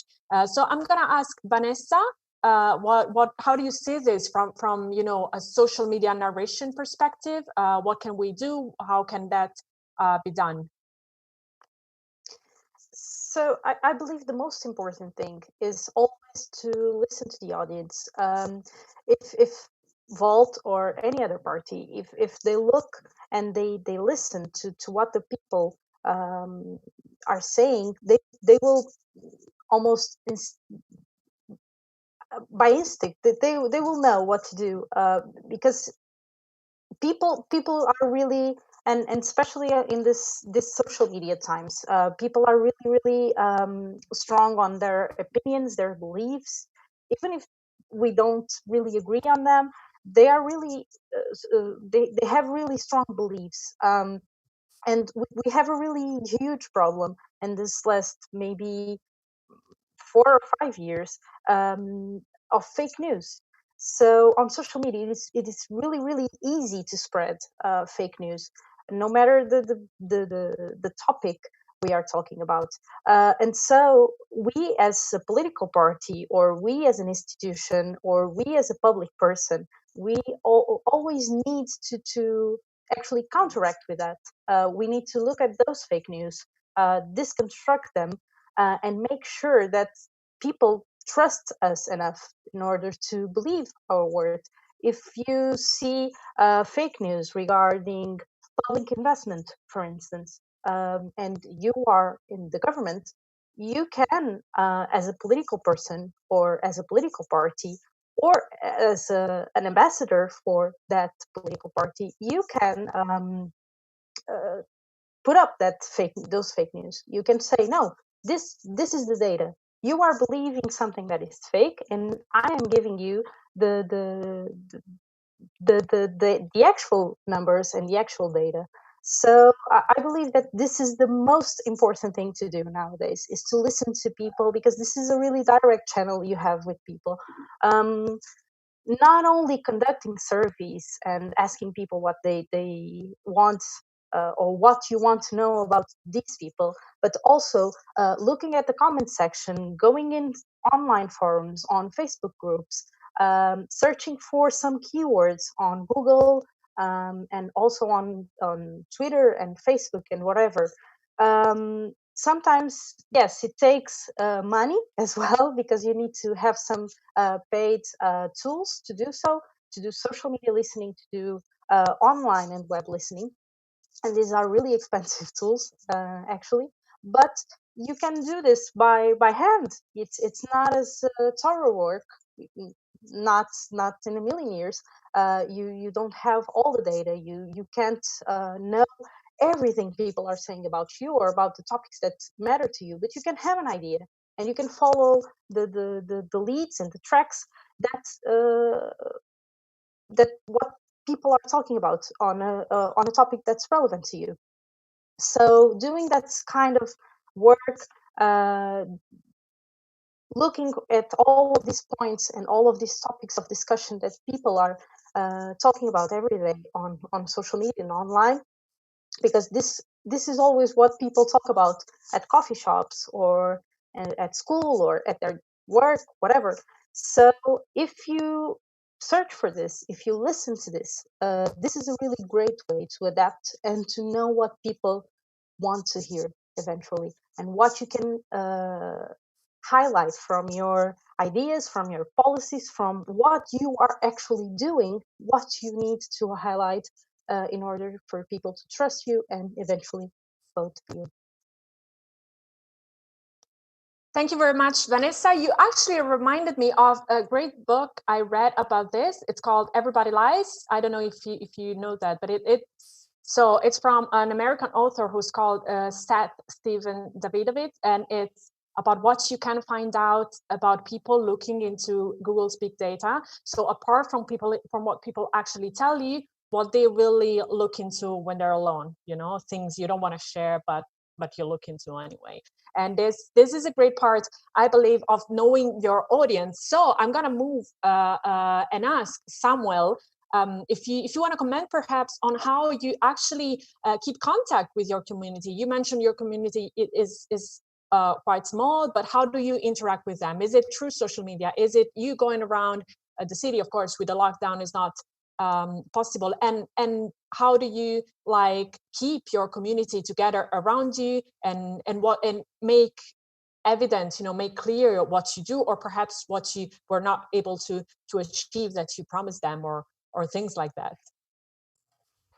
Well, coming back to the personal relationship I mentioned before, this is what actually unites us. In my mayor, in the different letters she gave away with under the coronavirus, she every time referred to our unitary spirit that guided us around under the crisis. The relationship with people, it's if I have to say, quite simple, because ideas comes around like pop-ups. You're walking around, you encounter someone, and they say, "Hey, I have a proposal for you." Yes, what you can do? You can put a street lamp there. Okay, I will see. So it's quite easy to get ideas and to be in contact with citizens.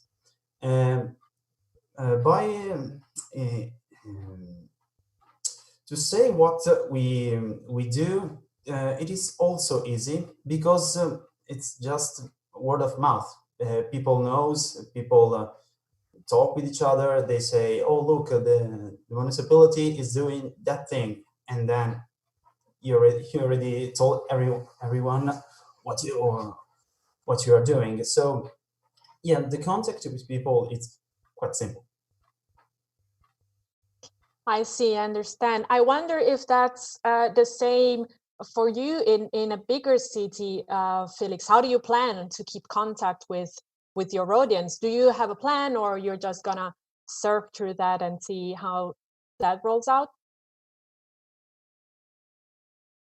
Yes, of course, we took some thoughts in it, how to do this, because unlike Samuel told us, it's a little bit harder here in Munich to speak to every person in person. So we will do different things. Of course, one thing is to let the people know what I'm doing via social media. The second thing is to talk with the press about what you are doing, because yeah, there are still some people out who read newspapers, even if it's online. And the third thing is we have meet and greets on a regular basis. And so we will try to have regularly meet and greets where I will be, and the people can ask me questions. It's like meet your local councillor here and ask, just an AUA session. So ask us anything, ask me anything. And so I will answer the questions, which is, I guess, really important that you keep contact to the people during your period time you're elected for. And yeah, I'm looking forward to it. Yeah, I'm guessing that this must be a really exciting time for you. Of course, as Wolters, we're all very excited about what happened in the election in Munich, and we wish you to do a great job, but we're sure you'll do that. I wanted to tackle this topic of how do you keep relationship with your audience to actually arrive to you, Mia. So what happens after you have organized citizen to do perhaps an action to run an election, or the different things you can do? Because, for example, and you can correct me if I'm wrong, because you're the expert.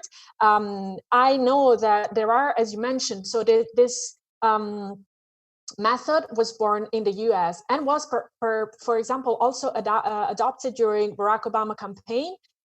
What they kind of failed to do is, after the election, to keep their community together. Is that something we want to do? Is there something you believe could be done to overcome that? Once the battle, you said, is won, then what happens to that community? Thank you. That's a really good point, and precisely the course is led by Marshall Gantz, who was the strategist of the campaign for 2012 for Obama. And for instance, what the methods that Felix and Samuel has spoken about are precisely one way to achieve that. Because one problem often after reaching a campaign peak is to just let the organization to dissipate. And that's something on Obama's campaign is slightly different because we function on a different way as well. But that has to do precisely with building trust and keeping that trust. That okay, I as a citizen, I decided to trust you, but you wanted to see that, and sometimes you don't want to chase that person to find out. So if you, as a candidate, elected candidate, representative, you precisely keep on the loop of, I'm doing this, this is happening, this is the progress, and as well, for instance, the meet and greet sounds on a bigger city, while Samuel is walking on the street and then someone just comes to him. So different situations, which is as well very interesting to have this contrast. But the meet and greets on a bigger city is an excellent opportunity precisely. And traditional media here in the UK as well, we see that more than social media, traditional media work better along, of course, with the traditional campaigning on the street, because there's a whole a movement here in the UK of people, young people, which is usually our target audience or constituency. They're moving from social media as Facebook to Instagram, or even moving all social media altogether. But they still with traditional media, and they still and as well they are on the street. And those are methods precisely to keep that contact, to keep pressuring, showing that you can be trusted. That's the most vital thing, creating that connection based on trust, and that connection that is as a public figure, and that while you're still human, creating that distancing as a representative that is important to keep going, so that you will be again re-elected, and you actually people understand if you can't achieve something that you promised, why, and if you did, how, and so on. Thank you. Yeah, it's great. I really like that concept, because bottom line, it's all about empowering people, both those who actually run and those who get you there. You kind of own them, so you wanna keep them together and make them able to judge or at least consider what you're doing and what you cannot achieve. So we're heading towards the end of this very interesting session. I hope you enjoyed it. I don't know if any of you want to have a last word. I will have a very, very brief moment to speak about something very important Volt is doing, which is Europe Cares. I know this is not completely related to our session, but I still want to take a time to speak about this. So for those who are listening now or will listen in the future, as we mentioned, Volt is a pan-European movement, and we really want to act for a good and effective and real change within our communities. We believe that our communities is also made up by those who cannot speak for themselves sometimes. So during this corona crisis, there are 40,000 people trapped in the refugees camps in Greece. There are terrible conditions over there. We as a movement organized, again, as we were saying before, to provide them with with essential things to try to fight this pandemic. Not everybody has the luck to be able to do social distancing. So europairs.org is the website you want to go to. We're collecting face masks, face shields, and sanitizing gel for them. If the pandemic tackles this community, is going to be a disaster for the people who are there, and also in general for us, because there is going to be a very, very big problem, since, you know, I mean, it's not like living in a regular European city. It's a lot more tragic. I'm particularly proud of this initiative we're taking. So again, even if it's not completely related to our session, I wanted to mention that. We're heading to the conclusion. So I want to thank again my guests, Felix Sproul, Samuel Rossi, Mia Carvalho, and Vanessa Ramirez. I was very happy to have you here. I also want to thank people on the backstage, and in particular, I'm going to take 5 seconds to thank Paolo Parisi Toldin, who wanted me to have this moderation. We're going to leave the word to Volt Netherlands for Vonk Radio. They're going to discuss with Volt Italy about Eurobonds. So you stay tuned, and I'll see you the next time. Bye.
On what is the most beautiful sunny day I have seen in a while. And this was a very interesting talk by Marika and Itai. Thank you very much. Interesting to hear about New Democracy, and I look forward to you guys hopefully bringing it in practice on behalf of Volt in the future. What did you think about it, Annelies? Interesting. As I understand, more participatory democracy. Yeah.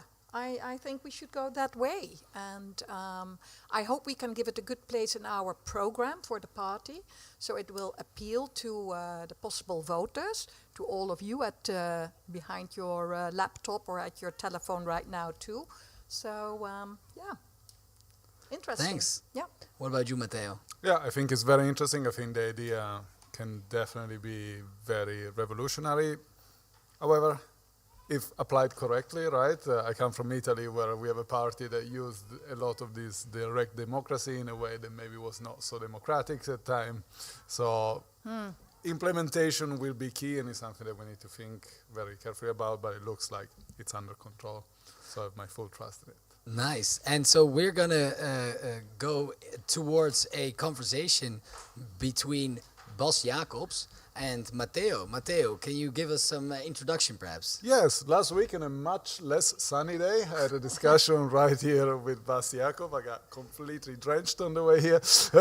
And we talked about the economy, the post-corona economy, the consequences of the corona crisis on the economy, and the relationship between the different member states of the EU, especially when it comes to financing this economy and the level of, and for instance, things such as the acceptable level of debt.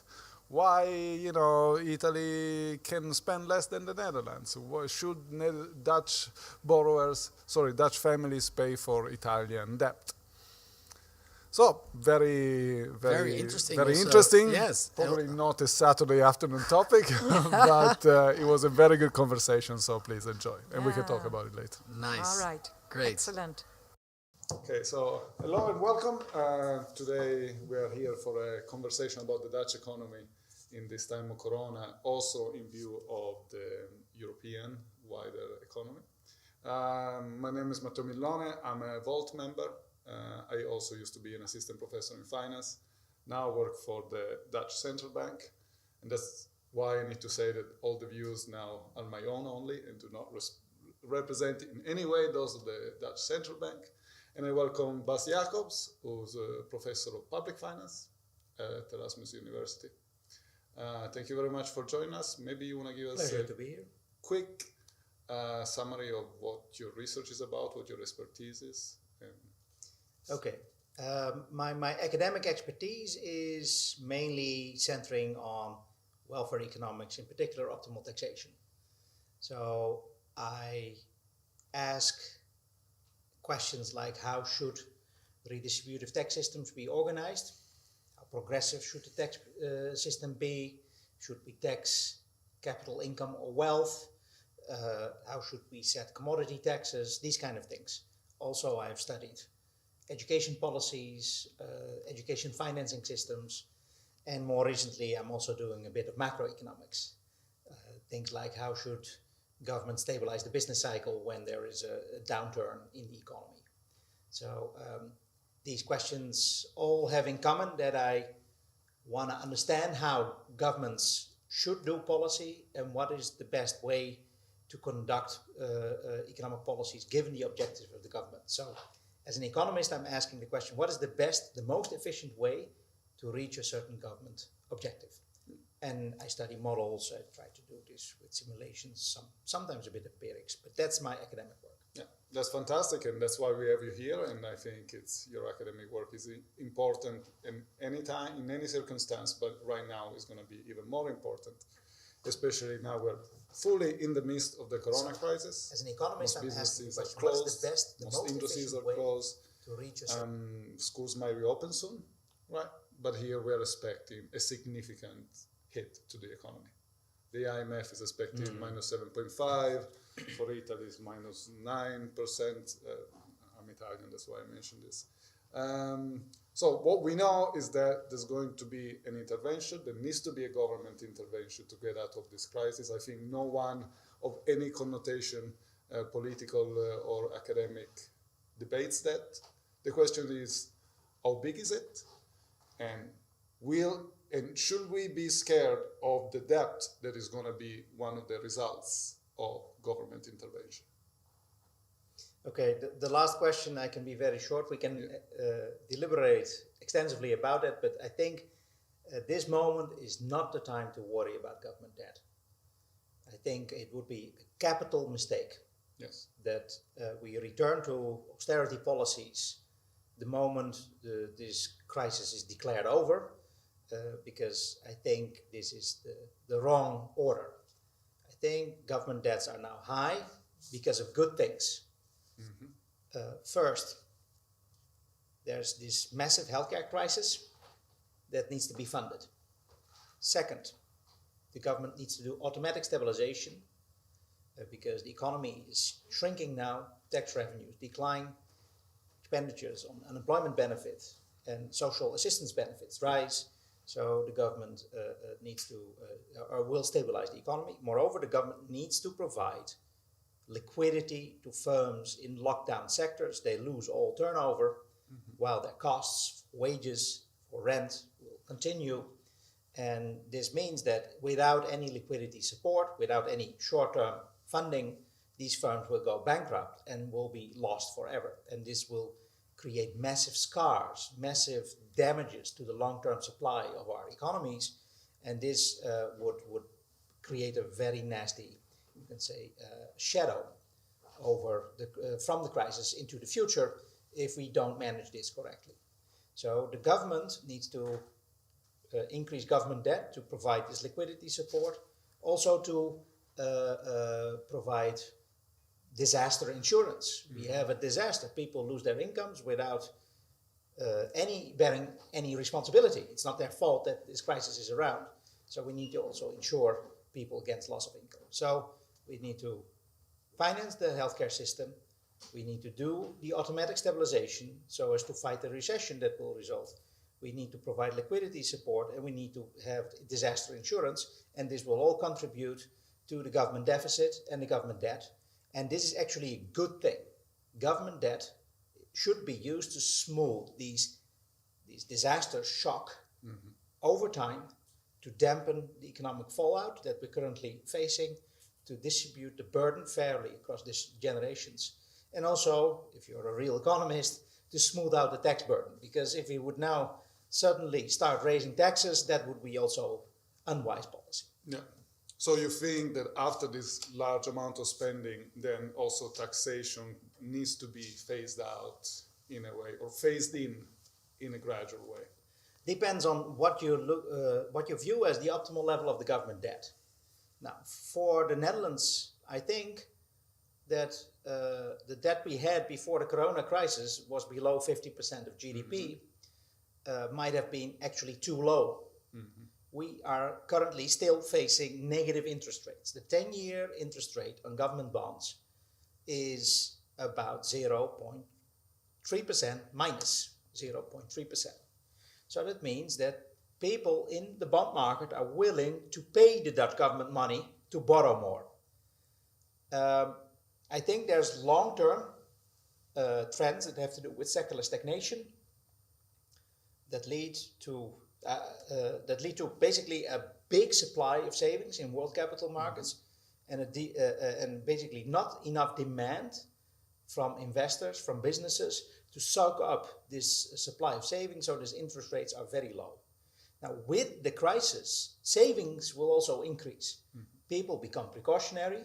People also cannot buy stuff in sectors that are locked down. You cannot go to a restaurant or to the hairdresser, so the money remains in your bank account. And at the same time, we see also firm investment collapse. So I think that looking at the world going into a recession, that interest rates will, for at least the short term, remain very low. And it's very easy for governments now to borrow more money. And for you, you're meaning both short-term interest rate, which of course are the domain of the ECB, and long-term interest rate as well. So when I talk about the 10-year interest rates on government bonds, that is like pretty long-term, right? Exactly. I think also short-term interest rates will remain low. What the central bank does in the short to medium term, say up till 5 years from now. I think this crisis will have a long shadow as of today. So the critical question for me is how we weather this crisis. So how large the production capacity of our economies remains in place.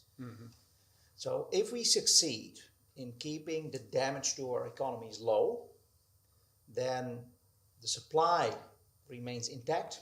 And that means that we have pretty much, if we are able to weather this crisis without much damage to the supply side of our economies, we are very well able to service a higher government debt. Moreover, with high supply and low demand in the economy, interest rates remain low. So also for that reason, we like to we try to repair these or prevent these supply shortfalls. However, if we badly manage this economy from a macro perspective, we let many businesses go bankrupt. Many people become unemployed, and a lot of knowledge inside firms and inside people goes up in smoke.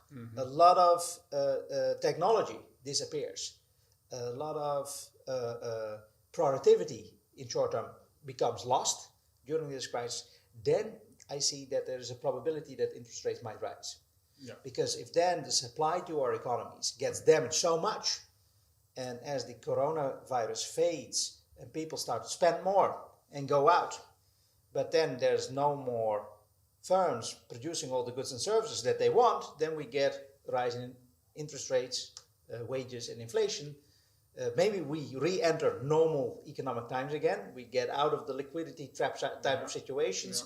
Central banks can normalize interest rates, but that would be a very nasty, you can say, positive side to a very nasty situation where we destroyed a lot of our output. So let's say there is one scenario, like a more positive scenario, in which this is only a demand shock. People can't spend, but once the economy is open again, people can spend again. There's enough supply. The firms haven't closed down, so prices don't go up. The other scenario you mentioned, supply chains get broken, firms cannot produce. There's a lot of demand. This pushes prices up. At that point, central bank, if they see too much inflation, might need to raise interest rate, and then when the debt becomes a problem. Then it might become a problem. Yes. Exactly. So this is understandable from a Dutch perspective. Like public debt was 50% of GDP, below the 60% magical number. Below the 60% completely arbitrary number. Exactly. That's why I say magical with a smirk, because it's a little arbitrary, sure.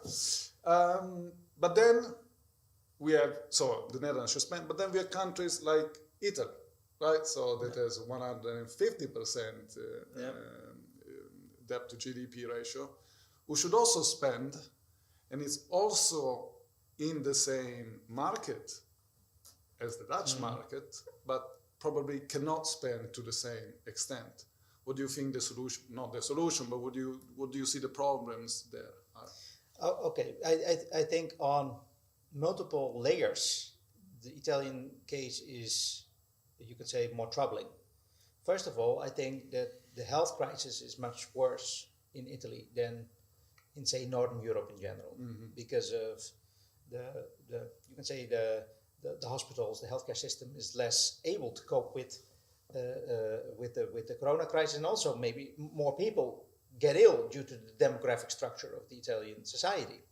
So I think, and this is also what I think led the government to pursue much more strict lockdown measures.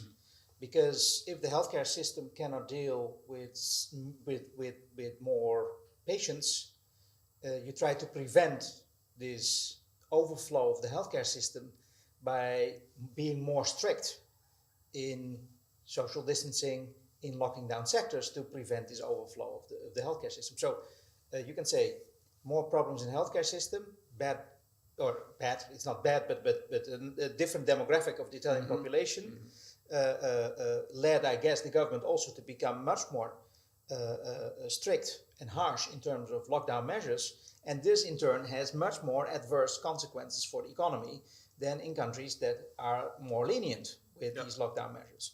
So the economic fallout will, apart from the health issues, health crisis, the economic crisis will also be bigger and deeper.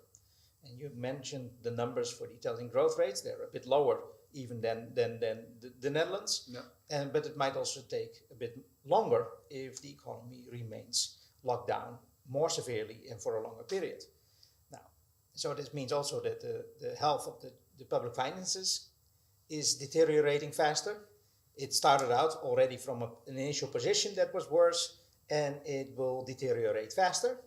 Moreover, the health of the financial system is worse because banks still have large amounts of, relatively large amounts of non-performing loans, the legacy problems from the Euro crisis, and this means that the Italian financial sector cannot cope as well with the economic fallout as in Northern Europe. So it's, you could say, 4 crises. Healthcare crisis, an economic crisis, public finance crisis, and a financial crisis that might all impact the Italian situation in a much worse way than in Northern Europe. So I'm less sanguine, less positive about the Italian situation, to be sure. But at the same time, I see the same forces playing in Italy as we see in the world, namely a large demand for retirement savings due to the aging population. People want to hold large amounts of secure debt. That is Italian government bonds. I also know that in Italy, a large fraction of government debt is held by the Italians itself. So unlike many countries that got into problems in the Euro crisis, Italy is less of an issue because you don't rely so much on foreign borrowers that might withdraw once they think the situation is getting financially out of hand. If you rely on your domestic borrowers, then you are not confronted with sudden stops in capital flows, that foreign investors are not willing to provide you with any financing anymore. So you're more able to roll over your debts. Furthermore, I think, and this is also not something that's good, but it prevents meltdowns, there's a much tighter link between the financial system and the government, because the financial system owns the government debt, and the government has to rescue the financial system when things go wrong. So we call this the doom loop, or the deadly embrace between governments and banks is worse. But this also means that before you start considering even debt restructuring or something like that, you probably scratch your head. And that's what always has been the case so far in Italy. I think they will go at great lengths preventing any type of default. And finally, the European Central Bank has said, well, whenever a country gets into trouble with a run on the bond markets, it will do whatever it takes. Mario Draghi, July 26, 2012. So when Italy is really in dire straits and there's panic on the bond markets, it can get support from the ECB. Yeah. It will get support from the ECB if it's willing to subject itself to the program of the rescue funds. But the that message from the that's ECB has gotten a little more muddied lately. Like Christine Lagarde, the first pretty much press conference she had during the Corona crisis, she said that the only job was to keep inflation low and did not offer the same kind of certainty to financial markets that Mario Draghi did when he said. I think she did try to do the Mario Draghi trick, do whatever it takes, but the problem is that we don't face a liquidity crisis on bond markets. So what Mario Draghi did was to have a short circuit breaker on the bond markets, the lender of last resort, as we economists call it, that wasn't present. Every country with its own central bank has a lender of last resort to the government, that the central bank can always print enough money to service the government debt and the interest rate, and interest on government debt. So every central country with its own central bank has this, but in the European Union or in the Eurozone, we realized we didn't have it, and this created panic on the bond markets, and Mario Draghi stopped that panic. But the Corona crisis is a different type of crisis. It's not a liquidity crisis on bond markets. So you can say, as the central bank will do whatever it takes, but you cannot solve the illness as a central bank. You can not solve the economic fallout as a result of the lockdown measures. You can soften or cushion it, but I think at this very moment, the central banks are largely out of fire with their monetary policies. What they now can do is provide sufficient liquidity, and that's actually what they're doing, to act as in their roles, the lender of last resort to the financial system. But I think now the game in town is fiscal, not monetary, to fight the backlash of the Corona crisis on the real economy. So I'm afraid that the messaging of Lagarde was a bit overstretched. Yeah. So if the central bank is going to buy any government debt for the foreseeable future, right? So then high levels of debt shouldn't be such an issue anymore. Yeah, and that's what you see in the financial markets. Even Italy, I checked last week, had an interest rate of 1.7% for 10-year government bonds. So Italy can pretty much roll over any additional, any debt it currently has, and it even can raise additional funds from the bond markets. Yeah, so maybe, to sum up, the problem with the debt might not be its total size, but the cost of servicing it, meaning the cost of paying the interest rate on the debt that needs to be raised. So that's why the proposal to fund the recovery fund for the Corona crisis was to issue Corona bonds, or a version of the Eurobond. So the idea is that if all the countries together will issue bonds and will go on the market and they would all be liable for the debt, then the cost of servicing this debt will be lower. This caused a political storm in Europe. Wopke Hoekstra, the finance minister of the Netherlands, was very vocal against it. I felt embarrassed by Hoekstra, by the way. Could you, okay, so then I will explain Hoekstra's stance, so you don't tell. Hoekstra said, well, why should we pay for countries that have been not being careful with their finances? This will increase the cost of our debt. What do you think of this stance? Does it make sense economically? Also, given the fact that we are in a common market, and if Italy falls into a very deep recession, the effects will be felt in the Netherlands and Germany. Okay, so you asked many questions, so let's try to unpack them. First, on the political level, I thought it was morally repugnant to start immediately you could say the blame game or the moral hazard story when you are hit by a crisis that is common to us all. No one in the Netherlands nor Italy has asked for the coronavirus, right? So we are all in this together. This is a disaster, and that we have to weather. And I think we as Europeans should stand together in fighting this disaster. So I think to start immediately about So this is an insurance, and I think this is insurance against a disaster. And I think stories about moral hazard and blame games are misplaced there from an economic point of view. Yeah. Of course, there is an issue, and that has to do with the economic fallout, the financial issues that might arise the moment Corona starts creating economic problems. And as I said, for the Italian case, there's not only the Corona or the healthcare crisis, there's also the economic crisis, problems in the public finances and in the financial system. So this is where Hoekstra is coming from. And basically we had these discussions many years during the Euro crisis. So basically starting from 2008 until, the last bailout packaging for Greece. For a long, many amount of years, it was impossible for the Netherlands or for Germany to stop their talking about fiscal discipline and structural reforms and to get their heads towards stabilizing the Eurozone financially, because that I think was needed. We needed to have all kinds of rescue mechanisms for governments and banks that had liquidity crisis and governments and banks that had solvency issues.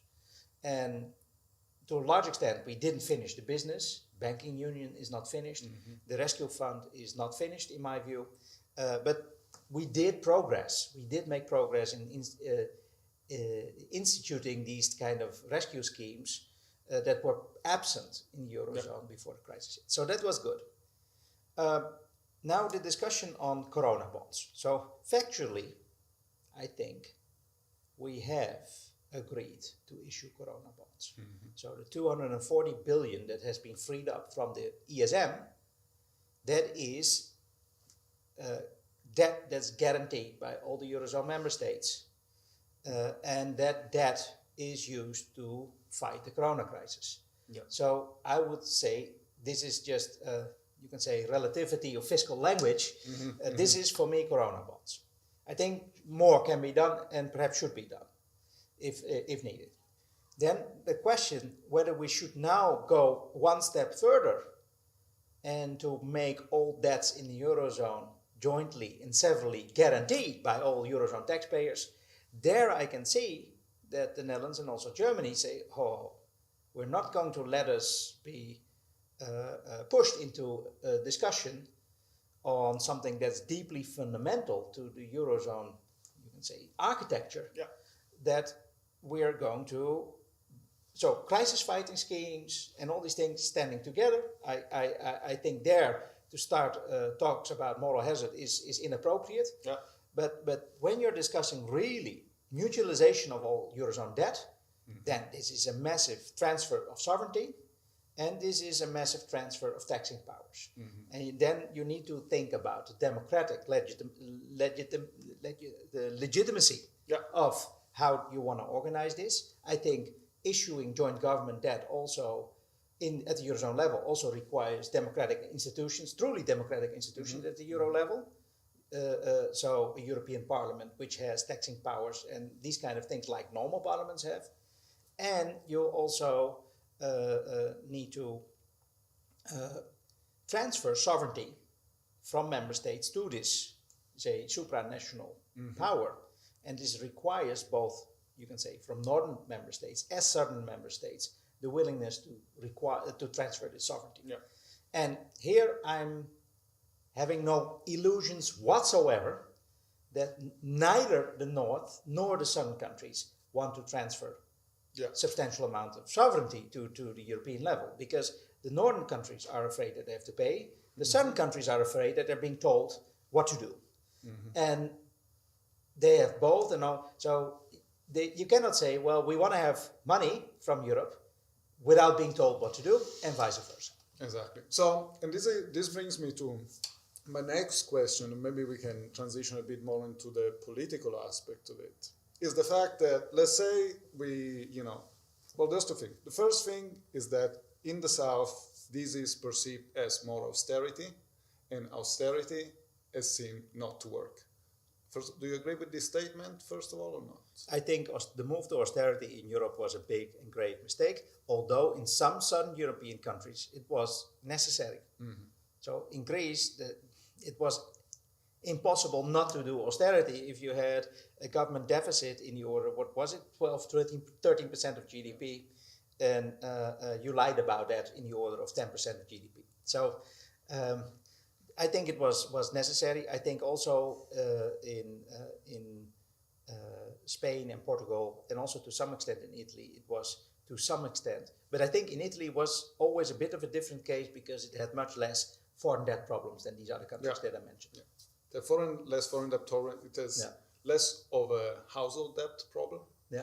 Right. I don't know if you would call it a problem, but people seem to forget sometimes that when you look at total debt, in the Netherlands, private debt is twice as much as the debt in Italy. It's just held, No, but I think for financial crisis, what the difference was is that the net foreign debt position was was a very good predictor of which countries went into trouble, and the Netherlands has a massive net asset position, so positive net assets, both actually also in the government side, but also in the private side, and despite the fact that we have this shitload of mortgage debt. Yeah, exactly. And for instance, so the Japanese case in which debt is 240% of GDP doesn't matter because half of it is owned by the Japanese central bank. And the other half nearly by the Japanese private sector, and more than 90% of Japanese debt, of this more than 200% of GDP, is held by the Japanese themselves. Yeah. And the Japanese government can borrow at a 0% interest rate for I don't know how long. So it's very important to understand who holds the debt. Exactly, not just the total size, but the composition and who holds it, of course. With what you were saying about democratic European institution, it requires a certain amount of willingness to have more Europe. And this seems to be not the case in the north and not the case in the south, right? Let's say we don't do Eurobonds, populists are going to win in Italy. We do Eurobonds, to oversimplify things, populists are going to win in the north, right? And there seems to be maybe because there's a general lack of perceived or real benefit felt by the large amount of the population about being in the European Union and about being in the Eurozone in particular. Do you think that this is just a problem of perception, or do you think that because of increasing inequalities and other issues, the middle income families and the middle to low income families have really been left behind?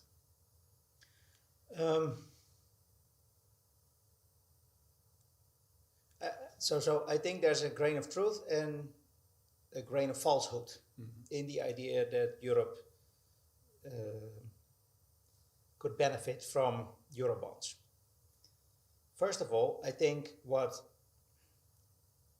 most political parties and especially mainstream parties cannot explain, also because they play the blame game all the time, is that we gain massively from Europe. Most countries gain. There's mutual transactions like trade, like financial transactions that are mutually beneficial. The Netherlands can benefit from this massive export surplus because a large part of it is sold in the rest of Europe.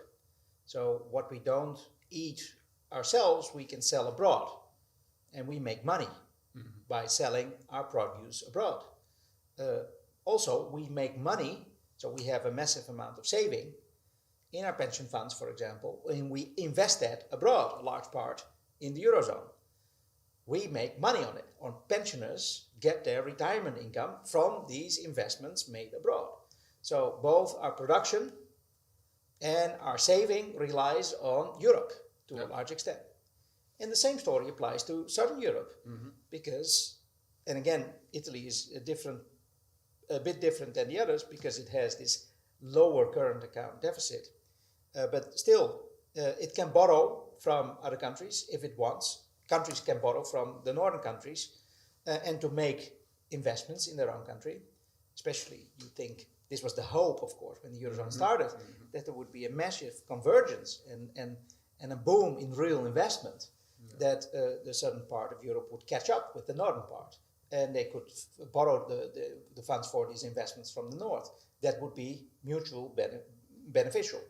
Unfortunately, a large part of the investment went into the real estate stuff, and this wasn't really productive, as we've known. Second, also, you can import stuff that you cannot produce yourself.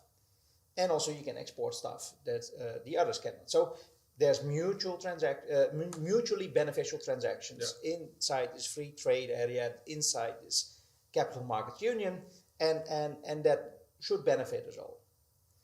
And this story is not explained, because politics is generally cast in zero-sum games. What we win, someone else loses. And this is how the populists frame their debates. That's also how Donald Trump frames the debate. Everything that is related to international affairs is zero-sum. And this takes away. This is terrible for us as economists, because we have to tell the story about these mutual gains that are associated with being able to trade. But now there's the grain of truth.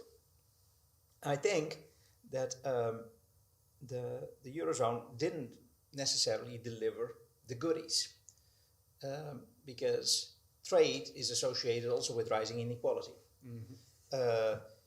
I mentioned these capital flows from north to south that generated a financial crisis in 2008 and a Eurozone crisis in 2010 that required massive bailouts of financial institutions, bailouts of countries, great financial havoc, enormous unemployment, depressions in some parts of Europe, recessions, deep recessions in other parts of Europe. And this was not how it was supposed to work, right? So the story about Europe as this engine for growth, prosperity, development, and so on, failed us at that moment. And there the populists have a point. And I think we are still not strict enough on the financial system. We have 2 weakly capitalized banks. We don't have. So for me, the financial side of the Eurozone crisis has not been properly dealt with, even as of today. And that might flare up again when the Corona crisis would become much worse than it is now.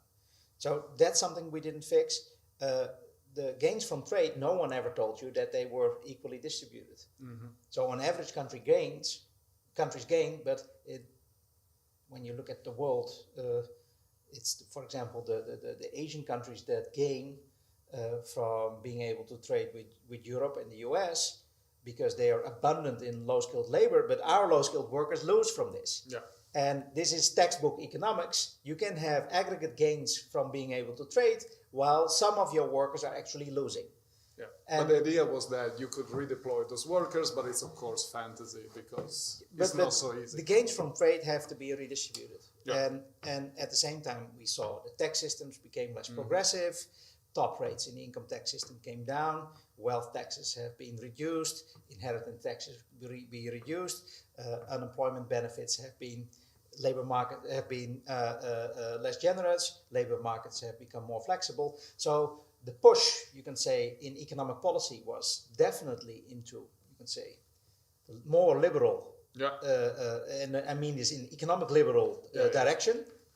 And so inequality has risen, job insecurity has risen, tax burdens has become more unequal, companies are not paying as much tax as they used to, and then politicians in the mainstream, and we had this massive financial crisis, the burden was put on the shoulders of the ordinary people, and then politicians are surprised that populists come to the political arena and make a fuss about this. I think they have a point there. Absolutely. So it seems that even though, for very clear economic reason, the size of the pie has gotten larger for everyone, the distribution of it has not been fair. Or no, the size hasn't increased for everyone. It has increased on average, but not. But we see in the basically entire Western world large increases in inequality, both before and after tax. We have seen rising skill premia, larger differentials between high and low skilled people.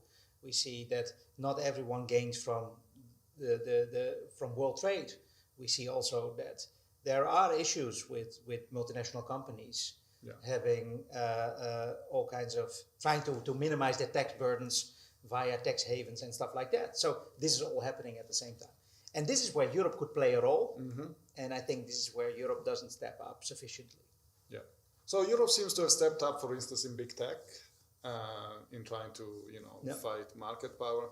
But if something that Europe is not stepping up in is taxation, especially tax havens.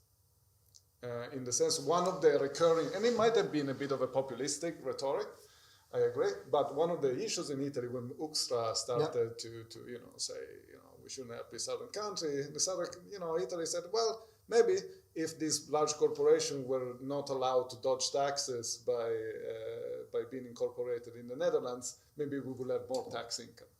Do you think there's any truth to this? Do you think there should be a minimum European tax rate? Do you think these big multinational corporations should in certain ways be taxed more? I find these good questions, but I find them very hard to answer. And even if you don't give us an answer, tell us why it's hard to answer this question. It's hard to answer because I view the corporate tax as, you can say, the backstop to the personal tax. Because in the end, corporations don't pay tax, it's people that pay tax. I don't know whether you know the videos by Milton Friedman from his series Free to Choose. There's the one episode on the free lunch myth. And in the free lunch myth, he very eloquently explains that firms don't pay taxes, people pay taxes. So it's either the shareholder or the worker or the consumer of the products of the firm that ultimately pays the tax that is levied on the corporation.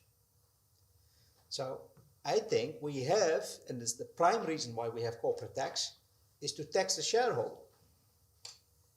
And if we would be able to tax the shareholder directly, we might not be needing the corporate tax. Because this corporate tax is a tax on the dividends of the share paid out to the shareholder. And we do this at the corporation level rather than in the personal income tax of the shareholder. So, and there's good reasons for that. Because, for example, a company with tens of thousands of shareholders, it might be much more easy for governments to tax one company than 10,000 shareholders. Second, shareholders might be located everywhere on the planet, and you know where the company is. So it might be easier to tax the company. And it might be very difficult to trace down all the individual shareholders and tax them on their dividend incomes. So this is the complication with the corporate tax. Now, then you tax this not in the personal income tax, but at the corporation level. But then there is a lot of other things that are starting to happen. So corporations start moving their profits from high-tax countries to low-tax countries. The corporations start to invest less because the returns to their investments are getting taxed. Corporations are taking on more debt because debt is typically deductible for the corporation, but the dividends paid to the shareholders is not. So a lot of economic distortions and problems start appearing the moment you start taxing corporations instead of the shareholders. And now, this is why it's difficult to answer your question, should corporations pay more tax? Now, in an ideal world, I would say the shareholder should pay much more tax, because I think that in current tax systems, basically everywhere where I looked on the world, the tax rates on capital income are much lower than, certainly effectively, than tax rates on labor income. And they might need to be lower because it's more harder to tax them because of the higher mobility of capital. Maybe capital taxes are also more distortionary, so create more economic costs. So somewhat lower tax rate on capital might be defended, but still you see that capital income is very often very lightly taxed. So I think their problems need to be fixed in tax systems. Should you do it in the corporate tax system? I'm not so sure. And the reason, now get to all your questions about minimum tax or a common tax base in Europe, because suppose we introduce, that is the proposal by the EU, the common consolidated corporate tax base. So all companies have to consolidate all their profits, all the multinational companies have to consolidate all the profits from all their subsidiaries, no matter where they are located in Europe, and have one amount of profit, that gets taxed and then apportioned, allocated to different EU member states, and that can then levy their own tax on this part of the profit that's allocated via this apportionment factor to every individual member state. So this would remove any incentive to shift profits inside the EU. And because it's the total amount of profits that determines your total tax liability, and not the aggregate amount of profits that determine it, but not how they are distributed among countries. So you don't want to shift profits from high to low taxed countries via manipulation of transfer prices or constructions with royalties or internal debt shifting, moving debt to high tax countries because the interest costs on the debt are deductible, these kind of things. So companies might have no incentives anymore to shift profits with this common tax base. So you think, well, magic bullet. Unfortunately not, because the way you distribute the profits across countries then will trigger new behavioral responses, and that might be much worse than the profit shifting that we had before. So for example, the key to allocate the profits across nations of European member states is based on how much the company sells in a country, how much of its capital assets are there, and how much of its workers are there. And that's, but now the company gets an incentive, for example, to move away workers from high-tax countries and put them in low-tax countries via outsourcing, or to move factories from high-tax countries to low-tax countries. So now the paper profit doesn't shift. No, also all the real activity starts shifting. So you are basically substituting paper profits for real shifting. Yeah. And that is much more damaging because not only the profits will shift, but also your real activity. So your workers, your capital owners, maybe even your consumers will benefit less from the economic activity because the real activity now also moves.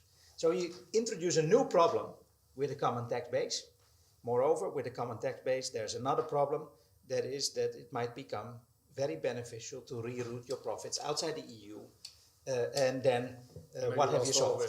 So it's no magic bullet. Yeah. Still, and then minimum tax rate, you can talk. I think that's also a very difficult discussion.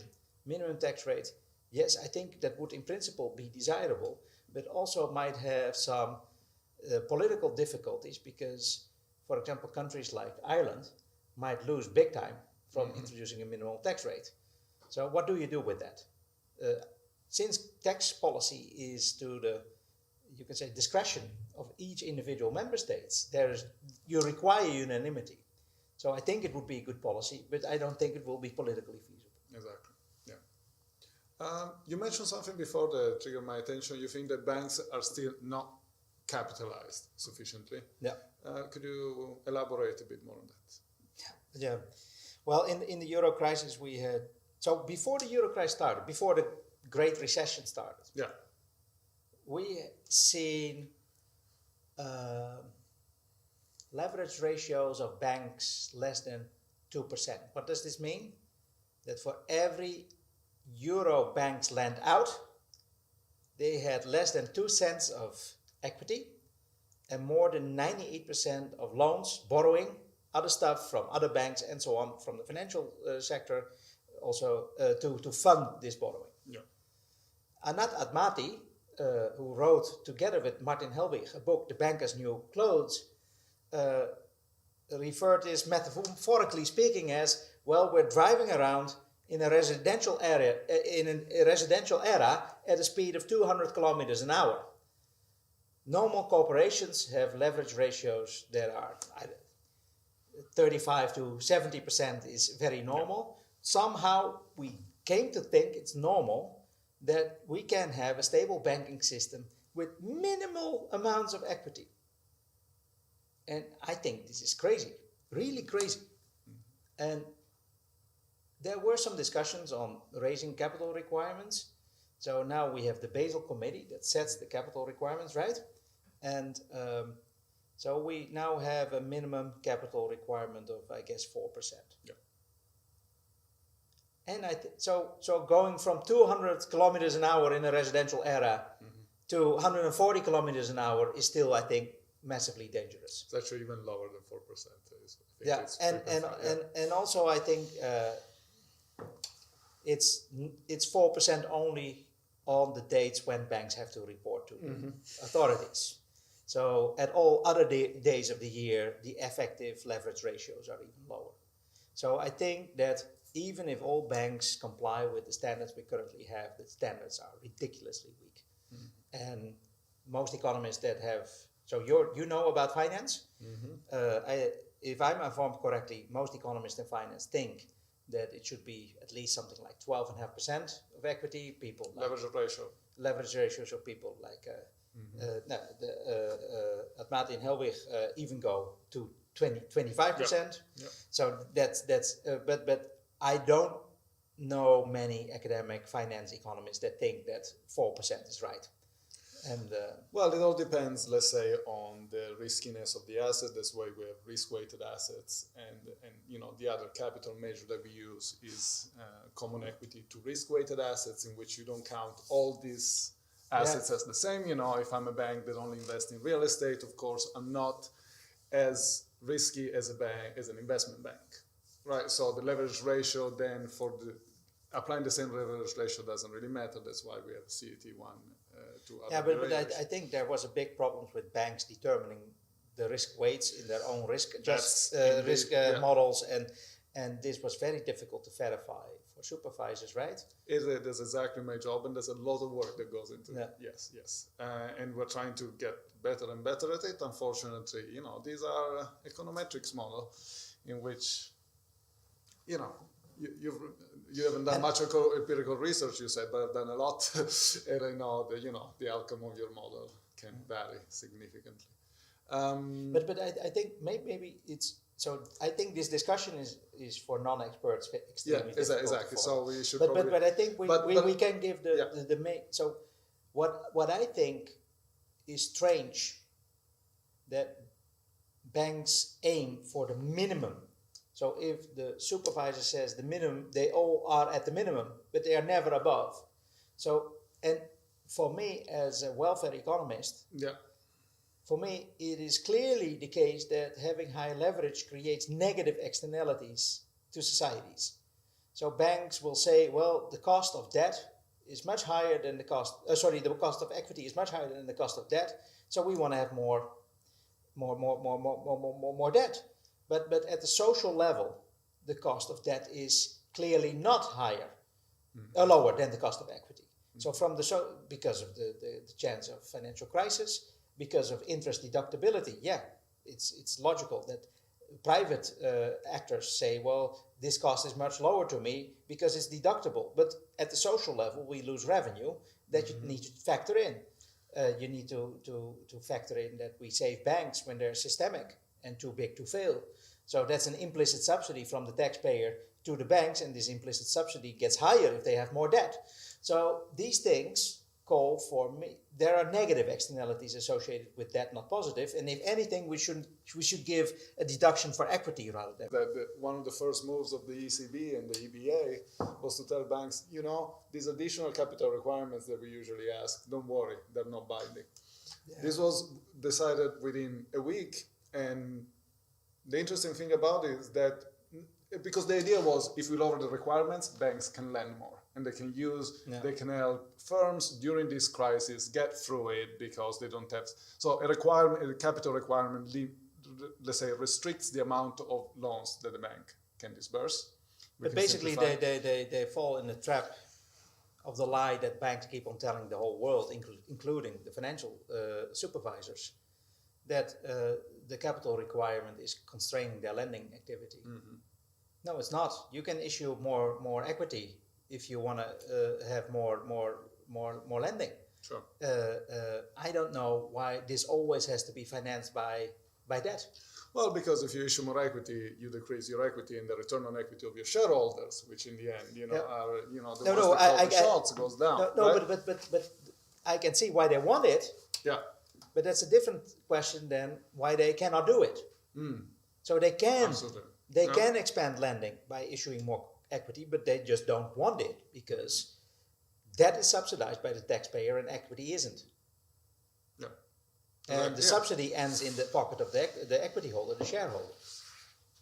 However, if we increase, unless we force them to issue more equity, I can see in a country like the Netherlands, if we do decide to increase capital requirements on banks and banks stop issuing mortgages to the rate that they do, this could become politically very unfeasible.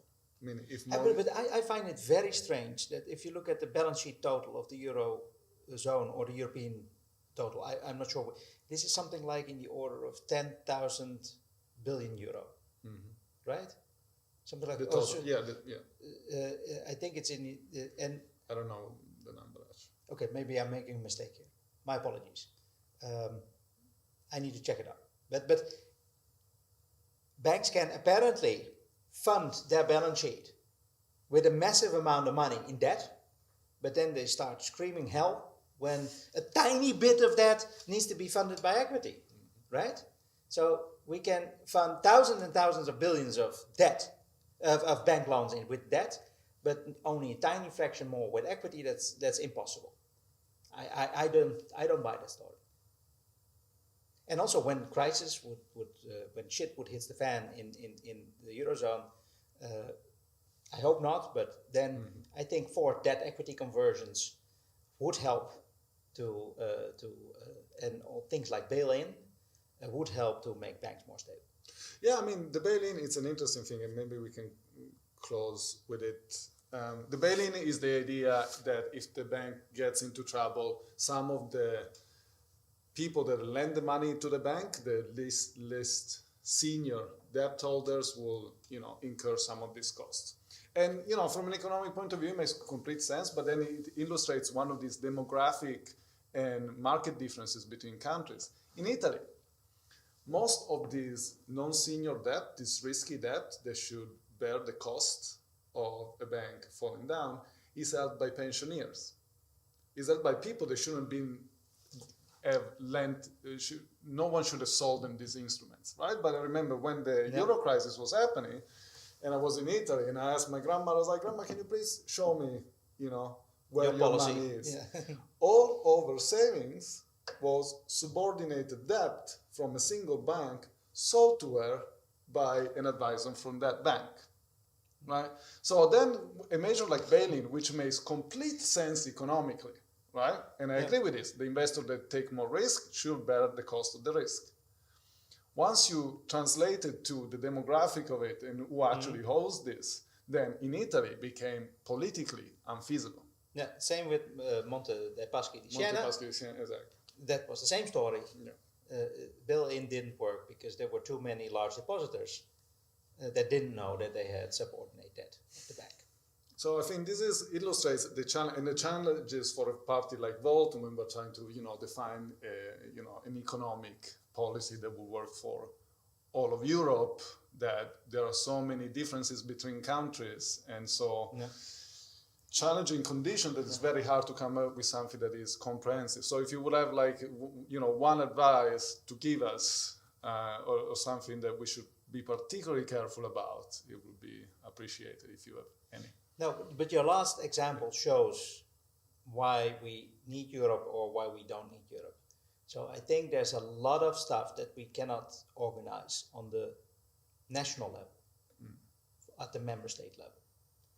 Things that have to do with carbon pricing, for example.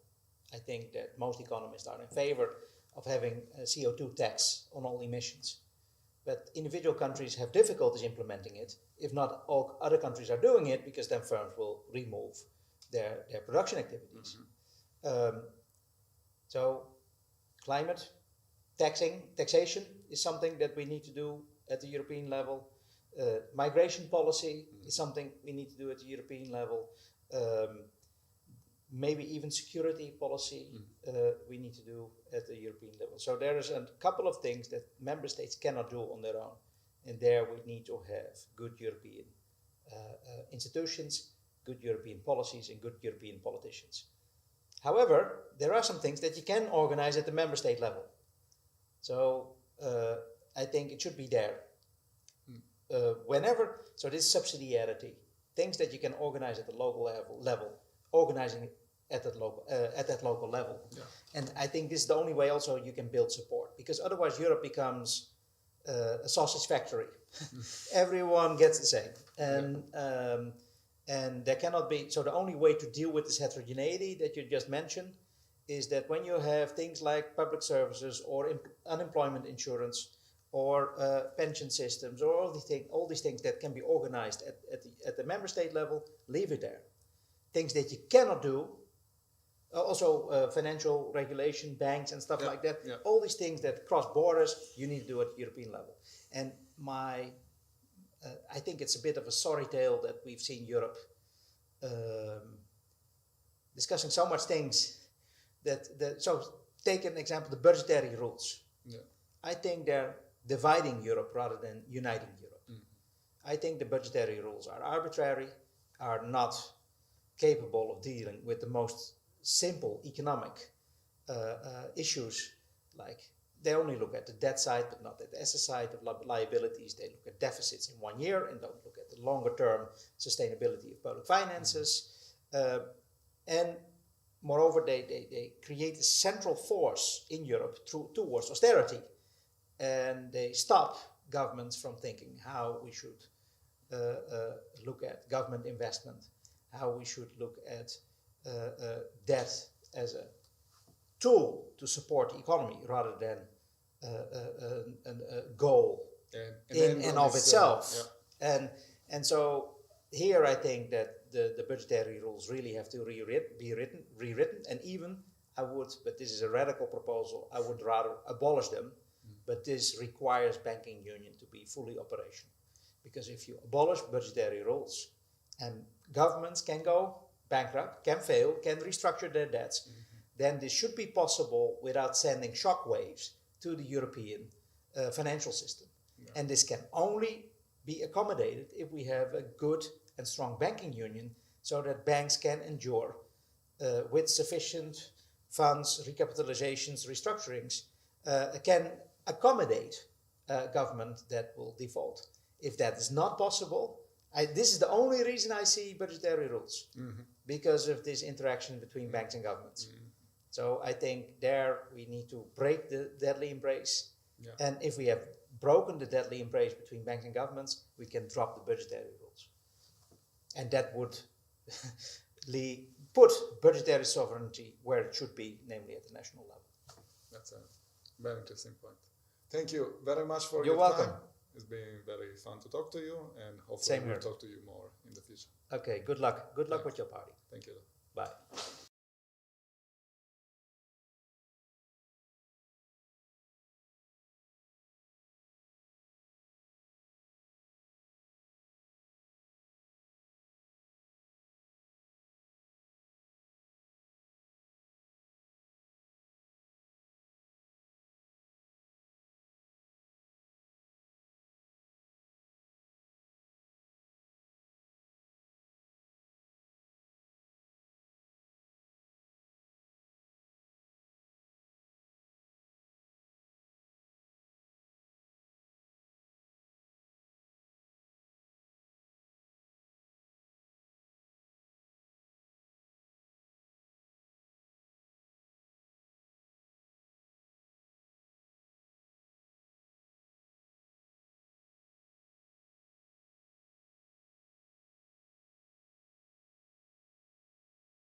Okay.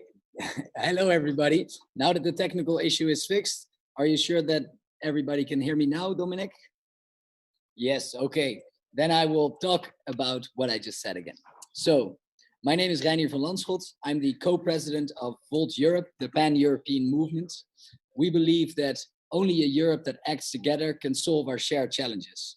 And today is a good and happy day. Firstly, because the sun's been out the entire day. Secondly, when I biked over here, I saw a group of 10 little ducklings swimming behind their mother.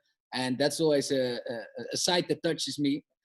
But thirdly, and more importantly, today is Europe Day.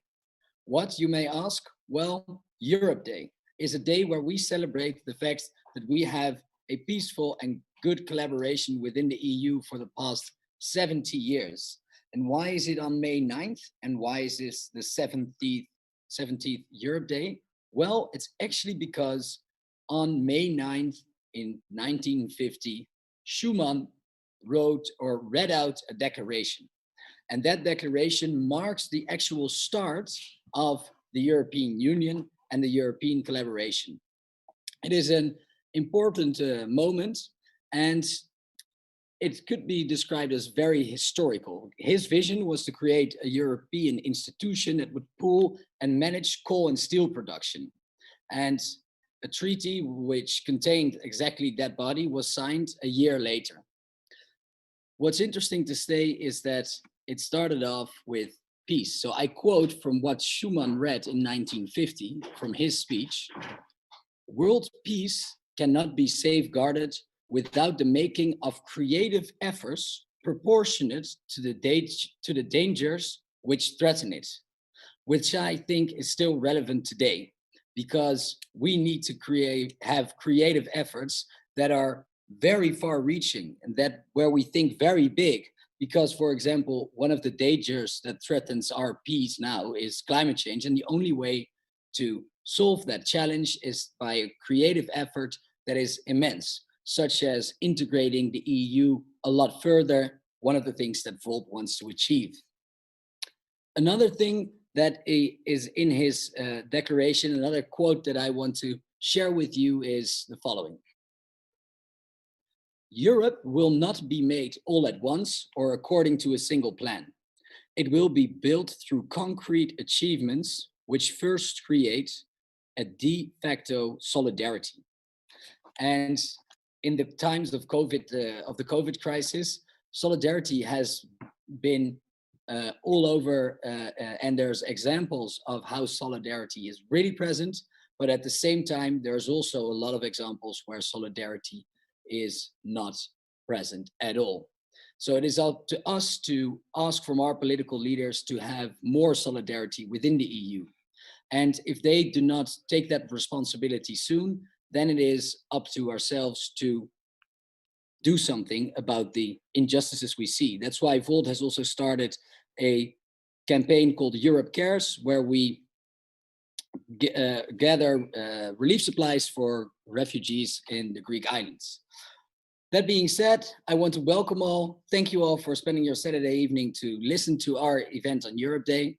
We have some interesting guests. We have Magdalena, Damian, our European parliamentary member, and Francesco. Magdalena and Francesco lead an important project for Volt.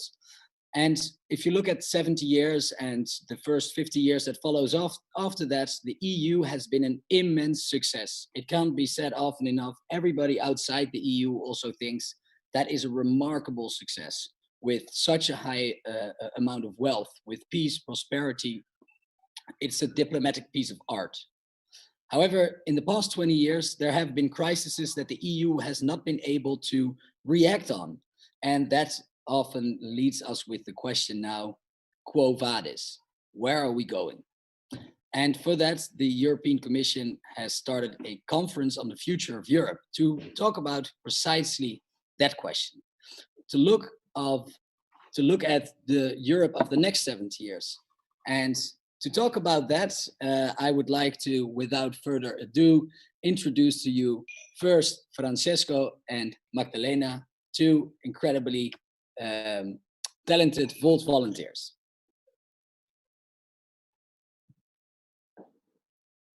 Hi, everyone. Yeah, so Francesca and myself are leading a project that Volt has started to accompany the conference on the future of Europe that should have started today. Now it's postponed due to reasons we all know very well. But nonetheless, we are very happy to be presenting to you our conference campaign today, as we want to make sure that in the conference on the future of Europe, and even now in its preparation time, we want to make sure that European citizens, people all over Europe, can make their voices heard and are also able to take their future in their own hands. So we'll be presenting this is why we started the campaign that we'll present today. So the campaign that we are planning consists of 3 phases that we developed according to the Volt's Way of Doing Politics framework. Now, the Volt's Way of Doing Politics framework is an idea to make politics in a new way, as it said in the name, by listening to people. What is it that they really need? What are the most pressing issues? Then identifying solutions, and then campaigning to put these solutions in practice. Now, for the conference on the future of Europe, we are at the moment in the listening phase. We want to, through our local teams, get in touch with the people on the ground, and I think we can still stay on the slides with the 3 phases for now. Yeah, so we want to get in touch with the local teams and understand their specific issues, then together with the communities on the ground, develop solutions to these issues, and also together with external experts. And we want to do this in 2 dimensions. On the one hand, look at, okay, what can our teams together with the people in their towns, in their cities, do to make change happen towards the issues they're facing themselves. So what can they do directly in their communities, and where do we need also EU level policies? Where can European politics answer to these issues? And then we are planning a campaign phase from September until December, where we want to partner up with as many stakeholders as we can to put the solutions in practice on the ground, and to make a strong statement for the European policies that we're calling for. So right now we're in the listening phase, and it consists of 2 different tools that we're using to be able to listen. One is an online survey that we are running right now, where we are asking citizens to answer questions about the theme buckets that you can see here. So anyone that answers the survey can choose to reply to questions on sustainability and climate, finance, economy, society and culture, digitalization and smart state, social security and welfare, and politics and citizen participation. So there they can choose as many theme buckets as they want. And then it's followed by a big EU reform, EU politics theme bucket that everyone navigates through. We also have one open question where we ask, if you could change one thing in your city, what would it be? So this is a space where people can describe a bit more what is the actual situation on the ground. And this question, what is the situation on the ground? We really want to get a deep understanding to it in the local contextualization events, where we will have local discussion events where our local Volt teams will invite people from their cities, from their towns and villages to speak about, okay, what is the situation on the ground, what needs to change, and how do people want it to change. So we're spreading the survey through local networks, through our local teams, through social media as well, and also through personal networks. And at the moment we have 40 local teams participating, and it's getting more and more. Now, we want to get at least 5,000 respondents. Right now, we're at more than 2,700. So we believe that if anyone that participates in this project sends this survey out to 5 more people and gets them to reply, we will easily meet that target. For now, from the respondents that we have, we see that most of them come from Germany, Italy, and the Netherlands. But if we look at the response rates in terms of the membership rates in different Vault countries, we actually see that France, Portugal, Spain, and the UK are doing a very, very good job. So here are some countries with a lot of potential that we want to keep building, want to push to really grow through this campaign. When we look at who is answering through the survey, the majority of respondents is not involved. But if we look at the gender and age, how it is spread across gender and age, it is very much like Vault. So we have a lot of young men responding. So here we want to really try to reach out to more women, to people from marginalized groups, older and younger people, maybe people with migration histories from non-European countries as well, people from the queer community and so on. So if you're thinking about which 5 people could I send this to that I haven't said it yet, maybe you can find women or people from other underrepresented groups to fill the survey out.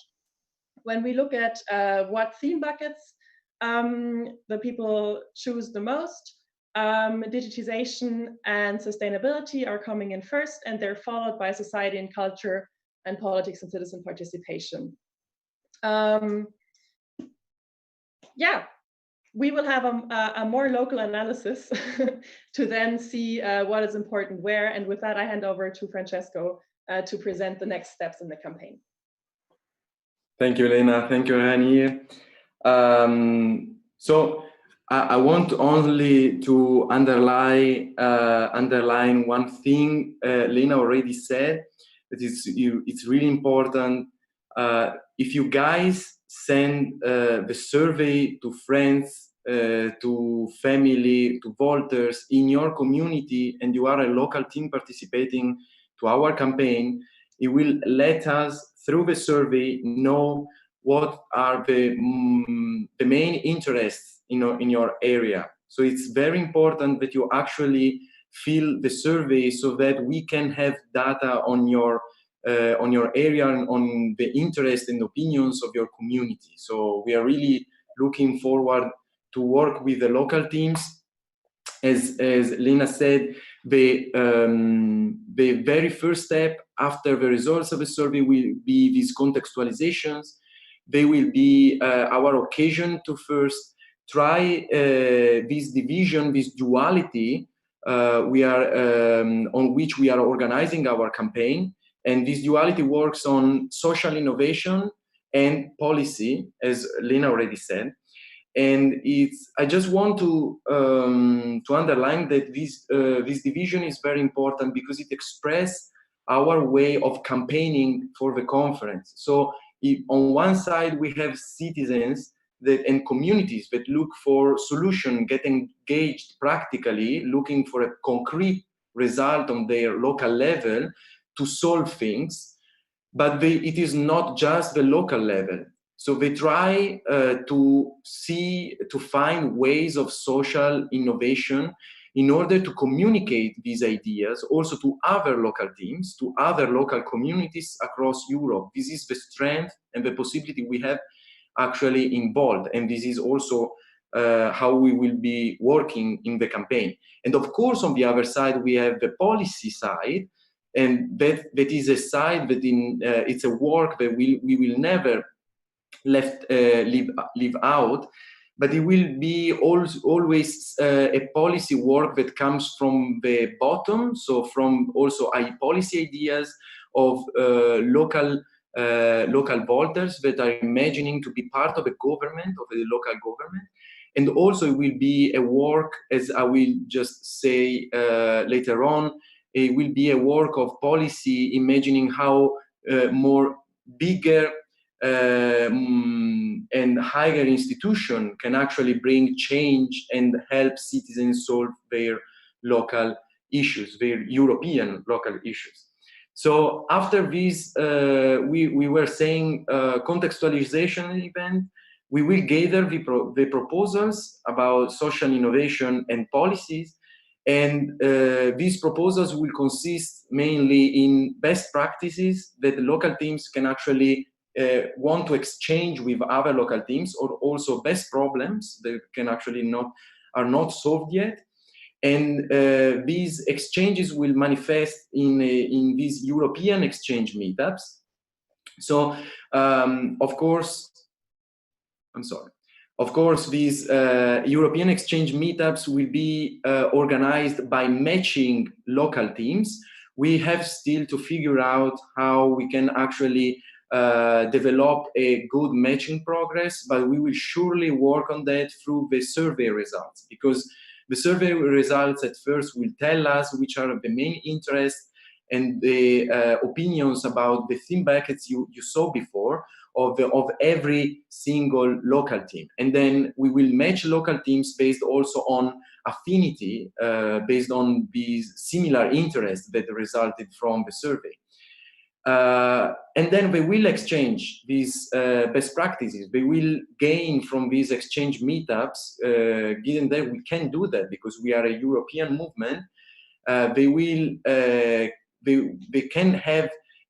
can change their perspective by exchanging best practice in their local issues. So they can actually focus on issues that they pertain to their local communities, and can actually find solutions thanks to the other team, thanks to the other community experience. The last but not least phase, and very important phase, will be the pan-European discussions. These discussions will be our way to change the status quo. So to change the fact that the European politics does not always pertain to our lives, to our local lives, because we are out of the European elections, and also because besides the European Parliament, we don't really know what is going on many times in the European institutions, and we are most focused on the national side. But these pan-European discussions will be a good way to invite external experts to make these campaign ideas practicable. So we will try to involve citizens who have gathered these proposals, who have exchanged these proposals across Europe. Proposal, I repeat, about policies, about social innovations campaign. So about changing the life of at the community level. And we will try also to mediate these local issues through an expert, through political analysis, through discussions that can regard also the general institutions, so the European and higher institutions. And in that way, we will also try, of course, to make possible that Damian can actually listen to the local issues. We will bring to him all the proposals we gather, all the best practices we have exchanged, and we will try to understand how his office, Damian, and other MEPs, or also other institutions can actually help change to happen at the local level. We will, of course, provide also trainings in the line of the theory of deliberative democracy, of citizen empowerment, which is one of our pillars involved. And so we will try also to deliver enough amount of informations and policies and everything that can be useful for citizens and voters and also non-citizens to understand what is going on in Europe and how institutions actually work, and also what will be the meaning of the conference on the future of Europe, when it will happen. And then in the last process we are imagining, as Lena was mentioning before, we will have our campaign for change. So we will try to bring change at the local level to make this social innovation campaign happen. We will also try on the policy side to present our vision, our long-term vision of a conference on the future of Europe as a movement, as a political party. And we will try so to support Damian's standing and Damian's work in the Constitutional Affairs Committee, in the representation in the conference, because we are really, really lucky, let me say that. And besides that, I just want to thank all the team is working with us, and I want to thank again Lena and Jaime. Thank you very much, Francesco and Lena, for this interesting presentation about what we are doing with the Conference on the Future of Europe campaign. Meanwhile, everybody has the opportunity to ask us questions, either on Facebook or on YouTube or wherever you're looking this. If you type down anything that comes to mind that you would like to know, you can write it there and it will be transferred to us so we can also answer them. And the first question we got was from somebody called Chiara, and she is actually asking, what is Volt doing practically apart talking, and do you live on Earth? Yes, Chiara, I do live on Earth, and it is actually a very legit question, because often when I see politicians, I also think it's just talking and what is actually coming from that. But what I've learned from the past couple of years when I started to actively participate in politics is that if you make it really small, what does it come down to? It comes down to having ideas on how you want to build your society, convincing people of those ideas, and then bringing them into practice. Therefore, it does contain a lot of talking, because you need to talk about those ideas and get people to be convinced about your ideas before you can put them into practice. However, when you are elected, you can actually work practically on putting that into practice. And the person I will introduce after I answered other questions is doing exactly that. That is Damian, our European parliamentary member. And so he is practically working on making our ideas a reality. Still, Volt does more than that, because we are a movement that also wants to do social innovation. And what that means for us is that also outside of election cycles, and also if we are not elected in a government, we still want to have a positive contribution for our society. And a good example of how we do that is the Europe Cares campaign. It was an idea from Volters that said, if COVID breaks out on the islands in Greece, where refugees are very closely together, then that will be a human disaster. So we need to get relief supplies there. And what started with 20,000 masks is now grown until 60,000 masks, I think, that are being shipped there together with other supplies to improve the situation. I highly recommend you, if you are someone that prefers to do instead of talk, then please visit europecares.org and see how you can contribute. Thirdly, what I think really makes Volt different from other pro-European organizations that I have seen is that we are really a movement with local teams on the ground. We started bottom up. We did not start from Brussels. So we're really trying to bring the local and common European voice and the voice of people towards the EU. And the Conference on the Future of Europe campaign is a very good example of that. So I hope that answered your question sufficiently, Chiara. I also saw the question, having Volt in the UK after Brexit, do you plan to go into Serbia, Ukraine, and Moldova? And we are indeed very active in the UK still. We have a team there that strives towards an eventual reunification. We are not active in Serbia, Ukraine, and Moldova yet. Our strategy is first to try and, besides the social innovation campaigns, get people elected in the European Parliament by 2024. And because time and resources and energy is limited, we need to focus on the countries that are currently in the EU more. Sorry for talking too long. I see that I have to stop answering questions now, but if you want to ask questions, I still would recommend you to write them down, because I will now introduce Damian, who is the person that is trying to bring our ideas to life in the European Parliament. and he is an interesting man to ask questions to. So if you ask them, he will answer them. Without further ado, one of the founders of Volt Europe was somebody who's been here from the very start, Damian Beuselager. Could you come to the stage and introduce yourself? Yeah, hi, Renier. Thanks a lot for the kind introduction.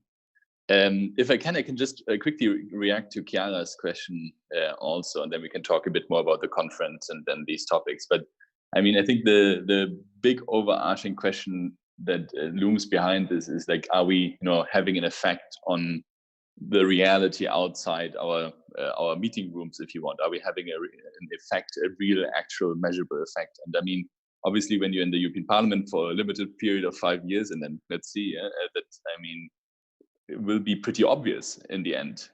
In 4 years' time from now on, will we have been able to actually influence legislation in a way? Will we have been able to push certain things to be there? Will we have, for example, been able to make the Conference on the Future of Europe a success, and other things, electoral law, whatever we want to talk about?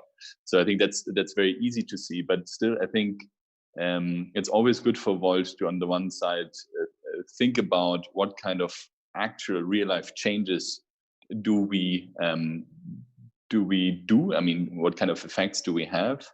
But on the other side, also see that we are already having huge effects, as you're saying, because I mean, the hardest thing is going from being passive into getting active and doing something. And I mean, many of us discuss in the evenings about politics, as we all did before we joined Volt. We discuss about things, you say, this is annoying. But to actually make this step into saying, okay, I will try to change this, for me is already a big success. And that was from the beginning one of the driving factors, that if you manage to make people join party politics, which sounds inherently boring if you think about it, I think that for me is a quite important, let's say, success. And it reminds me also of a speech, Renier, that you once gave. I don't know if you remember this, but I think the day is a good one to remember it, which was when, after I spoke, I think in Amsterdam on the stage, at our General Assembly, when we had it there, you said that it's quite impressive that a German guy can stand on a stage in Amsterdam and talk about politics.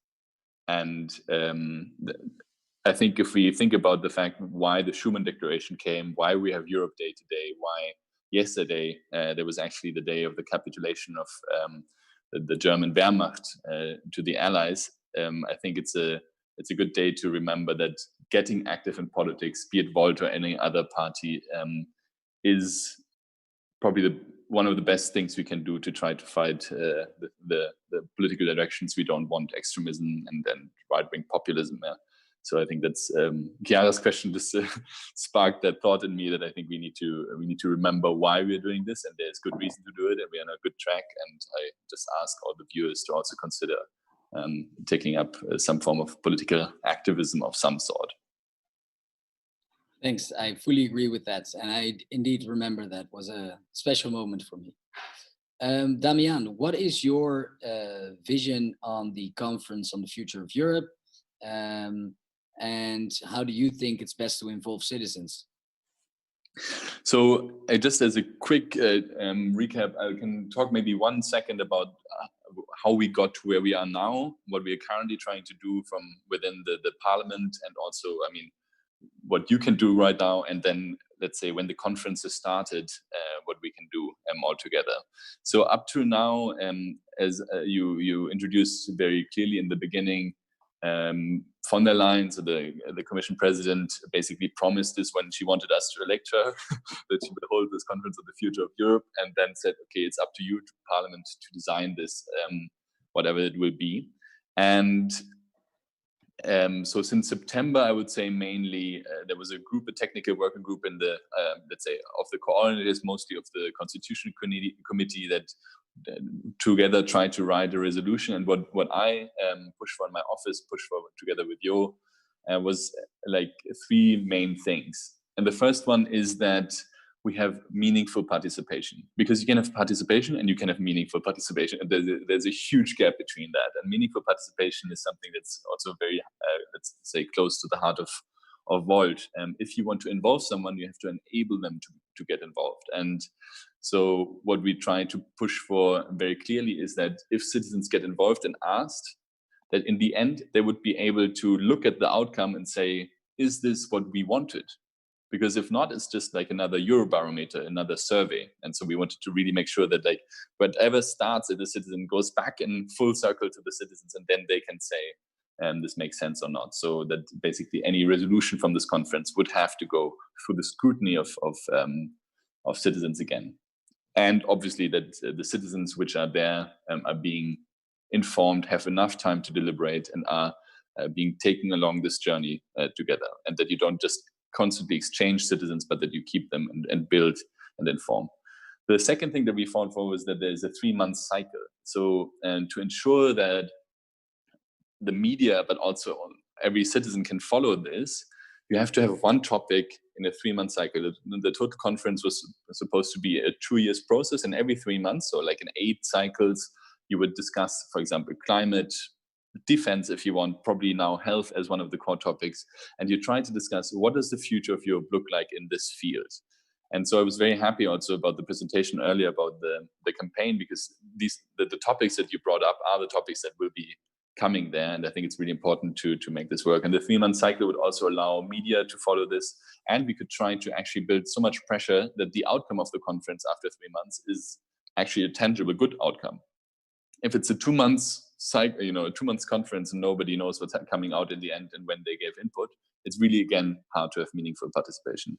And then the last, I mean, there were many other things, but the last one I wanted to tell you also is that we fought for binding outcomes, yeah, because there should be the possibility of having, for example, treaty changes. There should be clear resolutions that then are translated into legislative proposals. So we're really trying to put that into the resolution. And I mean, you can see that also in the Parliament's resolution.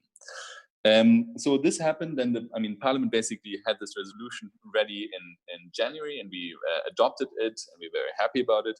And then the Commission also did a small paper where they said, this is our position, but we really believe it's Parliament who should lead this.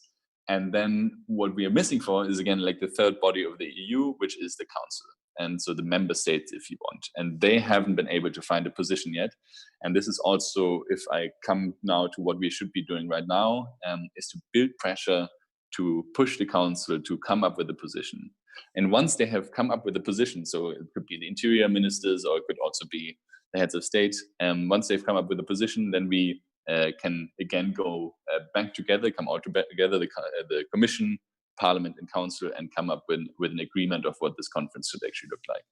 And then hopefully this can happen until September, that we find an agreement, and then the real game starts for us in the Parliament, but also for Volt and all the other civil society organizations. Thanks. I was wondering, Damian, you said binding outcomes. If you could pick one binding outcome, what would you pick? So I have to say that I saw that this council thing is really not working. Yeah? I mean, it's just so, sometimes I have sympathy with them as well, because imagine you're with 27 people in a room and you know you have all got a veto. Imagine you have to find an agreement, yeah? And then think about the fact that the only ones who can really hurt you, who are defining whether you get re-elected or not, are your own party at home, are your own parliamentarians at home, and are your own citizens at home. And then you sit there and you have almost no incentive to find an agreement apart from the fact that you don't want to be the bad guy.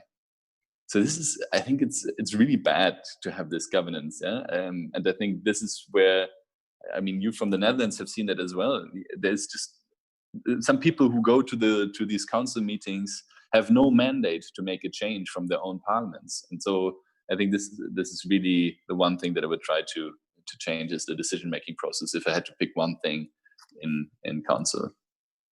Okay, from unanimity to majority decisions? I think I would abolish the whole thing. Sorry, have some form of a Senate where really try to weaken the council in a way that the subsidiary structures are being safeguarded by the body, but it can't be a blocking mechanism anymore, because it can't be that we, in the parliament try to find a deliberative democracy, come out with an agreement, and then when it comes to the council, there seems to be really a bit difficulty with that.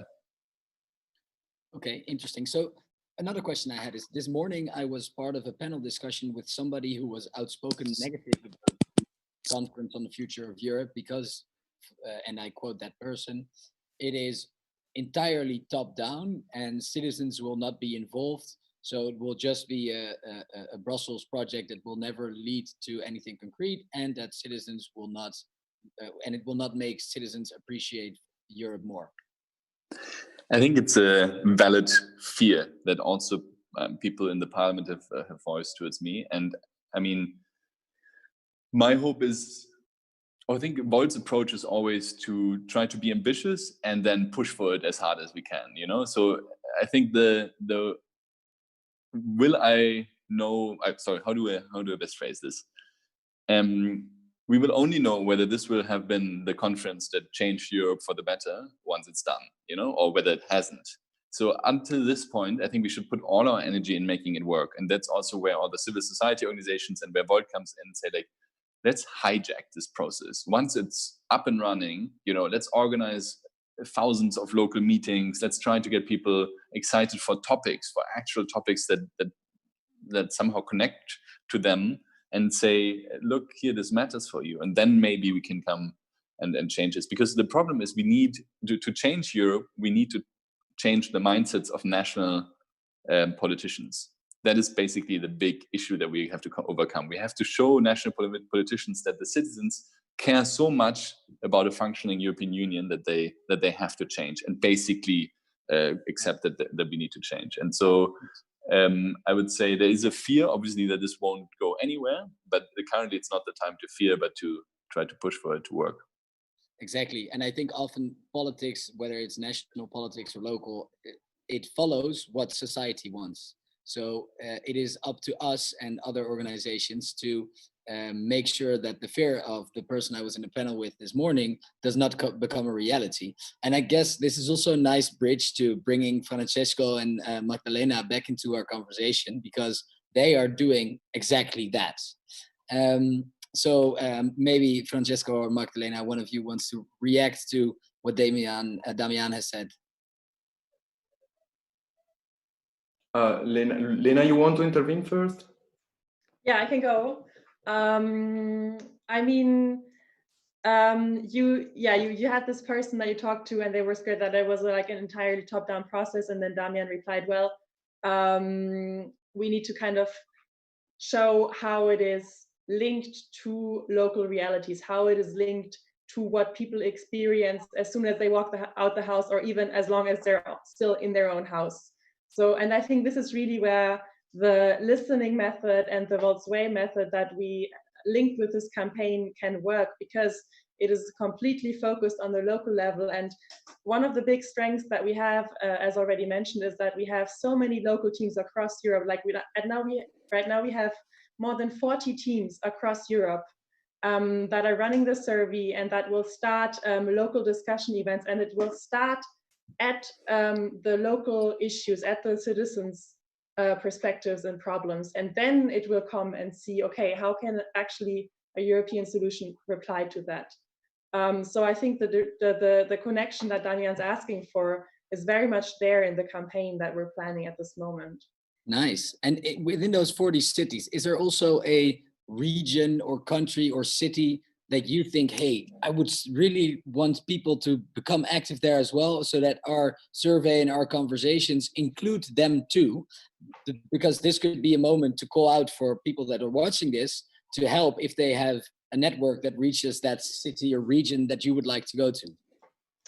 I mean, of course, everywhere. But now, actually, this week we launched our survey in Latvia, in Sweden, in Denmark. And I think these are some like Eastern European countries, Northern European countries. We would love to see more. Of course, we also have our very strong and our like upcoming countries that are more like in Western Europe. But definitely, if you are in Eastern or Northern Europe, jump in. The survey is also there in your language. We will have a website up in a couple of days where you can take the survey in your language, and also we're spreading it through social media. So yeah, we'd love to hear from you. Do you want to add anything, Francesco? No, I would just add like few considerations. Like I totally agree with what Damian was saying, and also Lena, of course. I'm just really fond with this project, with the Volts project in general, and the project also of this campaign, because this is our home. This conference will be our home as a political party and as a political movement, because we can actually make the difference being the two of the sides of a coin. So we can participate to the governments, being part of institutions as a political party, but also we want to push our being as a political movement and show that we can include citizens to believe in politics again. This was the mantra I saw, the first very sentence I saw when I entered in Volt, and what really convinced me to enter, like make people believe in politics again, which is not only electoral campaigns, but it's also politics at the local level, but it's also politics that does not regard only that locality and that's it. It regards also people outside your locality and also at the European level. So if we can show, as Damian was saying, if we can show that we can connect people across Europe, we are able to connect them and to speak in the same language, metaphorically speaking, about the same things. We can show and we can pressure institutions and national institutions that there are actual problems that are not only of national competence. And I think that if we can, this experiment will be successful, they will actually follow us in the future. Nice, let's hope so. Reality is on our side, Francesco. I think that's the good thing, because the problems are actually only to be solved if we work together. So that's the only good thing about it. Sorry, Renier. Yeah, it's interesting the making people believe in politics again. I often heard a narrative in my environment or a story about how biggest change in society does not come from politics or governments, but from innovation that's from companies or other cultural changes. But I believe that is not true, because I think what politics does is they create the framework in which all these other things can exist. And companies could not thrive if it wasn't for companies that made innovations that changed their lives, couldn't thrive if it wasn't for the governments that made it possible, that created a framework for them to thrive. So I believe that politics is especially important for change. And I hope that we can, with this and other measures, continue to make people believe in politics again. I fully agree, Renier. And therefore we have to also deliver, Exactly. as Chiara said. And this is a question that is a bit off topic, Damian, but perhaps you can answer it. It's a question from, it's very off topic actually, but it's a question from Violetta Dumitru.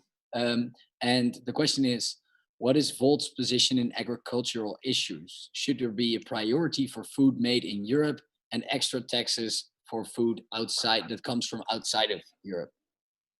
So, I mean, I am not working in the agricultural committee, so my latest insights is from the discussion we had within the Volt General Assemblies and so on, but also from what I hear, I mean, just in discussions with other members of parliament. And I think what I can definitely say is that the money that we spend on agricultural policy at the moment in Europe is a huge part of our budget.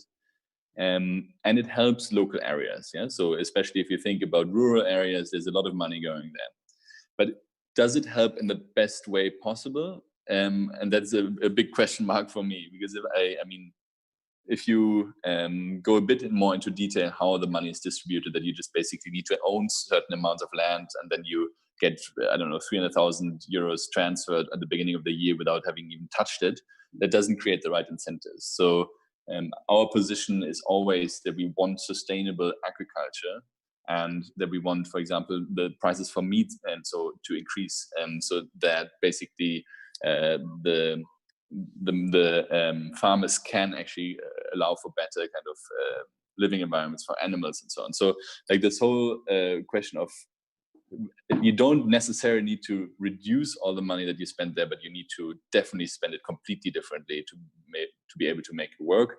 And then to know whether this food that we would produce sustainably is enough to sustain, again, all citizens of Europe, I have to say I have to pass. I don't know the exact numbers of acres, acres, like production per acre to be able to do this analysis. Okay, thank you for answering. And another question that came up in the chat is that, and I'm sort of paraphrasing to bring it a bit more to the Conference on the Future of Europe as well, is if you talk about, we've talked very much about the future of Europe as in the future of the European Union in its institutions and what we would like to change there. Yeah. But if you talk about the future of Europe, then actually you want to talk about how do we get to a green economy? How can we get to prioritize green projects? And with that question, it also came the question, is there any infrastructure projects we especially like?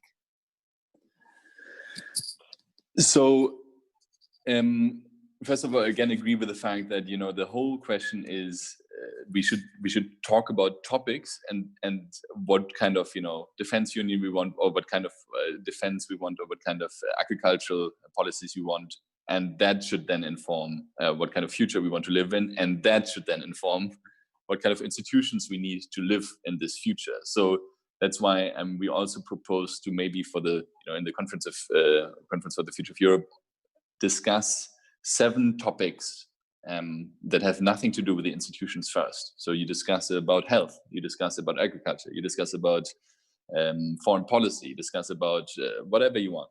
And while you discuss, you constantly try to understand how would the institutions need to change to be able to provide that and to actually get to this better future. And then only in the last instance, in the 8th cycle, you actually discuss the institutional changes. So that basically then you have all the knowledge of what kind of topical future, if you want, or people want to live, substantial future changes that people want to live in. And then in the last instance, you say, look, we actually need to change how we govern our union, how we take decisions to be able to get to this future. And so I think that makes sense.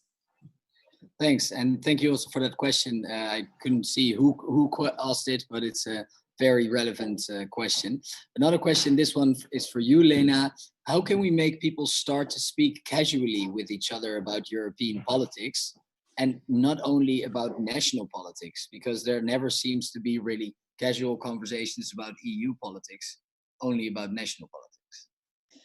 I think what we need there is more media coverage on European politics, and then it will come into people's mind more in a way where they want to casually discuss it. So yeah, also one of the chances that we have in the project is contribute at least a little bit to a bit more of a European public sphere, even if the public is only in our exchange meetups. But already we have this aspect in there that we really want that people in Berlin hear from Bologna and Barcelona also what is going on there. So this is, as you were speaking earlier about small steps and starting somewhere, one of the steps that we want to take to bring topics that are not national, but European or international, just maybe from 2 or 3 different countries, different other European countries. To the dinner side tables. Thank you, Lena. And then I now have a question for you, Francesco, which is, what do you hope to get out of the Conference on the Future of Europe? Actually, I don't want to answer in a cunning way, but actually what I would like to get from the Conference of the Future of Europe would be, the very first thing would be that people casually speak about EU politics. So sorry to turning back to the previous question, but I think it's very important because what was the meaning of Ursula von der Leyen perspective on the Conference of the Future of Europe was to structure a public sphere, a European public sphere, so a European debate on how we would like to have representation, more representation, like a legislative power for the European Parliament and so on. This debate doesn't really exist because it's not really common for people to speak as we are speaking now. We are now in a call and I'm speaking with someone from Berlin, someone from Netherlands, and it's not really common, this thing for people. So I think that what I would like would be like that the future agoras, like except the ones that we are organizing as well, the future agoras and future forums will try to make people interested in problems that are pertain also to other countries, but in a European perspective, and that there will be also, and this is, I think, one of the main points of our citizen empowerment theory involved and practice, would be like a real European media coverage. We need people to get informed about what's going on in countries in Europe. Thank you very much, Francesco. I think we are nearing the end of the hour that we would talk about this subject. So I have the open question to all three of you. Is there anything else you would like to highlight? I mean, I would go back to the beginning of the question of participation or meaningful participation or getting active, say it in less complicated terms. And I think for everyone who is watching and for then, our work in the future, I think we can really see it as a success if we see that people engage actively in politics. And maybe sometimes, we annoy them with our position and then we tell them to get active in a different party, and that is completely fine. But I think it's really important that this conference starts this dialogue, as Francesco says, across borders, that we keep it very close to the actual issues people have, rising house prices or whatever is currently on the minds of people. And therefore, I think, Lena, what you said in terms of the listening and really being there with people and asking, like, what is currently annoying you, what's going on in your mind, I think is a really good start. And therefore, I think we will be very successful in promoting this conference, hopefully all together with Wolters and beyond. Thanks, Damian. Lena, would you like to have a closing remark? Yeah, I'll just connect to what Damian said. So in order to make this a successful listening, answer the survey, send the survey to as many people as you know. If you are involved and you don't know where to find the survey, ask your national or local event leads. They're the ones responsible for spreading it. And if you're not involved, go check all our social media channels. You'll find it there. And we'll keep you updated about the website with the survey in all different languages. Thank you so much for participating. And we'll get all this to Damian's desk and then into the EP. Thank you very much. And that's how we will bring our European utopia to a reality. So, Francesco, do you want to have a closing remark? Yeah, just a very quick one. I just wanted to remember a very small but significant sentence from the Schuman Declaration that that Monnet inspired, and he said, people only accept change in necessity and see necessity only in crisis. So we are in a crisis now. We are in a very big crisis. We see necessity, but we don't only need people to accept change. We also need people to participate with. So, thank you very much, and all three of you for being here with us the past hour. I will now have two important closing remarks. The first one is our call to action, and our call to action is twofold. One is, please fill in the survey. Secondly, spread the survey to your friends and family. My second call to action, or third call to action, first one, fill in the survey. Second one, spread the survey. My third call to action is unrelated to that specific topic, but it's for something else. We as Volt strive to unlock Europe's potential. And the only way to do that is to have also some form of money in order to pay for our running costs. And that's why we have a crowdfunding campaign, which you can find via volteuropa.org/fundraiser, volteuropa.org/fundraiser. And if you could spare anything on this beautiful sunny Europe Day to make sure that we can contribute to a better Europe, that would be very, very much appreciated. Big or small, all those donations help us to do the work. We are an organization that's for 99% running on volunteers. So please help us unlock Europe's potential. And without further ado, I want to introduce here Michael Voigtman. He is our European events lead, one of the two events leads. He did an amazing job organizing the GA in Sofia, and now he's also the responsible person with a team of volunteers that created this event tonight. So without further ado, Michael, the floor is yours. Bye, everybody. Have a good evening.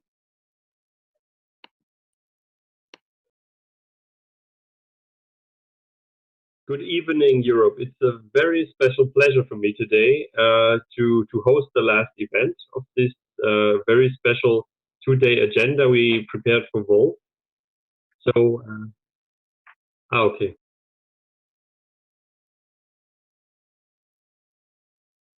Soll ich jetzt reden oder was? Oh, okay. So it's a very special pleasure for me to. Okay. Okay. Sorry. Okay, we're going to have a short break, and now we come back after the short break.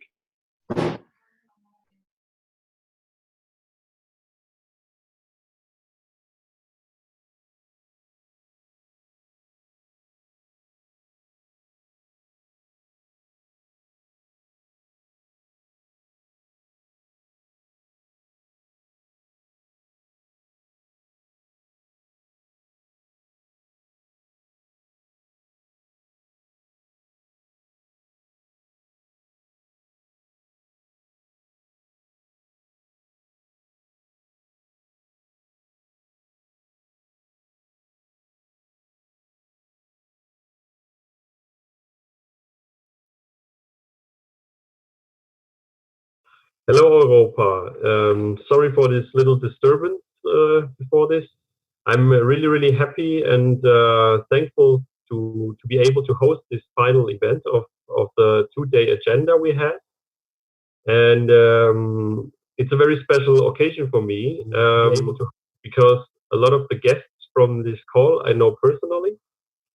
So I would just would like to start with the slogan of the European Union, which is United in Diversity.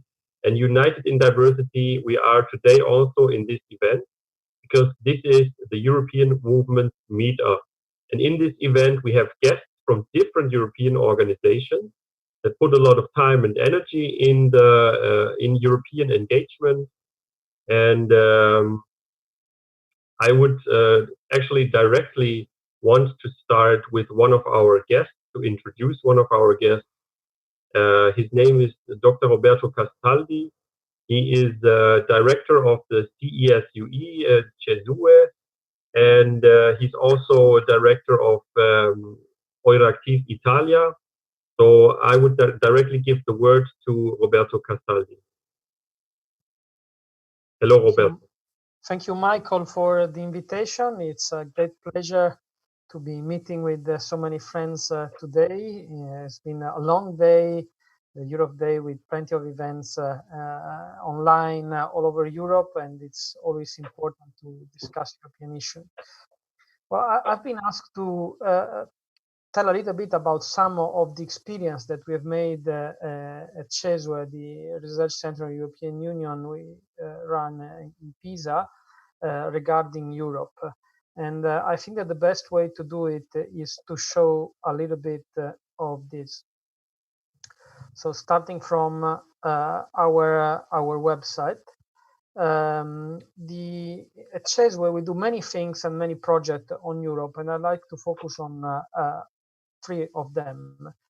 The first one is the launch today of Euractiv Italy. That was our present to the Italian public opinion for Europe's Day.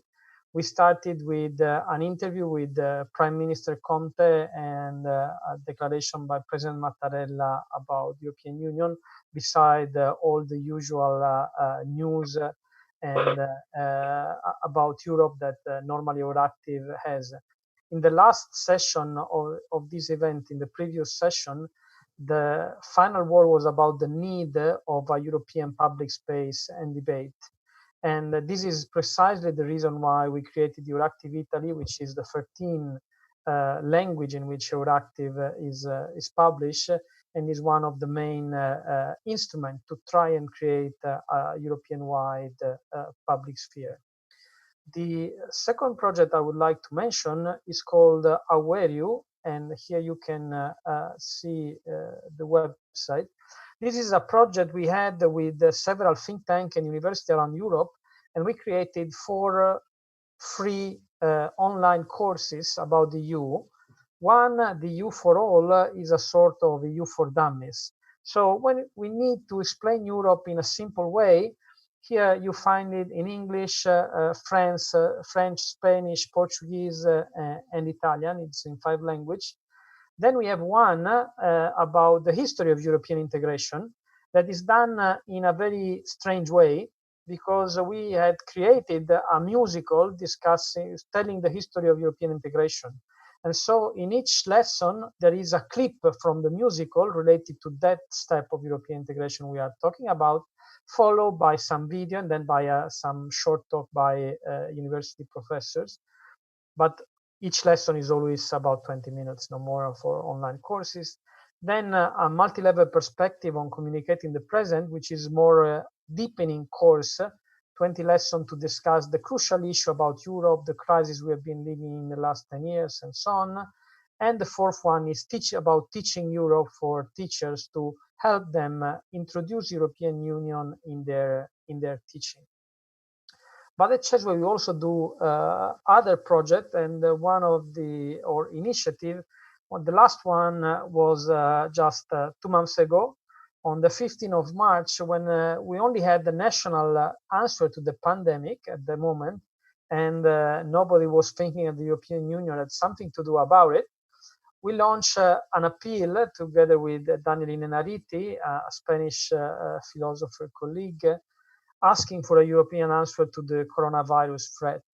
And this was signed in a couple of days by over 400 personalities. And then now we are over 6,000 personalities that signed, including former President of the Commission Prodi and former Prime Minister like Letta, Zapatero, and many others, and plenty of people from civil society. And I think that this is interesting for Volt and for all civil society organizations about Europe, because this was the proof that if you had a good idea and are able to launch it at the right time, you can find support and manage to get attention. This was published in very many main newspapers around Europe, and as some MEPs and commissioners wrote us, it had an impact in changing the tide and helping the Commission to take the initiative to reach eventually a European answer to the pandemic, which is not complete, but at least has started.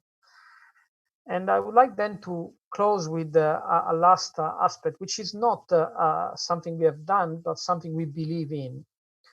And that's that it is up to the people to ask for a united Europe, and that we need now to exploit the pandemic, the crisis, because in the last few months, the debate on the future of Europe has made more progress than in the last 10 years. And I think that the idea of the institution to organize the conference on the future of Europe is wrong. This was a pre-COVID project. Now we already had the debate on the future of Europe. We have European citizens all over Europe asking for a united answer to COVID. This is the answer we need. We don't need a 2-year talk shop for a top-down consultation of the citizen. This is high time for a constituent convention to draft the treaties, because what this pandemic shown is that the supranational institution answered. The Commission suspended the Stability Pact, invented SURE, the European Central Bank had over $1 trillion action immediately. What we are lacking is the fact that on fiscal issue, national government decide, and we had a Eurogroup saying it's up to the European Council, the European Council asking the Eurogroup to make a proposal, this bringing back the ball to the European Council, which eventually said, okay, please Commission, make a proposal because we are unable to do one. I think this shows that we cannot go on with an intergovernmental Europe. It's time to reform the treaty, not for a 2 years long talk show. Thanks a lot. Thank you, Roberto, for this very interesting contribution. I think those are very interesting thoughts, and we may discuss them later. But I have forgotten to explain a little bit the concept of this. So every representative of one of your organizations will have a speech. And so the next person that will have a speech right now will be Antonio Agencio. Sorry, I spoke your name incorrectly. Antonio, could you please take over? Here I am. Hi, everyone. Okay, great. So very nice to be here with all of you. And actually, I would like to share some of my thoughts about this crisis Europe is in, and also about what we are doing as GEF Italy and in general as federalist organizations. Of course, it's a very difficult time to be active politically right now because one of the main instruments we have, so to organize demonstration, organizing flash mobs, organizing all the initiatives in the streets cannot be done. But it's also, as Roberto already said, a very important time because a lot of people are actually asking for a European solution. So we have to tackle this need. We have to have concrete proposals because people are very quickly tired of unpurposed speeches and discourses, and we actually need solutions for the actual emergencies because in a lot of European countries, and not only, there are people actually in great difficulty. The unemployment rate is rising a lot. There are a lot of problems for some of the economic sectors, such as the tourism. As you may know, for example, in Italy, but also other countries such as Spain or Portugal are very much affected by this collapse of the tourist industry. So we need solution right now, and we need European solution right now. In this sense, the main topic, the main issue to discuss about is the one about resources. How the European Union can have the resources to face with purpose this whole crisis. How can the European Union actually help the citizens and help the state to overcome this crisis and also to relaunch the European economy? And how can we save the European market? Because if we will, of course, the coronavirus is hitting everyone, all the states, all the member states, all the people, but in different way. And also from the starting point, economically, socially, was different. So we need European solution also, because there has to be someone at European level who decide where and in which way to use the best solutions, to use resources, because not every member states need the same amount of resources. Not all the member states need the same measures. That's why we definitely need a political government in Europe, but we don't have it right now. So what we can do? Of course, now the government agreed on some very, very important measures. We know that now we are going to have launched by the Commission the Recovery Fund, but the political lead is essential. And in this case, I agree with what Roberto Castaldi said. Urgency, it's a political topic right now. We need urgency in sense of help, of economic help, but we need also urgency in sense of political steps to go further, to overcome some of the institutional problems that Europe has now. And so I agree with him when he said that we absolutely need to launch a constitutional process. We actually need the European Constitution. We as civil society, as pro-European civil society, has to say this right now, because just saying that Europe is important, just saying that we believe in European values and stuck like that, it's completely useless right now. Sorry to be rude, but actually now we are celebrating Europe. But I don't want to celebrate Europe and the history of Europe as I am in a sort of a museum, where I see the Schuman Declaration, where I see all the declaration from the Ventotene Manifesto to the last treaties. It's not a museum. We are actually talking about people. We are actually talking about real problems. We are actually talking about an integration process who has to turn the page, go out of the decade of crisis we are facing. And now we are, of course, at the peak of the crisis. And we need new institutional instruments, new European resources, a European political government to do it. So it's our duty as civil society to address, to call for this kind of measures, this kind of reforms, this kind of constitutional process. And actually that this is what we are trying to do as JEF in general, but also as federalists. We are going to advocate for a constitutional process. Maybe we'll talk about it later. There is also, I also work with Euractiv on the communication topic. So it's also that one is important. But as I said, we have to be very, very concrete. Otherwise, European people will start to already are not in love with Europe as they were maybe in the past. But the European Union will start crumbling if we, the first one who believe in Europe, are not ready. We don't have the courage to actually do concrete steps and ask for concrete steps in the next days, not in the next month. Antonio, thank you very much for those words. But before we go over to the next guest, I have a question for Antonio. What does your organization, the Young European Federalists, what concrete projects do they have at the moment to tackle those issues that you just addressed? Yes, actually, today we had a few meetings at European and national level. We launched a pan-European appeal for civil society, and we had more than 100 pan-European associations who actually agreed on these 10 points for the future of Europe. And the last of these 10 points is, of course, to launch a constitutional process.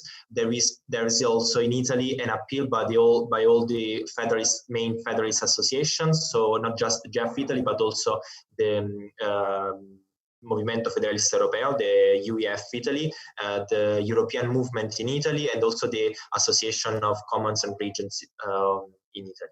And we are actually working on the intergroups within the Italian Parliament to be asking them to be more active. We are working a lot with MPs and also with European MEPs, trying to ask and advocate for this constitutional process. And the main project we are thinking to launch is to maybe working with the Spinelli Group. We're working with the MEPs and the parliaments, trying to launch a big action looking at the 9th of July. Because today is the Europe Day, we all know that.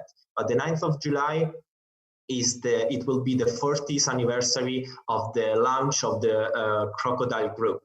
The group that gave birth to the project of reform of the European communities that actually that was led by Altiero Spinelli.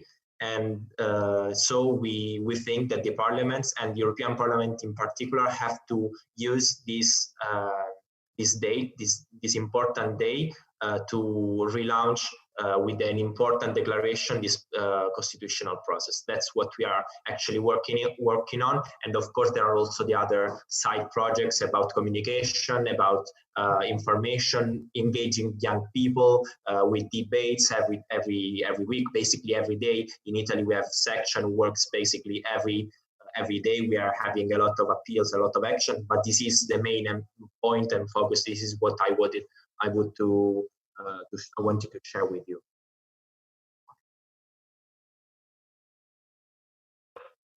Thank you, Antonio.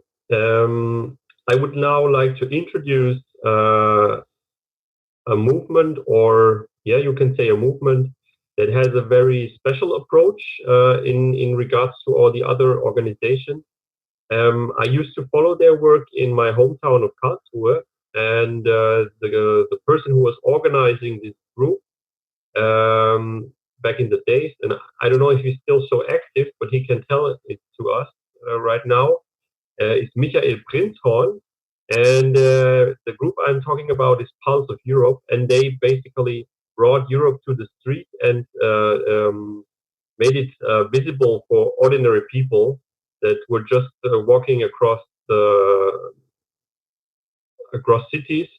So I would just like to, and this movement was founded in Frankfurt am Main in Germany. So I would just like to introduce Michael Prinzhorn. So Michael, please tell us something about Pulse of Europe and the special idea behind it. Yes. Thanks, Michael, and thanks for having me. It was very short notice, but I'm happy to be part of this session. For those who don't know Pulse of Europe, it was founded in 2017 after Brexit and the Trump election. And the idea was that we as the people, as the European citizens, need to raise our voice. We need to show that all these different right-wing populist movements should have a counterpart, and we took to the streets. And in Karlsruhe, where I met Michael, so that's where we know each other from, we started out with 10 people, then with 20 people, and then after a couple of weeks, we gathered a lot of momentum, and we had like 1,000 people in the streets before the French presidential election in 2017. So, in Karlsruhe, this was really an amazing thing. And there were, 100 cities in Germany who also had these kind of rallies, and also in other different European countries. So our idea was that we need a non-partisan group which could unite all the people in the streets and raise our voice in favor of the European idea. And it was amazing how many people joined us, and they were from all different parties. It was very amazing to me, and was very effective in the media. We had a lot of media response. So I think in 2017, this was a huge push for a European public space. So I think that's a very important idea to discuss this, how we could move forward on this topic. What are we doing right now? We are actually, we had to move our activities to the online world. So we're active on Twitter and Facebook and Instagram and so on. We want to assume more like a role of a watchdog, which would enable us to, put the finger at certain events where the European idea is not effective, where it's not respected. And then we have a third thing, which is our house parliaments, where we have little discussions in kitchens, in personal private kitchens, where people get together and discuss European topics. And this is done by 100 different discussion groups, and then the results will be aggregated by the Pulse of Europe team and will be forwarded to political parties and to people in office, who then get the feedback of these house parliaments. So we will continue to do so also in the online world, hopefully in the next round. And yeah, our goal is to engage the civil society, to have really a non-partisan forum where people can engage for the European idea. And I think there are so many topics, the Green Deal, we need to make the economic and financial response to the Corona crisis, then the process of further integration of having this European conference. So I think there are a lot of topics, and we are, yeah, our thing is to get connected to the people in the streets and make them raise their voice. Thank you very much, Michael. And non-partisan association is a very interesting word for me, because it helps me to pretty much introduce my next guest. This is Chiara Andena from the Non-Partisan Youth Association in Torino, ACMOS. And she's also, and this is one of the organizers of OneEurope.net. It's a think tank and online webzine. Chiara, would you like to introduce yourself a little bit? Yeah, thank you. Hello to everybody, and thank you very much for this invitation, because I think that an event like this in these days is really important, not just because it is the Europe Day, of course, but also because the 70th anniversary of the Schuman Declaration, and it's important to mix a good remembrance with the courage of dreaming a better future for Europe. And so I work and I'm a member of ACMOS Association, which is a youth association that works in Italy, especially in the Turin, in the northeast part of our country. And the main aim of our action is to promote youth participation and civic engagement at local, national, and European level of young people. So our main educational activity starts in high schools, because schools are a public institution where youngsters can grow up discovering the value of democracy, the value of participation, and also understand the power that they can have as citizens. So, of course, many of our activities are focused on social and political issues, and the aim are, of course, promote the values of democracy, inclusion, justice, and equality, but also give young people instrument for a critical thinking, and also to an active approach to face the challenges that they see in the society. And in these 20 years, we have created many collaboration at the local level, of course, but also at the national and European one. In particular, at the national level, we have created a network of youth association named We Care. And together with this association, we share different vision, practices, and political actions to promote civic participation of young people. And one of the projects that we managed together since 6 years, it's the European Meridian Project. That is an educational project that we manage mainly in schools with young people to increase the awareness of young people about Europe. So each year we choose a specific challenge of Europe, and we create different debates and educational activities to involve young people in the reflection about the future of Europe. And then we create an educational trip in a symbolical place of Europe that is related with this challenge. So this experience, I think, for all the participants, but also for all of us, because all these projects managed by youth, by young people. So it has always been an instrument to better understand the complexity of Europe, but also to dream of together about the future of Europe and the Europe that we want. And our directly experience is that actually European institutional seems quite far, seems too complex for European citizens.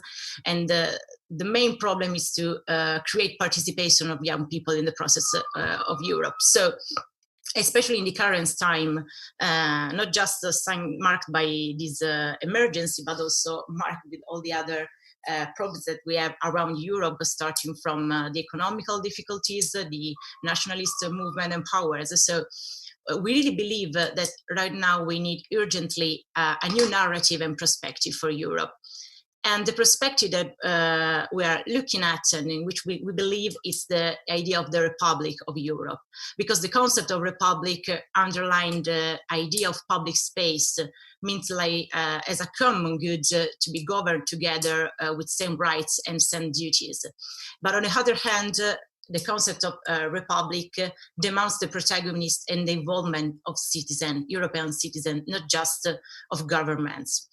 So that's why, for all these reasons, with a network of associations at the European level, we have created and promoted this campaign, One Europe.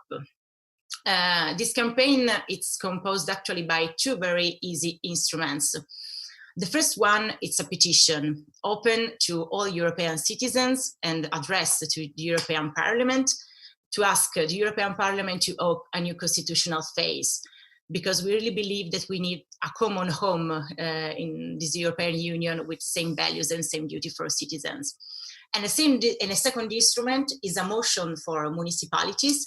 And it's an instrument, it's a document that can be discussed by municipality and through which they can symbolically adhere to the idea of the Republic of Europe, so to this public space of Europe. So the point is that the European demos exist, but we need to share the same values as Europeans and the same rights and duties as citizens around European Union. So that's why we are asking to the Parliament this opening of this new constitutional phase, especially because the Parliament is the only institution directly elected by European citizens. And so actually, we have already created, of course, the text of the petition, and it has been declared eligible by the European Parliament. So our petition will be soon on the website of the European Parliament.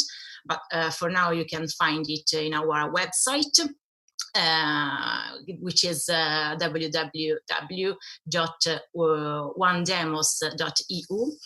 And the last thing that I want to say is that this proposal has been created by a network of associations and institutions, because the promoters has been organization like Benvenuti in Italia, which is an advocacy group and organization, Europa Now, that is another kind of organization, the European Movement in Italy, but also, and of course, AFMOS, of course, my association, but as involved from the start, also some municipalities, in particular Ventotene and Scandicci, the place close to Florence. So it's already a debate that has been done before between this network and then has been open to different organizations. So after the launch that has been done in February, many organizations has joined us, like Bolt and Europeans and other ones.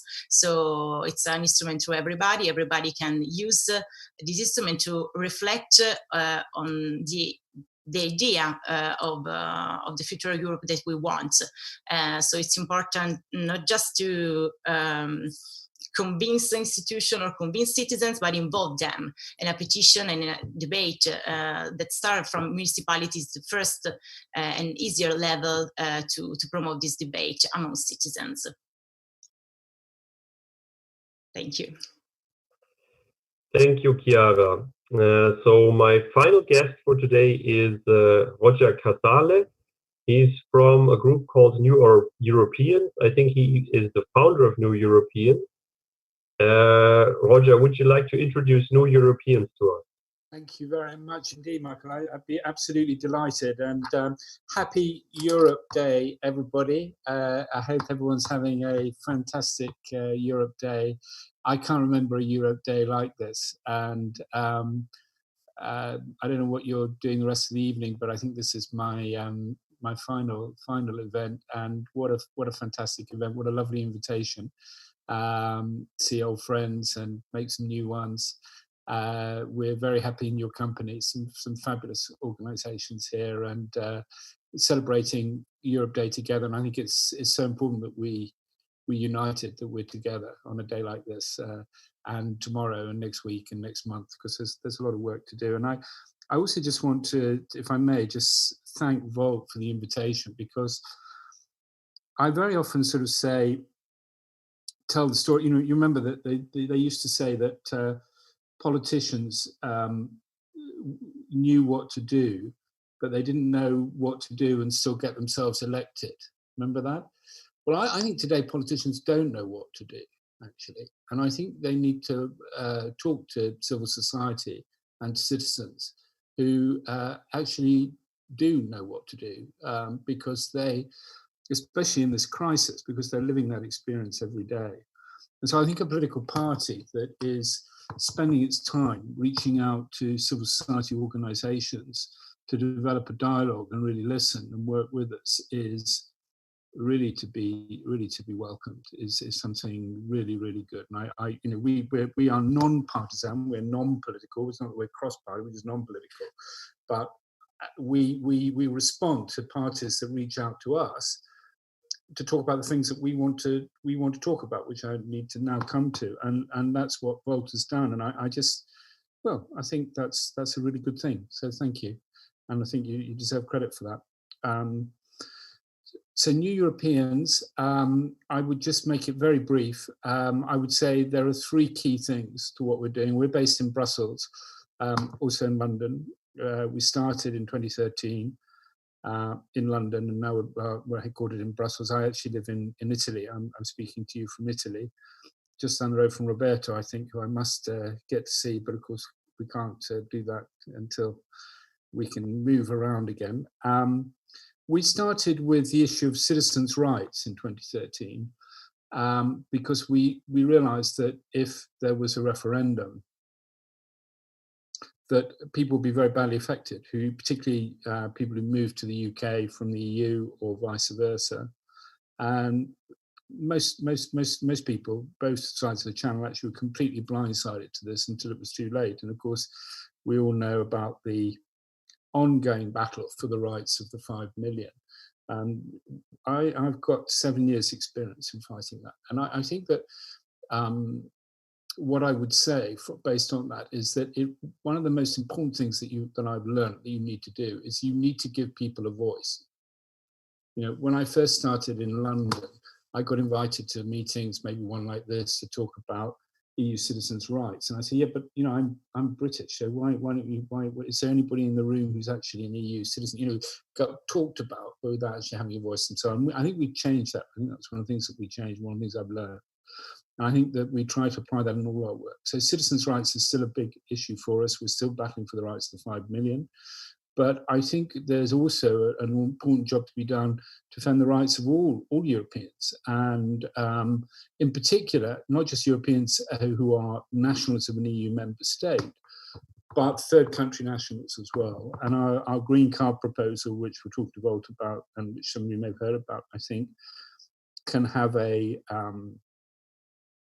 relevance to the issue, particularly in the moment of the COVID emergency, to how can we actually give something that gives certain rights to people who are resident in the EU and not just nationals of the EU. So I think citizens' rights is still a big area of our work. I think another area, since we are now headquartered in Brussels, is but we have that link with London. We see ourselves as bridge builders, as being able to, always say that Europe is not just the European Union. Europe is much wider than that. Europe is a community of values. If the UK, when the UK applies to rejoin the European Union, and which I'm sure it will, and if I live to see it, I hope I do, it will be because the British have woken up to the fact that Europe is a community of values, not just a community of interests.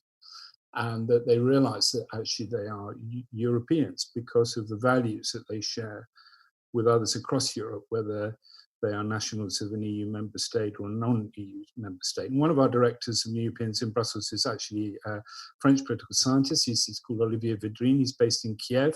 And we just had partnership agreements with 2 universities in Kiev. So we reach out to Ukraine and other areas too. And I think, we need to remember as Europeans that Europe is wider than the European Union, always try to build bridges. And I think the way to do that is trying to simply, it's not rocket science. I think it's about bringing people together into conversations about Europe, about our common future. And this is a big area of activity for us. And we want to be involved in all those kinds of conversations. And if you're having those conversations, please invite us along. We'd just like to be part of the conversation, and we will invite you too. And I think the third area of our work, so the first one is citizens' rights, bridge building. The third area, I would say, is really about the future of Europe. And, I think as Roberto said so eloquently earlier on, the future is already here. Yeah? We don't need to kind of spend 2 years figuring out what the future of Europe looks like. It's kind of not exactly Christmas, but whatever it is, it's come early and it's here with us now. And what we mustn't do is to sort of wait for the crisis is not going to be over quickly because we've got the health crisis, the economic crisis, and the political crisis. So, but we mustn't wait until after the war, let's call it a war in inverted commas, before we decide what to do next. We just like in the Second World War, we have to find the solutions for what comes next now out of the crisis itself. And I think the most important thing is that we are together, that we are united, and that it's based on our values. And it comes out of the experience that we have in this crisis. And I think one of the lessons that people are learning, and of course the thing about COVID is that it affects everybody. So it's I mean, that sounds an obvious thing to say, but it just by the nature of it, it affects everybody. But you start thinking about how people respond to it, how we respond to it in our individual lives, in our local communities, how we are responding to it in Europe. There's a lot of variety. And I think one of the things I would say is that if we aren't successful in sustaining the European model based on those values I spoke about a few minutes ago, where in the world do we think that the kind of values that we cherish in Europe and that should shape our public life and our institutions are going to prevail? So we lose the battle for Europe. I think we lose the battle for progressive ideas everywhere in the world. So I think it's very, very important in a progressive context too.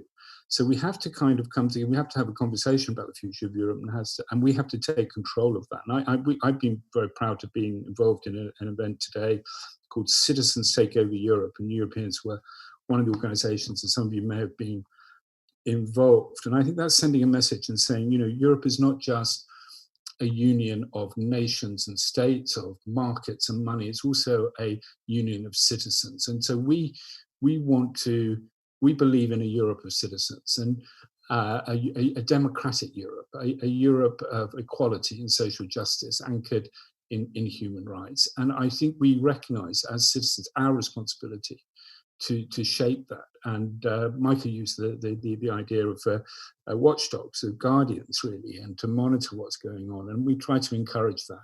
So I think the future of Europe is something where we're very engaged. In concrete terms, I would say there are 2 specific projects under that rubric at the moment. One you might have heard of is called Europe Future Fringe. So we have a partnership with 2 other organizations, one called the European Future Forum, the other called Volunteer Rock, which is an umbrella organization for people do wonderful work all over Europe in social care and healthcare and all kinds of areas as volunteers. And what we're trying to do with Europe Future Fringe is basically not create a new organization. There are plenty of organizations around, and that's good, but we're not trying to create a new organization, but really a kind of a network, a website, where if your organization is talking about future of Europe, has something to say about future of Europe, we say, why don't you tag it Europe Future Fringe? And that's a way of getting more attention to it and put it on our website and talk about it. And it's modeled, if anybody knows the Edinburgh Arts Festival, International Arts Festival, there's the Edinburgh Arts Festival and there's the Edinburgh Fringe, which is the more spontaneous freestanding set of events that grew up around that. So the original idea of Europe Future Fringe was, if there was going to be a Future of Europe conference, we would sort of pull up aside and try and energize the spaces in between. And so the Future of Europe conference, as we know, is being postponed. It's supposed to be launched today, but the Europe Future Fringe is already underway. And if you'd like to know more about it, please contact me. And the second thing about Future of Europe is today we are launching an appeal for an international conference on lessons learned from the COVID crisis. And I think top of the list in terms of lessons learned is how we need to reorganize health in Europe. And we see the future of healthcare in Europe as the big opportunity really now for Europe to come together and take European integration to the next level. Just as after the Second World War, it was necessary to pool the coal and steel industries to put an end to war. We think that a European health union, or whatever you want to call it, but that's where the attention needs to focus. And so we're launching that today. I can send it around. It'd be great if you'd sign it. We're not looking for the great and good. We want this to come from citizens. We think whatever happens, the next phase of European development needs to be an expression of the will of citizens across Europe. We must unite. We must stay united. We must, as citizens who care about those values that unite us in Europe, and indeed, not just within the European Union, but the wider Europe and around the world. We must come together now and stand up for those values, give them concrete expression. And, people want to know what to do. It's not just, we're past the time where we say, okay, this is what we want. We have to stand up and say, this is what we're prepared to do. And the kinds of conversations we try to encourage and we try to stimulate and find expression. Roger. Yeah, I finished. Thank you very much for your remarks. Yes. I actually had prepared some questions for this today, but your speeches gave me a lot of inspirations for new questions. So I will directly dive in so that we can have a little discussion at the end. Yeah. So Roberto Castaldi, my first question would go to Roberto.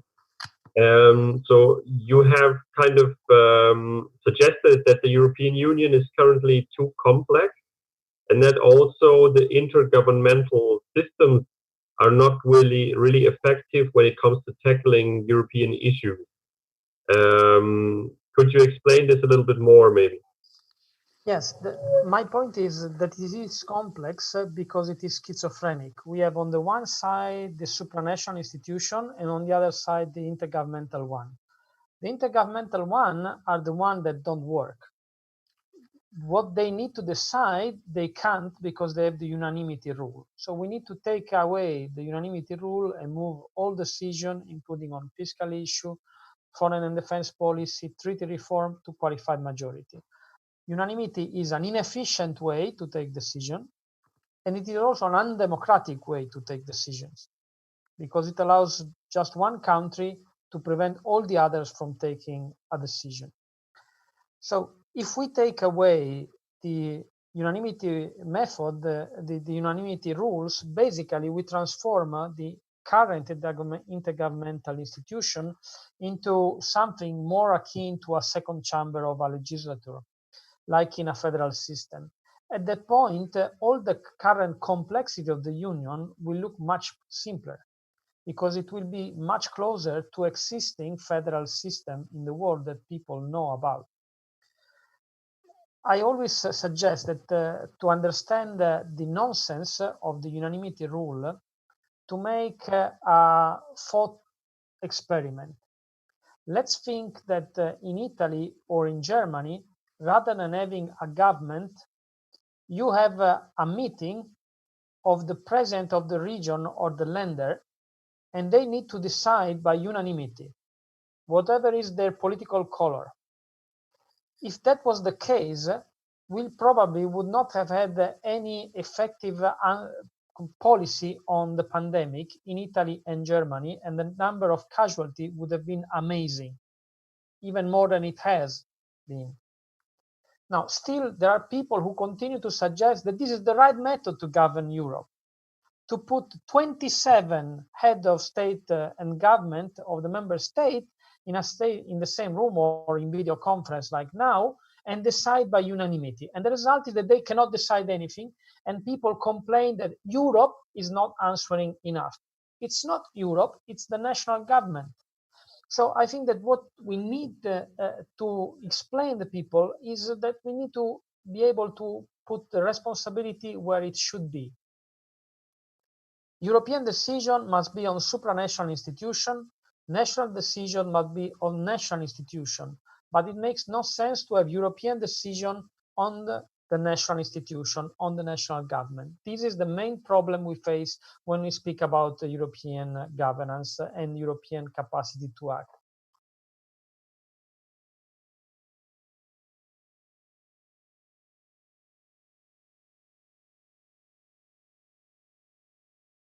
Michael, your mic is off, so nobody can hear you.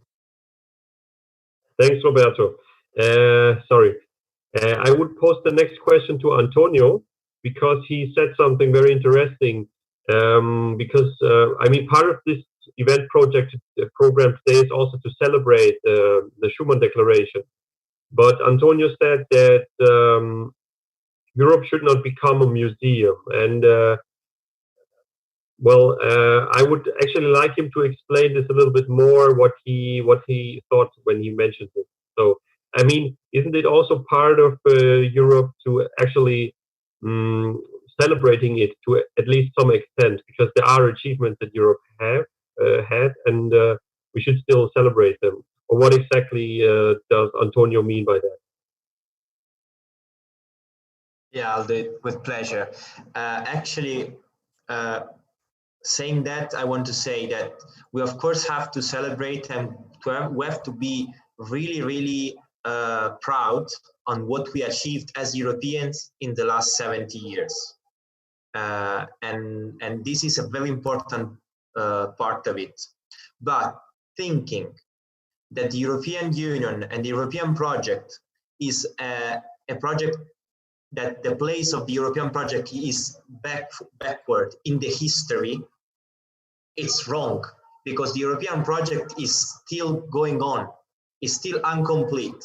If we start saying this is the European Union and we have to celebrate what we achieved, and what we achieved is enough because we have freedom of movements, at least before the coronavirus, we have all the achievement we got, this is the best way to destroy the European project, because of the reason Roberto just said. Because right now, when we are talking about Europe, we're not talking, of course, the Schuman Declaration is inspiring, the Ventotene Manifesto is inspiring, the founding fathers, the founding mothers are inspiring. Yes, it's all true, and absolutely they are. But what we need them, because they have to inspire us to act now, to respond to the problems we are facing now, not to the problem we were facing in 1980 or in 1950. This is the thing. Which is the best way to face the global problems we are facing now? So, social security, health, climate change, digital transformations. These are the issues. Which is the best way to face these issues? Let's be very concrete about that. Which is the best way institutionally, and which is the best way also in the sense of values? Which is the best approach to do that? If we are convinced that the European approach, so an approach founded on freedom, democracy, rule of law, civil, social and human rights, etc., is the right way, and we then have to build an European institution systems which is able to actually act in this sense, and has to have the political strength to do it. Yesterday, Charles Michel talked at the State of the Union, and he said, he referred also to Alcide De Gasperi, and he referred to a very peculiar speech of Alcide De Gasperi talking about the European Community of Defense. In that speech, De Gasperi said, we now in Europe, 1951, we all agree that the common purpose of the integration process is a European federation. We have to discuss about how to get there.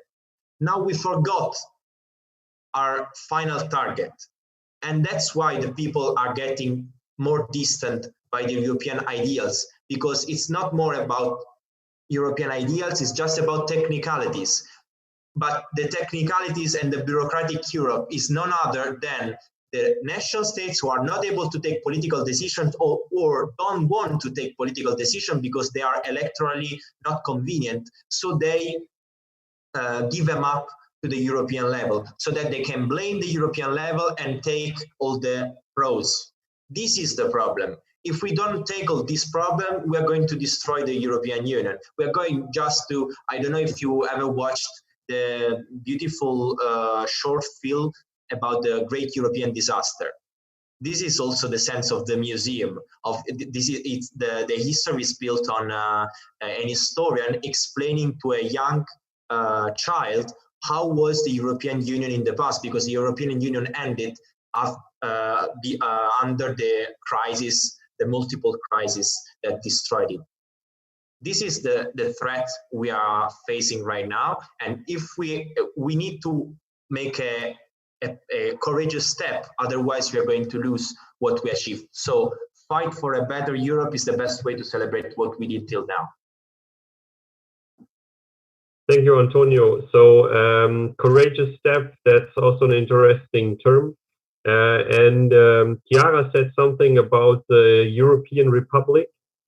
So I just would like to ask her if she ever heard of Ulrike Giraud and the European Republic, because Ulrike lately told me that there were cities in Italy that tried to declare themselves as cities of the European Republic.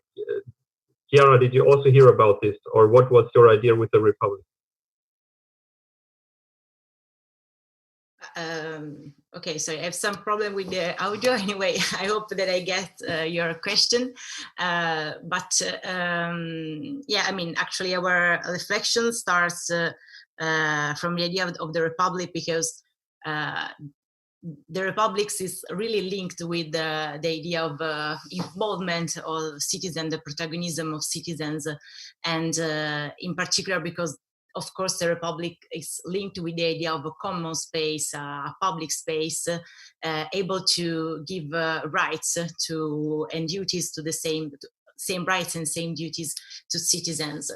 And of course, it's just an idea that is inspiring us. It's a kind of light that we hope that can inspire also the European institution and especially citizens to underline them the importance of be more involved in this process, so not be away from what is happening at the European level, and not be afraid of what can be the future, but be more protagonists in this process. And the idea of republics really underline this aspect because it's linked with the commitment of everybody, because everybody are part of this public space, can be more protagonists of this public space, shaping it with institutions. So institution is not something that is far from us, but it's something that is representing us, especially when we think about the European Parliament is something that can represent ourselves.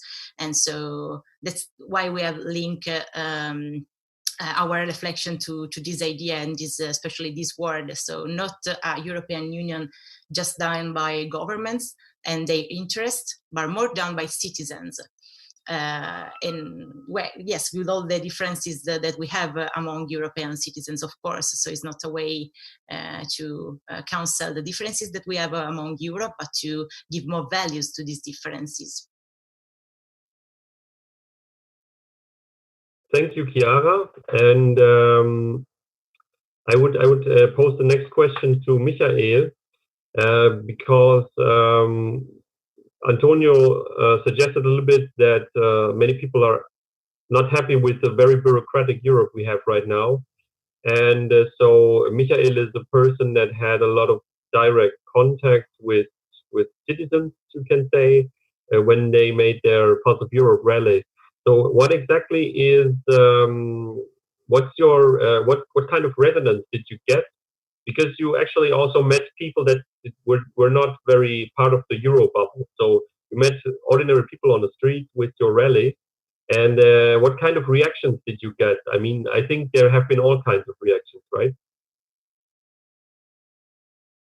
Yeah, of course. I mean, the people in the streets, they care about basic values like the freedom of movement, where we have the, let's say, the German-French border close to my hometown here, which is very important.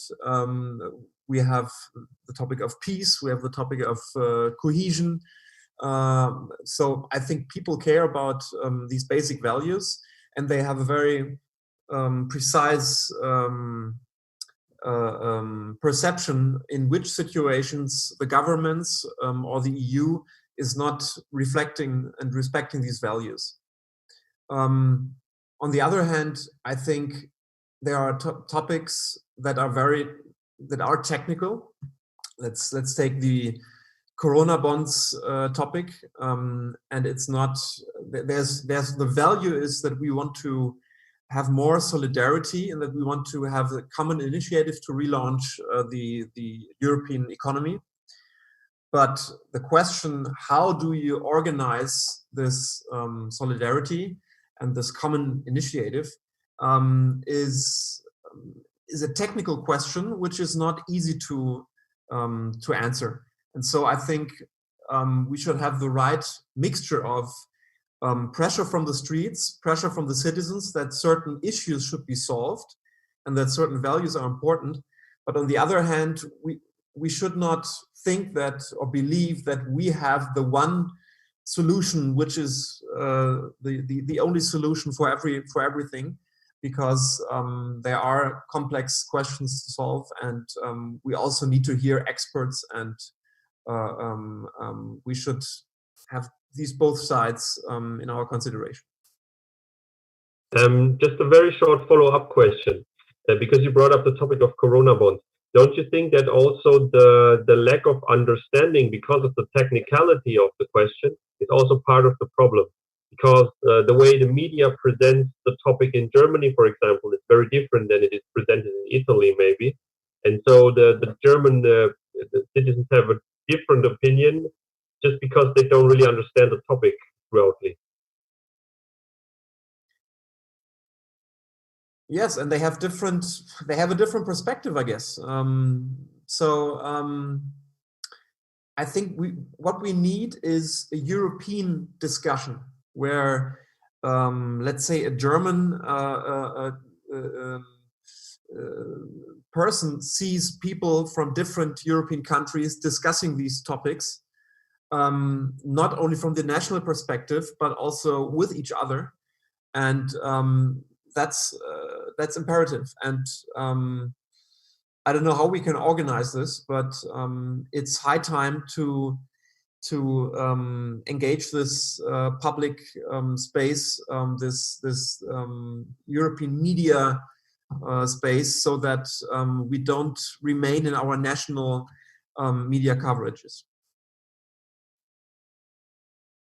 Thank you, Michael. I would like to address one question to Roger, and then I would like to have a final question to three of you. So first of all, thank you, Roger, for summing up this the spirit. In the beginning of your speech, you summed up very much the spirit that I wanted to have in this call. And you talked a lot about that new initiatives need to come from the civic society. So where do you see those engaged citizens in European topics? I mean, outside of your own movement, of course.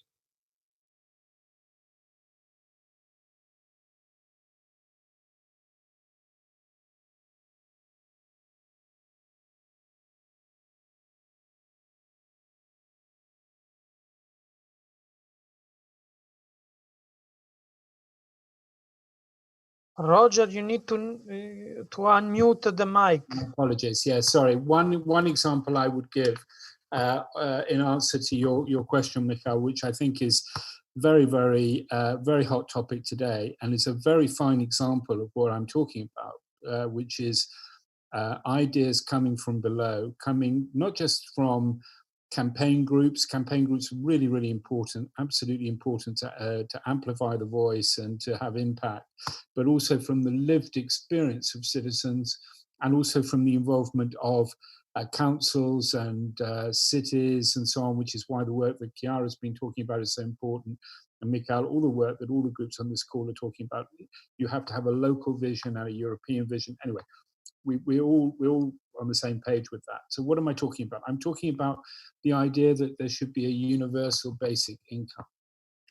Now, this was an idea that, you know, has been around for a while and that was off the radar for a long time for lots of people, and policymakers would never have had the courage to kind of go to the polls and say, look, we're going to put this in our next manifesto.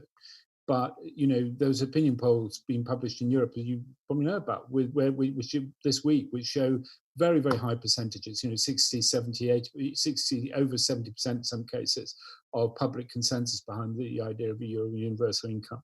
So I think that there are ideas that come from our lived experience as citizens, that come from campaigns, from working together, that come from below, and whose time has come, and that's one of them. And, you know, I think we should be very, very encouraged by that. And so I think universal basic income is really a great example of what I'm talking about. And a lot of the action is local. You know, I was actually saying this evening on a different panel, you know, somebody, you know, this is revolutionary times now. These are revolutionary. Sorry, Roger. Yeah. Sorry for interrupting, but I just see that we're ending very soon. Basic income is a great encouragement to all of us, so that we can really achieve great things together if we unite. Okay, thank you very much for all of you for joining us today. Also, thank you, Roberto, for supporting me in the moderation a little bit with the microphone shut on and off.